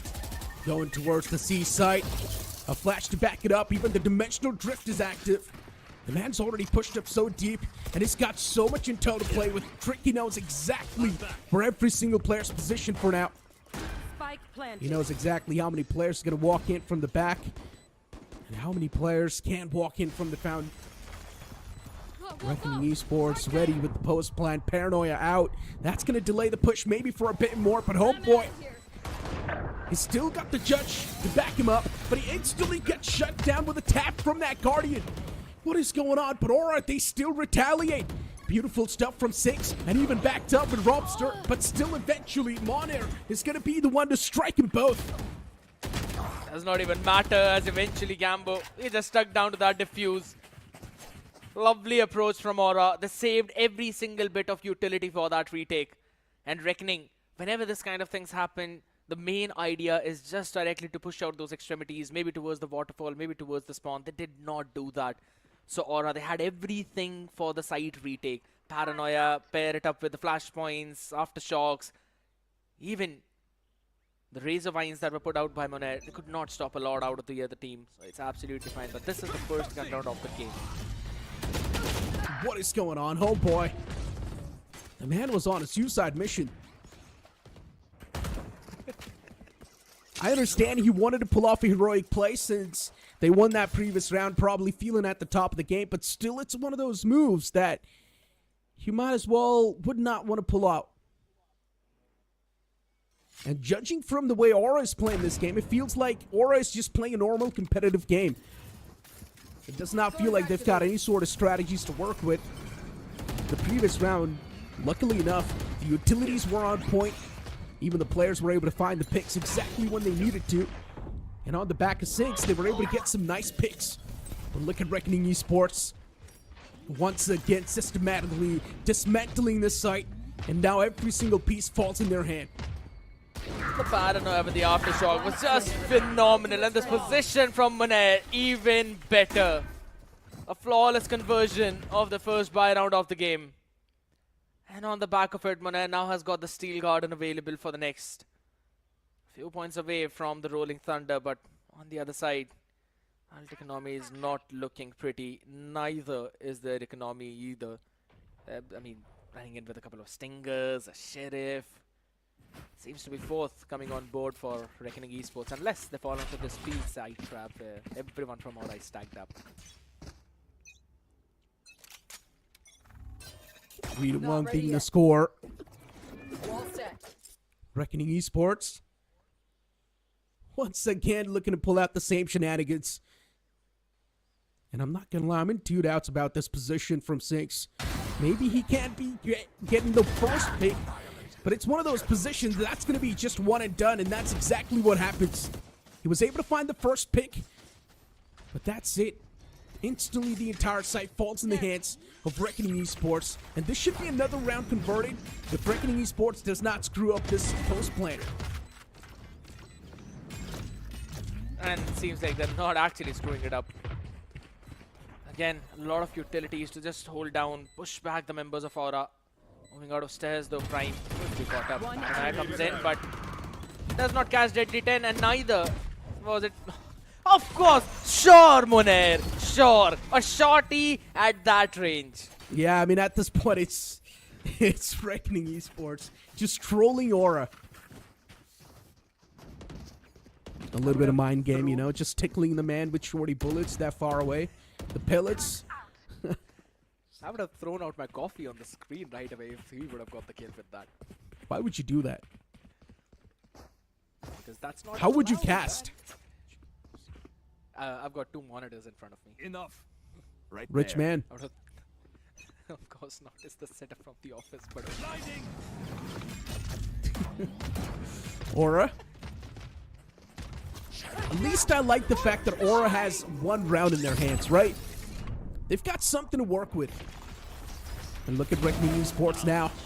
Tricky, what a pick that was. On the back of that pick, they instantly get the B-side control, but Tricky, hands were too busy. And he instantly gets picked off. Trades happening back and forth, but Revenant Esports, they've got the advantage. Prime all by himself in a 1-on-3. Deadly 10, BGG, and Monair on the opposite. 3 men just waiting for the man to walk out, and that's exactly what happens. And Morris Crosshairs was trained. And now for the last few rounds, Reckoning were just going in with their slow hits. Aura, they're basically conditioned in order to believe that it's probably going to be another slow hit, and that's when they decide to change the pace. Like, it's fine, we've gone for a lot of those slows. We're going to rush it down towards B side. Utility, again, perfect. Held it down. And even though Tricky was taken down, he set Monair up for success. His flash was the one that basically let Monair pick that one player who was playing it towards that A connector. And this is the ability to play on the back of your teammates' utilities that is making this team super strong. Look at that. He sends out the flash, and right away, Monair peaks. And also, he was standing in the soft angle to take down Prime. And there was no chance for Prime to win that one. Yeah, One you good see him. thing. Yeah. Look, the main problem for Aura at this point is that Reckoning Esports, they're cycling through their ultimates pretty quick. Exactly. And if this keeps on happening, that means it's a default lose situation for the players of Aura. They do have a lockdown available in the upcoming rounds that can be used for a post-plant situation. They can get the site back in their hands. But still, it's Reckoning Esports we're speaking of, right? And they probably do know what exactly is going to be cooking up in the heads of Aura. I was about to just mention the same thing, that even Gambo on the Rolling Thunder is one away from it. So if they want, they can really try to play for that orb, which seems to be the case as they're playing 4 people towards the A side to try and put a trap under Reckoning's aggressive play. Homeboy can't be serious with these moves. He is. As I told you, it feels like Aura is just playing a normal competitive game. It does not feel like they're playing a tournament. Unfortunate for Aura, Sinks gets picked off. One of the strong anchors not in the game anymore. That means C-Site's open.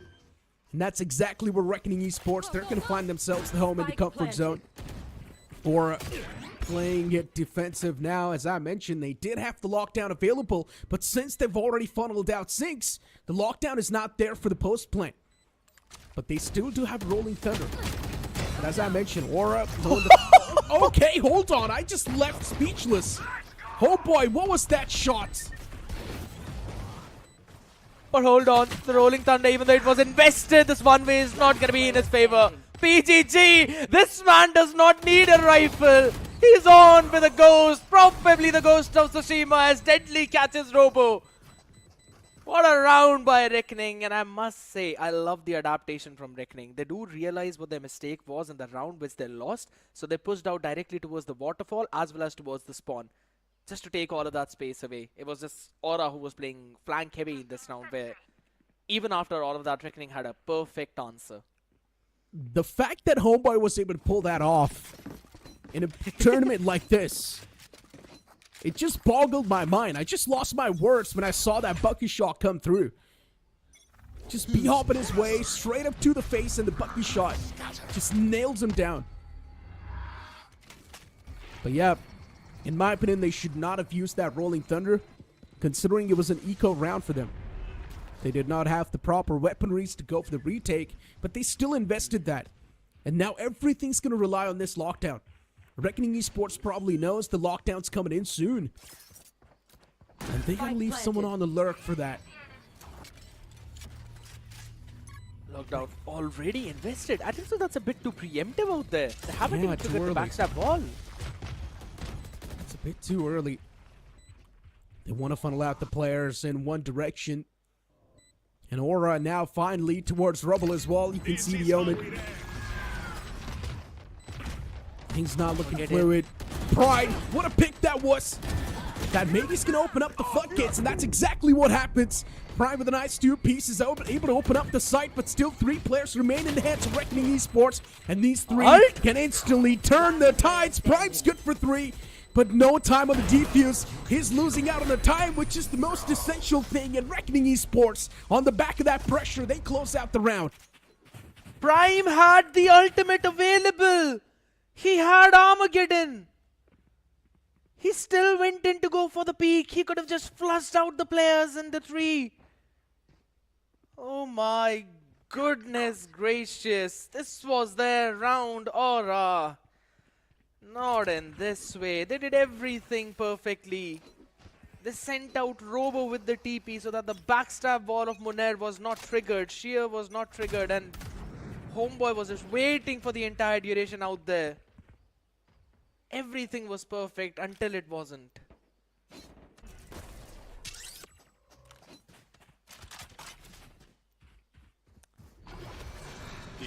What do they have left now? Nothing. They do not have proper weaponries, neither any ultimates.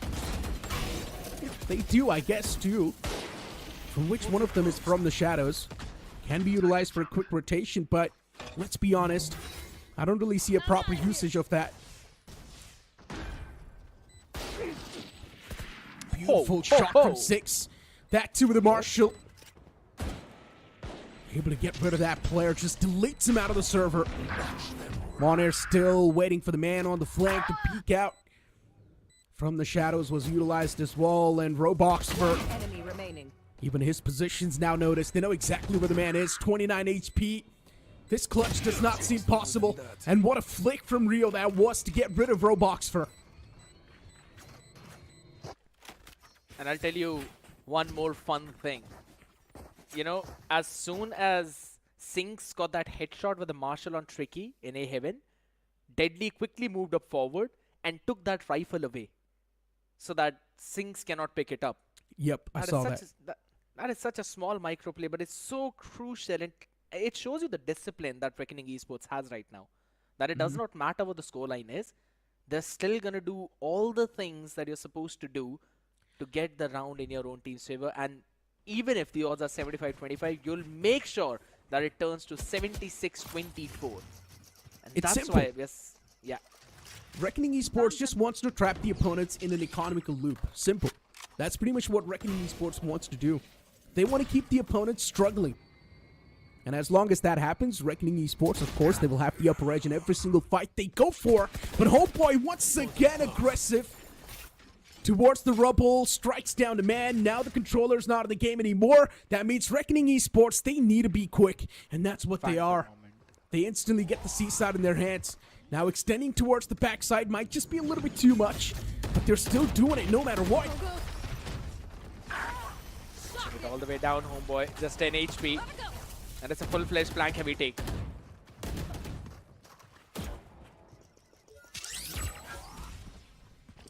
Grenade is live. Nah, no way you missed onto that one, but it's still a couple of players. Now it's trying to hold it down. I like what Reckoning is doing. They're trying to double up. Want to play together. 30 seconds left. Not trying to take any of those individual duels. And Aura at the same time as well, I'd have to say. They're just watching out for all of those avenues, but this lurk now Spike from Tricky planted. could be the key.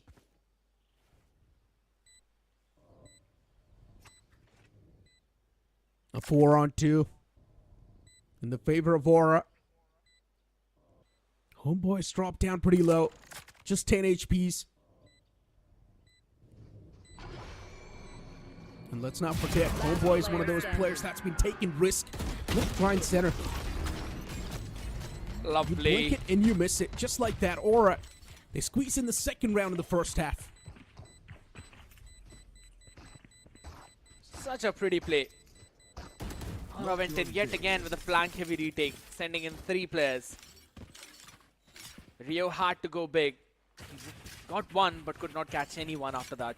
And the moment that happened, that's when Tricky looks away from the angle, and that's when Homeboy moves from the spawn to take him down. Nice approach by Aura, 8 and 2. So at least that's 2 more steps closer to improvement. But not got kind of ultimate to play around with. Rio has got the Rolling Thunder up. Okay. And Tricky is 2 away along with Monair for Dimensional Drift as well as Team Garden.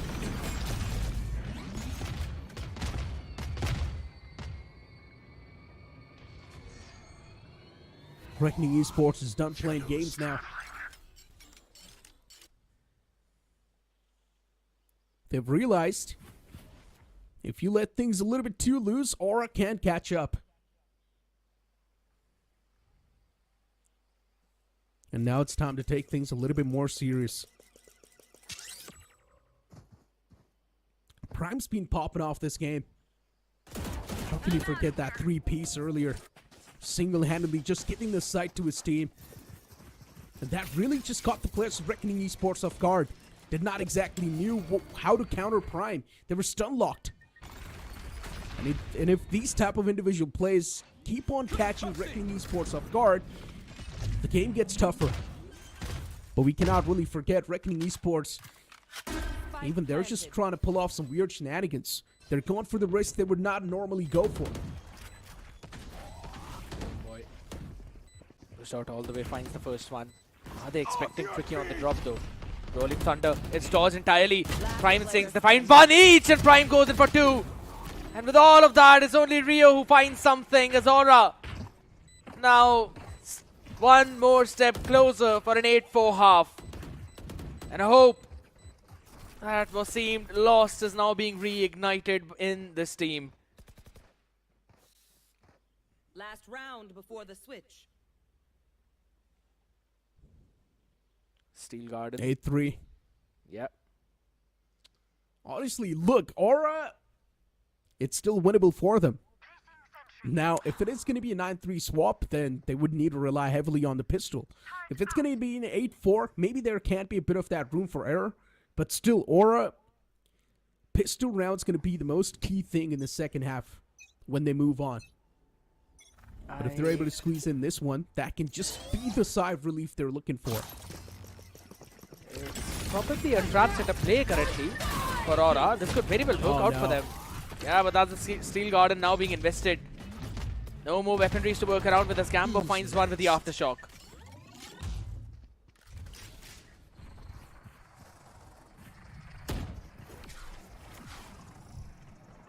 Solid stuff. Tricky now wants to go for a risky play as well.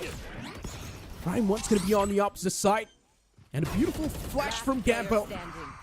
He's able to shut down Tricky, and even 6 on the site takes down BGG. And Rio, the man was all by himself, and he's not able to hold down the site.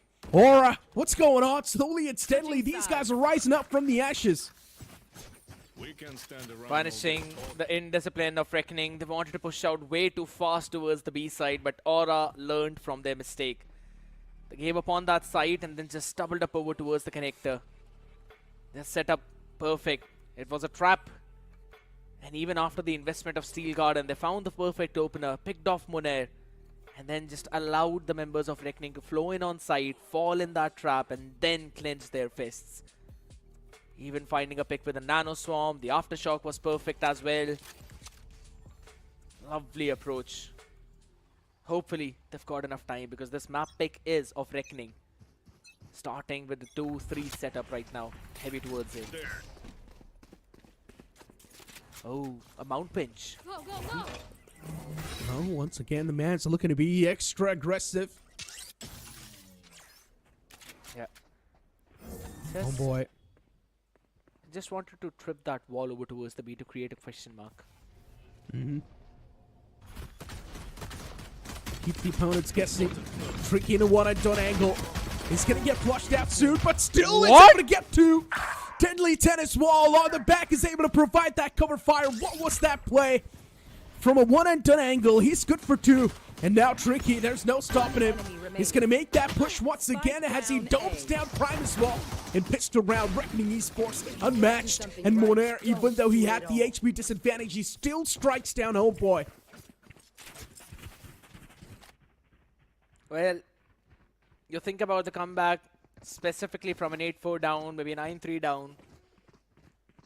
The first thing you need is pistol, and that's exactly what Reckoning stole away. And what a setup, what a play. As you mentioned, Tricky was supposed to be one and done in that angle, but the support from Deadly 10, impeccable. And also, Rio. They flushed all of the people forward because of the guided salvos, and then eventually it was a meat grinder. Idiot. One way to kick things off. Gets rid of that killjoy. Even the dialogue. Tricky. On the side of Aura, it was Homeboy every single time pushing up A. And now it's Tricky from Reckoning Esports. The man who was supposed to watch the flanks not there. Tricky's gotten rid of him.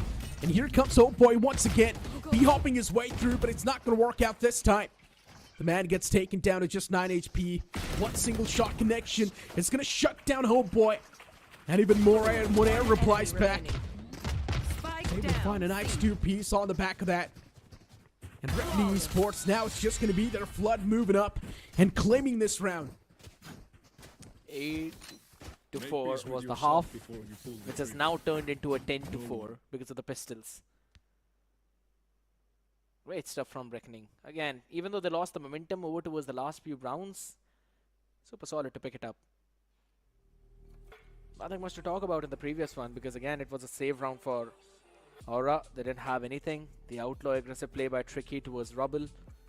Found themselves the first pick onto Sinks, the opener, and then eventually it was just a trap setup towards C. They knew that someone's gonna make a play. They were ready with their own utilities for the trap. Sent out all of them, shut them out. First pick there, and then the follow-up. Unfortunately for Gambo, he was just stuck in an angle where maximum he could have got was 1. But now, this round becomes even more crucial for Aura. What approach are they going to use? What do you believe? Is Lotus attacking side or a defensive sided? Oh, super attacking sided. Exactly. That's my point. And Aura right now, they're on the attack. They still do have the overall advantage when it comes to the tactical aspect of the game. And considering given the map favors the attacking side, Aura in the first half, they were able to squeeze in 4 rounds, which is not bad. But considering now they're on the attack, in my opinion, they should do even better. On paper, Aura does still stand a chance to win this round. Launching It needs to be constant rounds after rounds. That's the main thing. Oh my god. Oh no. Nasty. What just happened? That's the combination there. I like the idea from Reckoning Esports, quickly going in for the re-clear and... Oh no! Sinks! The perfect play from the mat, pushed up exactly at the timing as well. And now Aura with every single advantage on the board. Just mowing down the players of Reckoning Esports. Who would have thought about this? As I mentioned, on paper, they did have a chance to win that round, and that's exactly what happens. Rio is completely lost, never expected Prime to push up that deep. And just like that, Reckoning Esports wrapped up in a sheet. Rhyme muted there out. But yes, the first one with again the guided salvos was able to catch on to Moner. And on the back of it, Sinks just holding down for the push of Reckoning. That is a good adaptation. That seems like Aura have done their homework. They know how Reckoning like to play on defense. They always like to push the extremity, the response to what the other team is doing. So they were just super ready with this one. The judge in the hand of Prime, one away from Armageddon, but so is Tricky with the Dimensional Drift. Full-fledged utility to take control of the rubble while they give up the space on the mound where Aura is moving.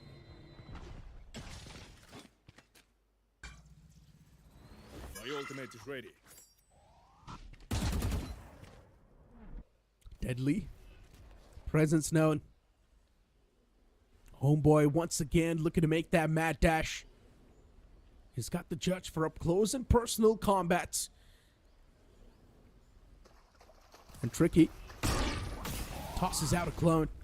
Homeboy shoots that. With that, his position's now noticed. They know exactly what's going on here. But Homeboy's the only man making the dash towards the site, and is still able to find the strike. Monair there to try and funnel in Homeboy as he does secure that kill, but that's all he's going to find. The rest of the players moving towards A. It was a bit of a bamboozle move from the side of Aura. And Reckoning Esports, it feels like they haven't really exactly fallen for that. Still 3 players ready to retaliate instantly towards the A. And this has got to blow for Reckoning Esports. It does not seem like they stand a lot of that chance to try and defend the site down, but still BGG is able to find the first 2 and even back it up with Deadly Ted. BGG is able to do perfectly well. And Prime, his position is noted. Utility is being dumped on the face of that man as he sends out the salvos, but it's not gonna salvage anything. Reckoning Esports converting another round. Lovely stuff. BGG was not supposed to stay alive after that. They used the Armageddon, if I'm not wrong. They also used a concuss to try and take this man down. But the way he maneuvered around the site, moved in from the other side, just walked away. Nasty. Economy now starting to look thin on Aura. And that's the main problem. If Aura loses this round, it's done for. Needing to rely on Eco on the last round would be tough. They need to win this one, no matter what. Homeboy did a perfect job in baiting the players of Reckoning Esports and thinking that maybe the push is going to happen towards C. Tricky too, collecting the information. Beautiful stuff with that dimensional drift. He now knows exactly how many players lie outside of C. They wanted to go in for a trap play where with the dimensional drift, they will send out the fault line. And then Tricky moves out of his ultimate to try and pick them off when they were concussed. They just could not time that well, so Tricky got caught in that in the fault line itself. So he had to just TP out of there. Around a minute remaining still for Aura. They can create a bounce around the map, the other side too. But here's the thing, you know, they haven't really dealt with the wise utility over towards the A. So Reckoning Esports can just leave one person there and maybe rotate the other ones over towards the C. True.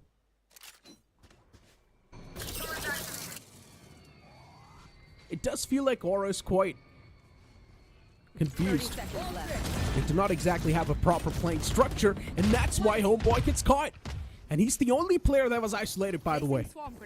Instantly Aura, they try to come up with a plan on the fly, but I don't think it's going to be working that successfully well. They do not have things planned out for this round. They're just going with the flow of the game, and the man behind this wall should be spotted. Sinks from the cubby, shut down. Still got Gambo exactly on the site. Aura with the remaining 3, and now they've got a dream target on the back. And Deadly Ted, he's at least able to find Gambo too. Now the situation's taken down with 2v2. Aura still stands a major chance in winning this round. But Monair, he's able to take it down with 2-on-1. Prime, the only man left alive. What can Prime do? Pulls out the classic. Waits for the man in the front. He did go for the shots, but with a classic, you can't really take a fight against a Vandal. There was no tap on the spike. Changing plans. He just had to buy a few more seconds. That is so impatient from Prime. He had time. He could have peeked in a bit more later once the effect of the Steel Garden was over, and he could have pulled out his own Vandal. Oh Heat of the moment, God. my friend. Probably. And that's the experience speaking right there. Lovely stuff from Monair though. Using up the Steel Garden as soon as it was available, regardless his team was in a 2v1 advantage. Again, Reckoning with their discipline is the reason why they're winning so solidly. Deadly 10 is 1 away from his Armageddon though. Long pitch.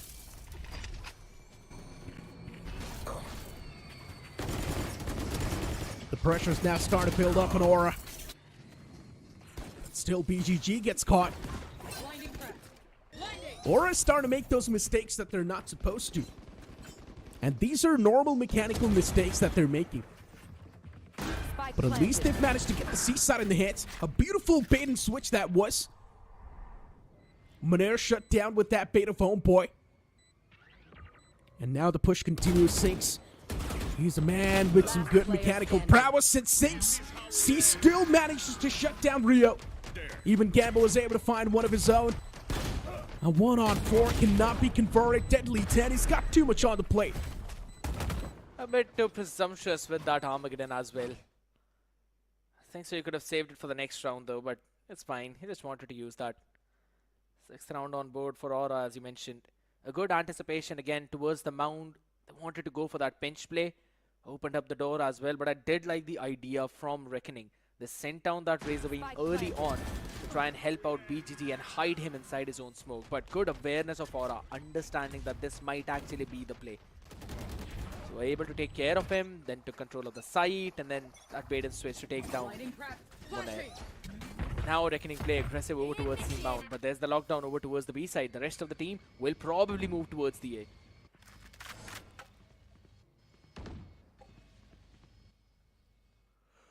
Oh my god, this triple flank, heavy play from Reckoning. Not a big flank of this. Deadly 10 once again into what I'd done. And how did they not check one of the basic angles? Oh Deadly my 10 god! Still messes up big time. What just happened? Reckoning Esports. You do not really expect such sort of plays from a team like that. Deadly 10 at least expected a one piece from the man, but he was not even able to secure that. He whipped both those shots onto Gambo. And that lifeline given to the players of Aura might just mean a round cost for Reckoning Esports. A judge in the hands of Homeboy. The man's just waiting for the players to funnel in from that main entrance. The rotating doors triggered. A few players showcasing their presence. And yeah, a play was tried from Homeboy, but it instantly gets shut down. Not entertained enough. And even the Rolling Thunder utilized. That's going to secure another kill. As I mentioned, Reckoning Esports, that one misplay from Deadly 10 might just cost them the round. And that's exactly what happens. It's all on Deadly 10 in my opinion. It is. He just needed to pick one there. And he could have probably played in for survival. No one checked him. Not even Sinks. That's going to be clip 100%. He's going to have an earful for that one. It's not having the prettiest of the day. 10, 12. 7 assists. Yes, understandable. But, I mean, come on. He's the initiator of the team. You can look at it this way. Aura's aura was so strong that Deadly 10 panicked.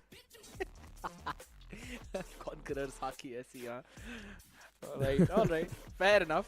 With the way how Aura has been playing, at least it's not going in minus anymore. I know, right? They still do stand a chance to win this entire game, considering they're on the attack. Probably. Comeback is possible. Any believers? You know what? I'm actually going to say yes. Yeah. We all love a comeback story, don't we?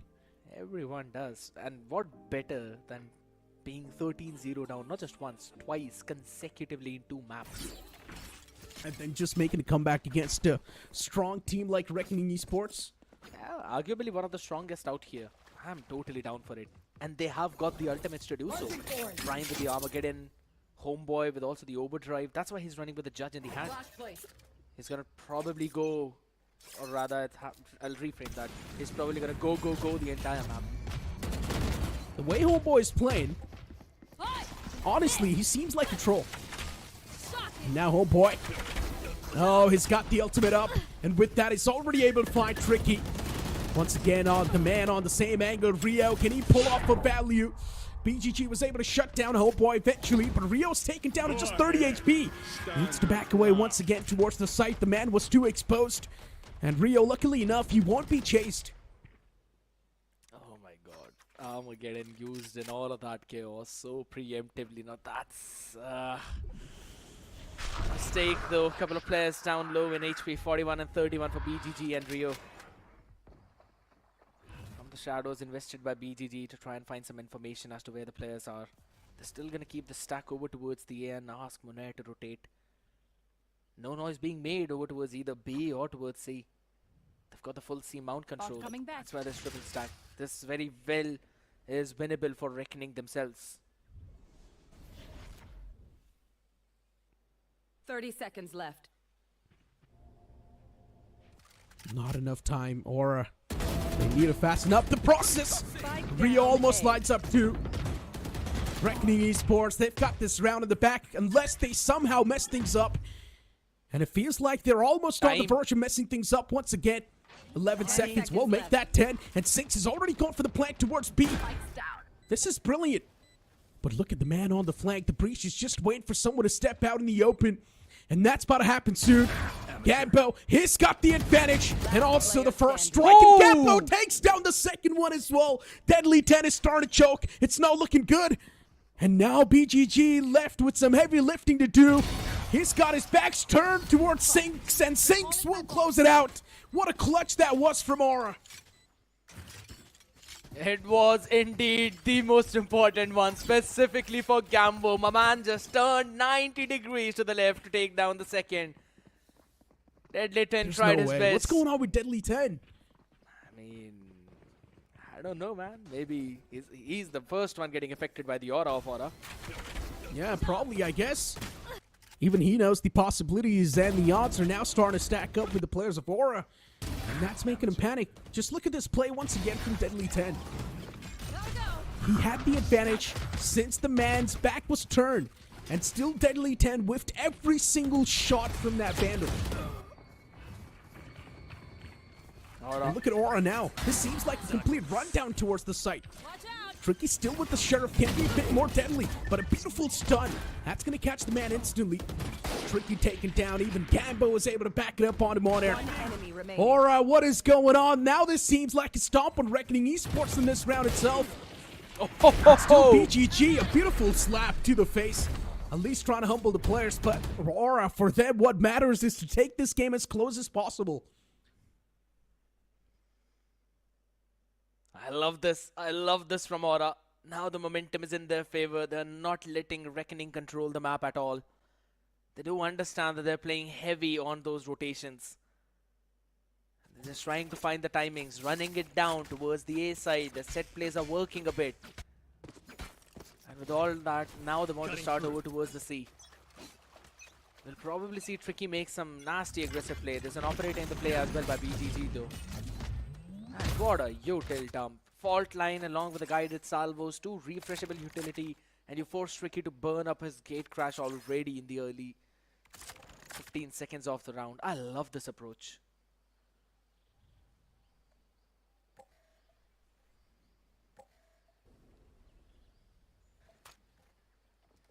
(12-9). Aura slowly and steadily making it close. They're now clawing their way back up on the board. Locating targets.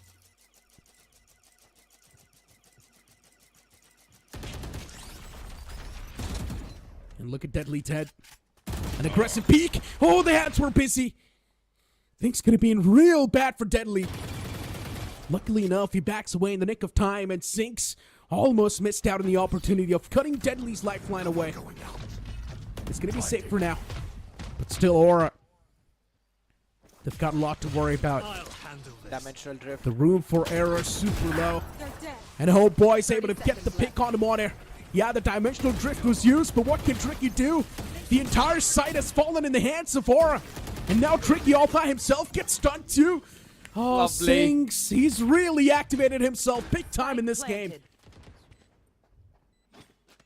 BGG is just gonna run away, save down his operator. It's a safe call already for Aura. I What a can't play believe by this them. game is getting close. Yeah. I love that. Reckoning just running it away. They can't do anything. They don't have the crits to buy in the next one. Tricky cannot buy. Rio 300, Monet 200. Maybe the lost bonus is going to help them out, but not enough. So it's still going to be the scraps in the next one with a couple of hero weaponries in the form of that operator as well as the Vandal. Aura are doing such a fantastic job again, slowing things down. They understood Reckoning might actually push out, and they were ready for that. Since that did not happen, they worked around the map entirely. Oh my god. He was caught napping straight up. He was caught napping onto that angle. Reckoning Esports' economy is broken. And now they're pretty much stuck in an economical loop. They do not have a lot of money. Reckoning Esports is choking every single step in the game. And Aura, they're just able to gain that confidence back. And just on the back of that confidence, they're able to squeeze in the rounds. And Reckoning Esports, they're trembling. You saw what exactly happened to Deadly. He whiffed out on those two insane plays that could have secured the round and also the victory for Reckoning Esports. But those plays costed them the game now. Just 2 more rounds. Can they do it? Is the question. You know, there might be a lot of people asking the questions. Is it Reckoning making the mistakes? I'd say damn not. It's Aura just outclassing them.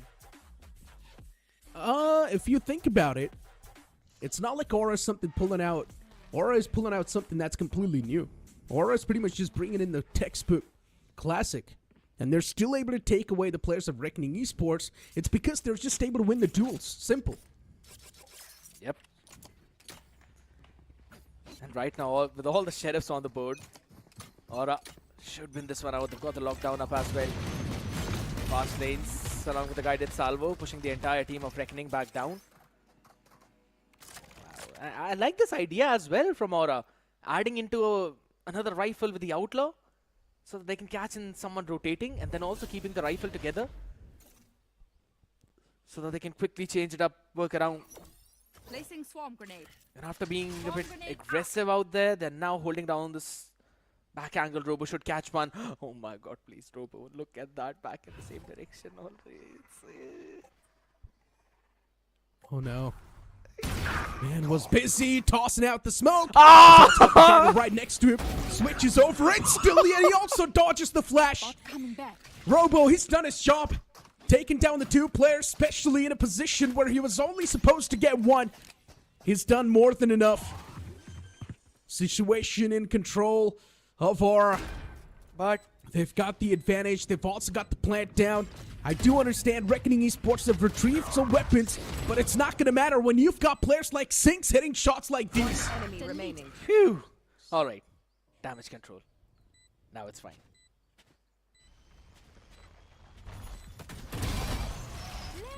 Sinks is just on a different level. What just happened to him on Lotus?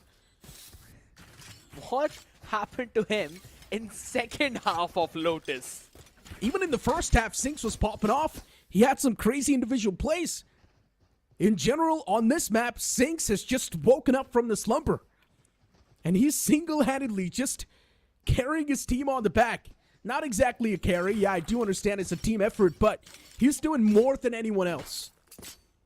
He's trading the teammates out so very well. As soon as Homeboy takes that entry, Sinks is always there to support him. He's not watching it out for the backstab. He's just all the way going gung-ho in front of all the players now.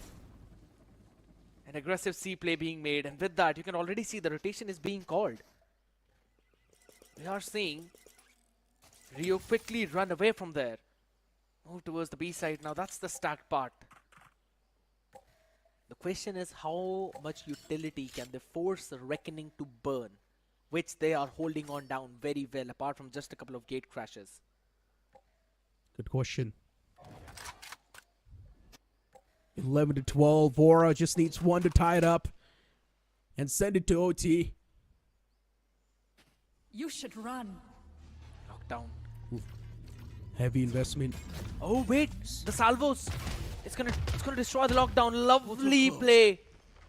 That's a big ultimate now out of the picture. Yeah, but still Aura, they've got something else cooking in their minds. There's a wall. Indeed is. But look at Sinks. He's already pushed up deep. Is able to get the trade. It's good for 1. Sinks has done his part. That might just make sure that the site falls apart in the hands of Aura. And just like that, Robo is able to get the second strike as well with the shorty. Reckoning Esports, still 1 more man towards the side. Maybe he can't be the table turner, and he needs to be the table turner, but he still gets struck down. Aura, now they've got the man advantage in the hands, and just like that, Gambo with that 2-piece will close things off, and we move on to overtime. Switching sides. Overtime. An overtime from being down by 8-4. It was a 10-4. Then it turned into a 5-10 and then a 12-5. They've won 7 rounds after that consecutively. Aura, comeback is for real. The trade, impeccable. Robo, perfect onto that. He needed to win the duel near the waterfall and he did so.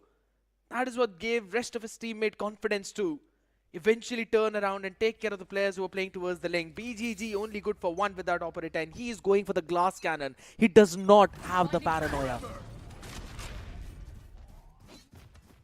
Indeed does not.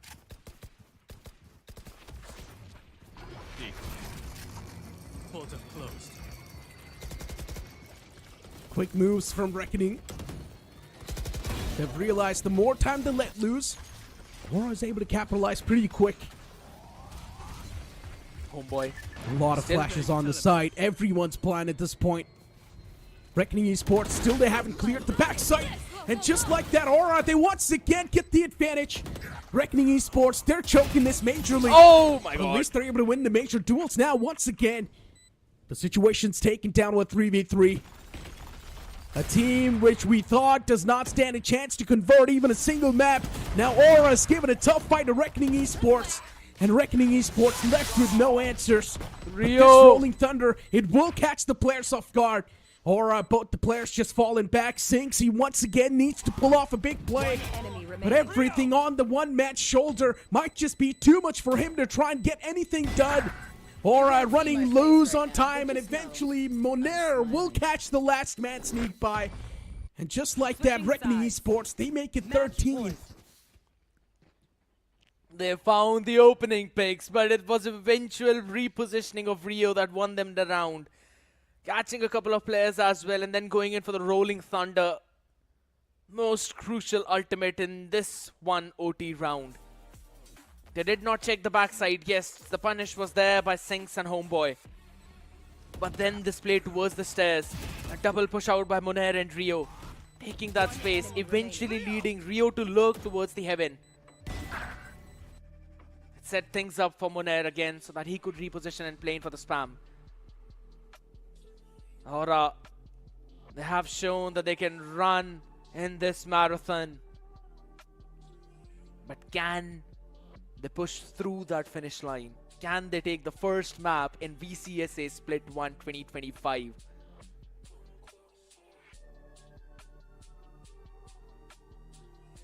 I'm pretty sure everyone watching this game thought that this is probably going to be one-sided stomp.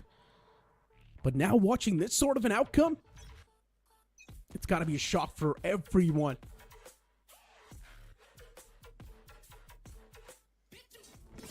BGG with the operator.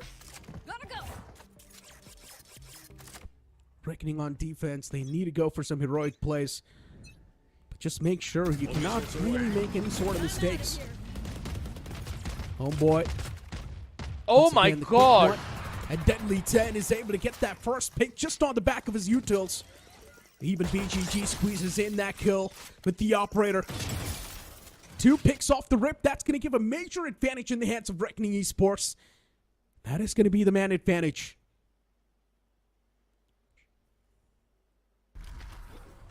Not just 1 but 2. And it's a glass cannon operator for BGG. He's got both the smokes up now. Big play needs to be made. Sinks is still alive. He can probably do something. They've got a paranoia to work around with. And now the salvos are up. But Reckoning are just playing for the retake now. They've got everything that they need. Rio has got the full util available, barring just 1 flash. Tricky also got the clone up. Couple of flashes for himself too. So if in case Aura decide to play backside, they're done for. They'll have to find some way to push forward. And Sinks needs to be the guy.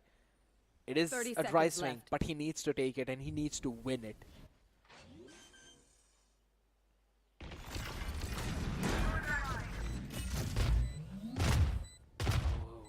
Patience is the key. A BGG. 3-on-5. Man advantage. And Reckoning Esports, now it seems like it's going to be mowed down. There's no stopping now for Reckoning. Final 2 players remaining for Aura. And Paranoia. it feels like now everything is starting to fall apart. Last player standing. Prime is taken down at just 24. And yeah, Rio will be the one to hand out the closure. Reckoning Esports, they went out this series against Aura. But you got to give it to Aura as well. What a close game this was, and especially towards Lotus. Sinks was popping off. Even Hopeboy was able to get some crucial kills on the board. I'm pretty sure the players are not going to be too happy after this victory, because even Reckoning Esports themselves expected this to be a one-sided stomp. Oh, they were definitely sweating. Aura gave us what we wanted to see. Yes, probably a map 3 as well, but that did not happen. It's absolutely fine. Bringing themselves back from 2-13-0s, then into an overtime. My man, that's the best thing you could ask for this evening. I'll have to say this was the favorite map that I had seen. I know, right? I mean, especially when all the odds were stacked against Aura, we thought that, yeah, probably Reckoning Esports is going to be the one to take it home. But then they just coming out of nowhere, scoop in so many rounds, pretty much take it to OT, but unfortunately in the overtime, Reckoning Esports realized what exactly was going on. Reckoning Esports started to make some quick moves on the board. They started to counter aggression with aggression, and things pretty much just worked out. Yeah, and it's also the glass cannon operator eventually in the OT that BGG brought out, right? In the attacking rounds, they were also able to make some quick decisions on the fly, pushing out the stairs, catching a couple of players there, and then Rio going all the way towards the heaven, go for that rolling thunder play. Good adjustment out there from Reckoning. Yes, it took its own time, but I'll have to give it to Aura, man. Pulling yourself out from such a brink of defeat when you are 7 rounds in the deficit and then pushing it to the OT when you've lost 26 consecutive rounds, I'll have to hand it to them. They showed great resilience. Without a doubt, it was an impressive game from Aura, but still Reckoning Esports, on the back of the experience they've gotten so far, they were able to squeeze in the victory in the series, taking down Aura with any sort of problems. Now, for Reckoning Esports, looking at the entire course of action, we all knew that it's going to be a one-sided stomp. We all somewhere down the line knew that this is going to be a Reckoning Esports win. But Aura given such a tough fight. Now this just makes us hope for the better future for this team. If anything, I just want to see this team not long into the future, but rather a couple of days later now to perform against the rest of the matchups that they've got. And I think so, if this is how they can perform against Reckoning, this team is very well capable of being in the top 4, or at least in the top 5 of the BCSS Split 1. Let's not forget, even Reckoning Esports was choking hard. We're speaking of the mechanical chokes. The tactical chokes, yeah, sometimes the strategies cannot unfold the way you want it to, but especially when it comes to the mechanical side of things, and if the players are choking individual fights, then that's a real big problem. And Reckoning Esports, the only reason why they were losing so many rounds was on the back of that. Yeah, and also at the same time, Aura just started to play together. They were trying to create as much chaos as possible into the field, and that's why we also saw where they were constantly pairing up their utilities with the rest of the few things. Now, there were some hero moments, as we mentioned, that one moment as well from Robo, who was able to quickly catch them off guard. And this was the push that I was mentioning, which eventually turned the entire round on its head, even though Aura were up by 5-3. And over towards the end, BGG, with his own operator, was also able to close things out. Good game from Reckoning. Yes, a 2-0 victory, which everyone anticipated. But yeah, Aura definitely gave them a run for their money. Exactly, especially trapping the players of Reckoning Esports in a mechanical loop. Trapping them in an economical loop was definitely a big thing from the side of Aura. Reckoning Esports was not able to get a proper economy. That also was fiddling with their mindset too much. We've got the stats on the board too. You can see the first picks. They're a lot more from the side of Aura. As I mentioned, Aura was playing aggressive off the rip. And then in the OT, Reckoning Esports realized that maybe countering aggression with aggression is probably the best thing you can do. And that's what they did, and it worked out. Worked out really well. Even in the post-plant conversions, it's exactly the same for both of these teams. But let's have a look at the MVP of the previous one. I believe in the first one it was Moner. Maybe this time it's going to be the same guy he is. 254 ACS. He did a fantastic job in terms of holding down the fort when it was necessary, but it eventually came down to how quickly can Aura adapt to that and avoid him as much as possible, and they did a good job at that. Exactly. It really did feel like Aura for an instance, did not really have a proper game plan. They were stepping inside of the round and then figuring out stuff on the fly. It's not like they had a proper playing structure already, knowing exactly what they need to do in that particular round. They were stepping towards a random site. They're like, yeah, you know what? Let's try and get in some sort of info. If we're not able to successfully breach in over there, then let's move on to a different site. And I guess that switch from A to B was a prime example of that. Yes, that's how Lotus is eventually played by most of the other teams as well. And you try and find those openings. As soon as you see that it's going to be a struggle or an uphill battle for this side, you quickly pivot. And those close connectors, those doors, that's what they allow you. You can quickly pivot to the other side. Now, there was an interesting start that I noticed in the previous screen, and that was 5 first bloods for Sinks.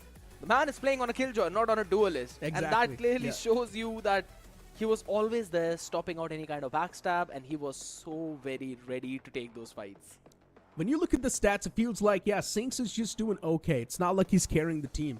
But it's about the amount of impact the man was having on the board. Now, Sinks, I do understand it's not really a lot of kills separating him and the second fragger on the team. But as I mentioned, it's about the impact frag Sinks had. He was able to clutch in so many rounds that the players were pretty much dropping out left, right, and center. And Sinks was there to hold the string and pretty much keep the team on track. Absolutely. But let's quickly throw it to an interview with Tricky.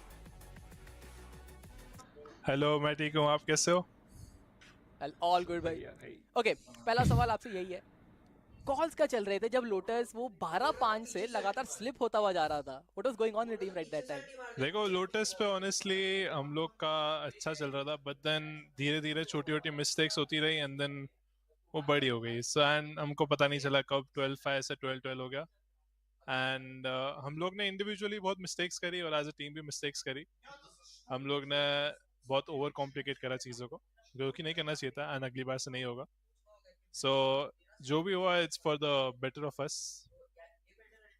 Hopefully future में नहीं होगा yes एक और सवाल मेरा main यही है कि बीजीजी और स्नाइपर राइफल ये कनेक्शन क्या कोच का गिवन है कि ऑपरेटर थमाई जाएगी उमन के हाथ में आउटलॉ बहुत ज्यादा चला रहे हैं वो या फिर इट इज जस्ट समथिंग जो बीजीजी को करना बहुत पसंद है इन गेम इट्स जस्ट कि is really good with op and वो बंदा मिस ही नहीं करता है स्नाइपर से एंड ऐसे अगर हम स्क्रिम्स वगैरह भी कर रहे हैं वो ऑप खेलता रहेगा मारता रहेगा and is just free rounds for us तो उसका बस टैलेंट ये है कि वो ऑप बहुत अच्छा करता है and he likes to play op and हमारे टीम में वो वर्क भी करती है तो आई थिंक इट्स गुड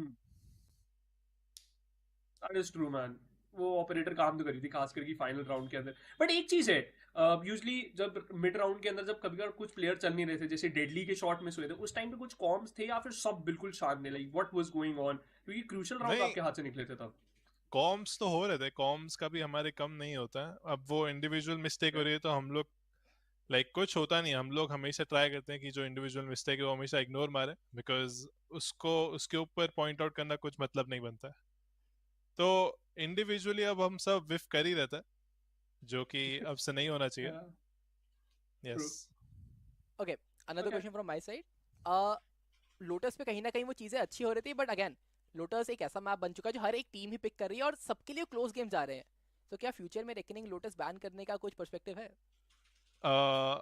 ये देखो ये जैसे मैं बस एक चीज बोलूंगा कि लोटस हम लोग खेलते रहेंगे एंड मे बी आप लोग को कुछ चेंजेस देखने को मिल सकता है लोटस में that's a key भाई ये तो I really hope कि वो changes थोड़ा सा ज्यादा इंटरेस्टिंग हो क्योंकि आज के दिन तो भाई आपकी टीम और जितने भी प्लेयर्स आपने खुद भी बनाए थे वो बहुत ज्यादा इंटरेस्टिंग थे congratulations Tricky and thanks a lot for joining us for this amazing interview and best of luck for the future matches. You know what? They did bring Tricky, but I really wish for Deadly 10 to be on that interview. I would have definitely asked him. Yeah. Same. I really wanted Deadly 10 to be there. He messed up 2 plays, and those 2 plays could have actually stopped the game from going to OT.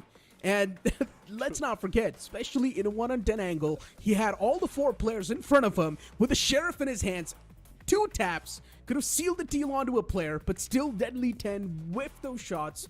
And because of that, he pretty much lost the opportunity to close out the round for his team. Yeah, there's this one opportunity, you know, that people always say that God gives you that one chance. I believe that was the chance Aura got, and they capitalized on it, pushing it to the OT. So Super fun. Maybe in the future we're probably gonna ask him that, but it's absolutely fine. That was about it for this entire series, right? And Necro, it's your first day here. Yeah. How were those two games, man? You were witnessing only the one match, but we saw both the maps, right? Look, the first game, not really to take away from that, because considering it was a complete one-sided stop, a 13-0, you cannot really take a lot of things. But the second game was definitely entertaining, and I love to be a part of it, and I love casting that, because considering Aura is one of those teams that we never really expected to do so well against the OGs like Revenant Esports, I would love to see a bit more of the Aura from them. Absolutely. Really want to see that. But for now, we're going to be witnessing the top 3 players in terms of different departments. ACS, KDA, first kills, damage per round. Munair, highest with 301 ACS. That is nasty. Followed up Just closely better. by Venka and Aziz. Wow. It's actually too crazy considering the fact that he plays on those sentinel and lurking roles as well.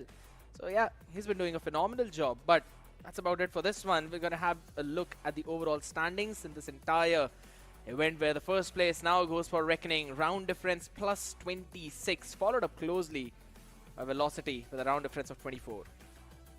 That's going to stink for Aura, all the way at the bottom in the overall standings on the 8th spot. You've also got SC2 on the 6th, so a few teams still which are quite known on the latter half of the board. I would love to see them be there in the first half, but then looking at the first half itself, you think that the board is pretty much just stacked. Who would you really want to remove to bring in the other one? No one. That's the whole point. Even Global Esports Academy lineup is doing really well. We've seen some of the few plays there. In V2K as well, he was there. He was doing a really solid job in terms of constantly having those first kills. And that clearly shows you that the Spearhead is doing his own job, having the highest one in terms of all the other teams that we have. I'm really hopeful for this lineup for a lot more in the future, but I want to see Orangutan slowly and steadily perform. And since we're on that topic, let's have a look at the schedule for tomorrow itself, as it's Asterisk up against Revenant Esports and Velocity up against OG. Oh, this is going to be an interesting matchup. I mean, both the teams over here, pretty much it's like the first half of the board facing off the second half of the board. And you got to feel bad for teams like Asterisk, considering they're not doing too hot in the overall standings. That matchup is pretty much going to feel the same way that the players were feeling in the previous one. Aura was able to pull off a comeback on Lotus, but for Asterisk to do that same thing against their opponents, it might be a little bit tough, but let's hope for the best. True. My entire eye will be focused on VLT up against OG, because that matchup is a super solid one. Hoax and the boys in that lineup along with Venka. Venka has been doing a phenomenal job onto that duelist. Plus also they're, slowly and steadily bringing in those cheeky compositions out. Velocity on the other hand, they stormed Aura on day number 1 with 13-0. They did a phenomenal job even today as well. 2-0 in their entire series against S8UL. Though that was a 2-1. They dropped one map though. And the map that they dropped was a map of Abyss. So maybe we're going to see that tomorrow, maybe not. But ladies and gentlemen, that's about it from us. It was Necro joining alongside me, and I was scared yet. Thank you so much for tuning into VALORANT Challengers South Asia 2025 Split 1. We'll catch you guys with the action tomorrow. Have a good night.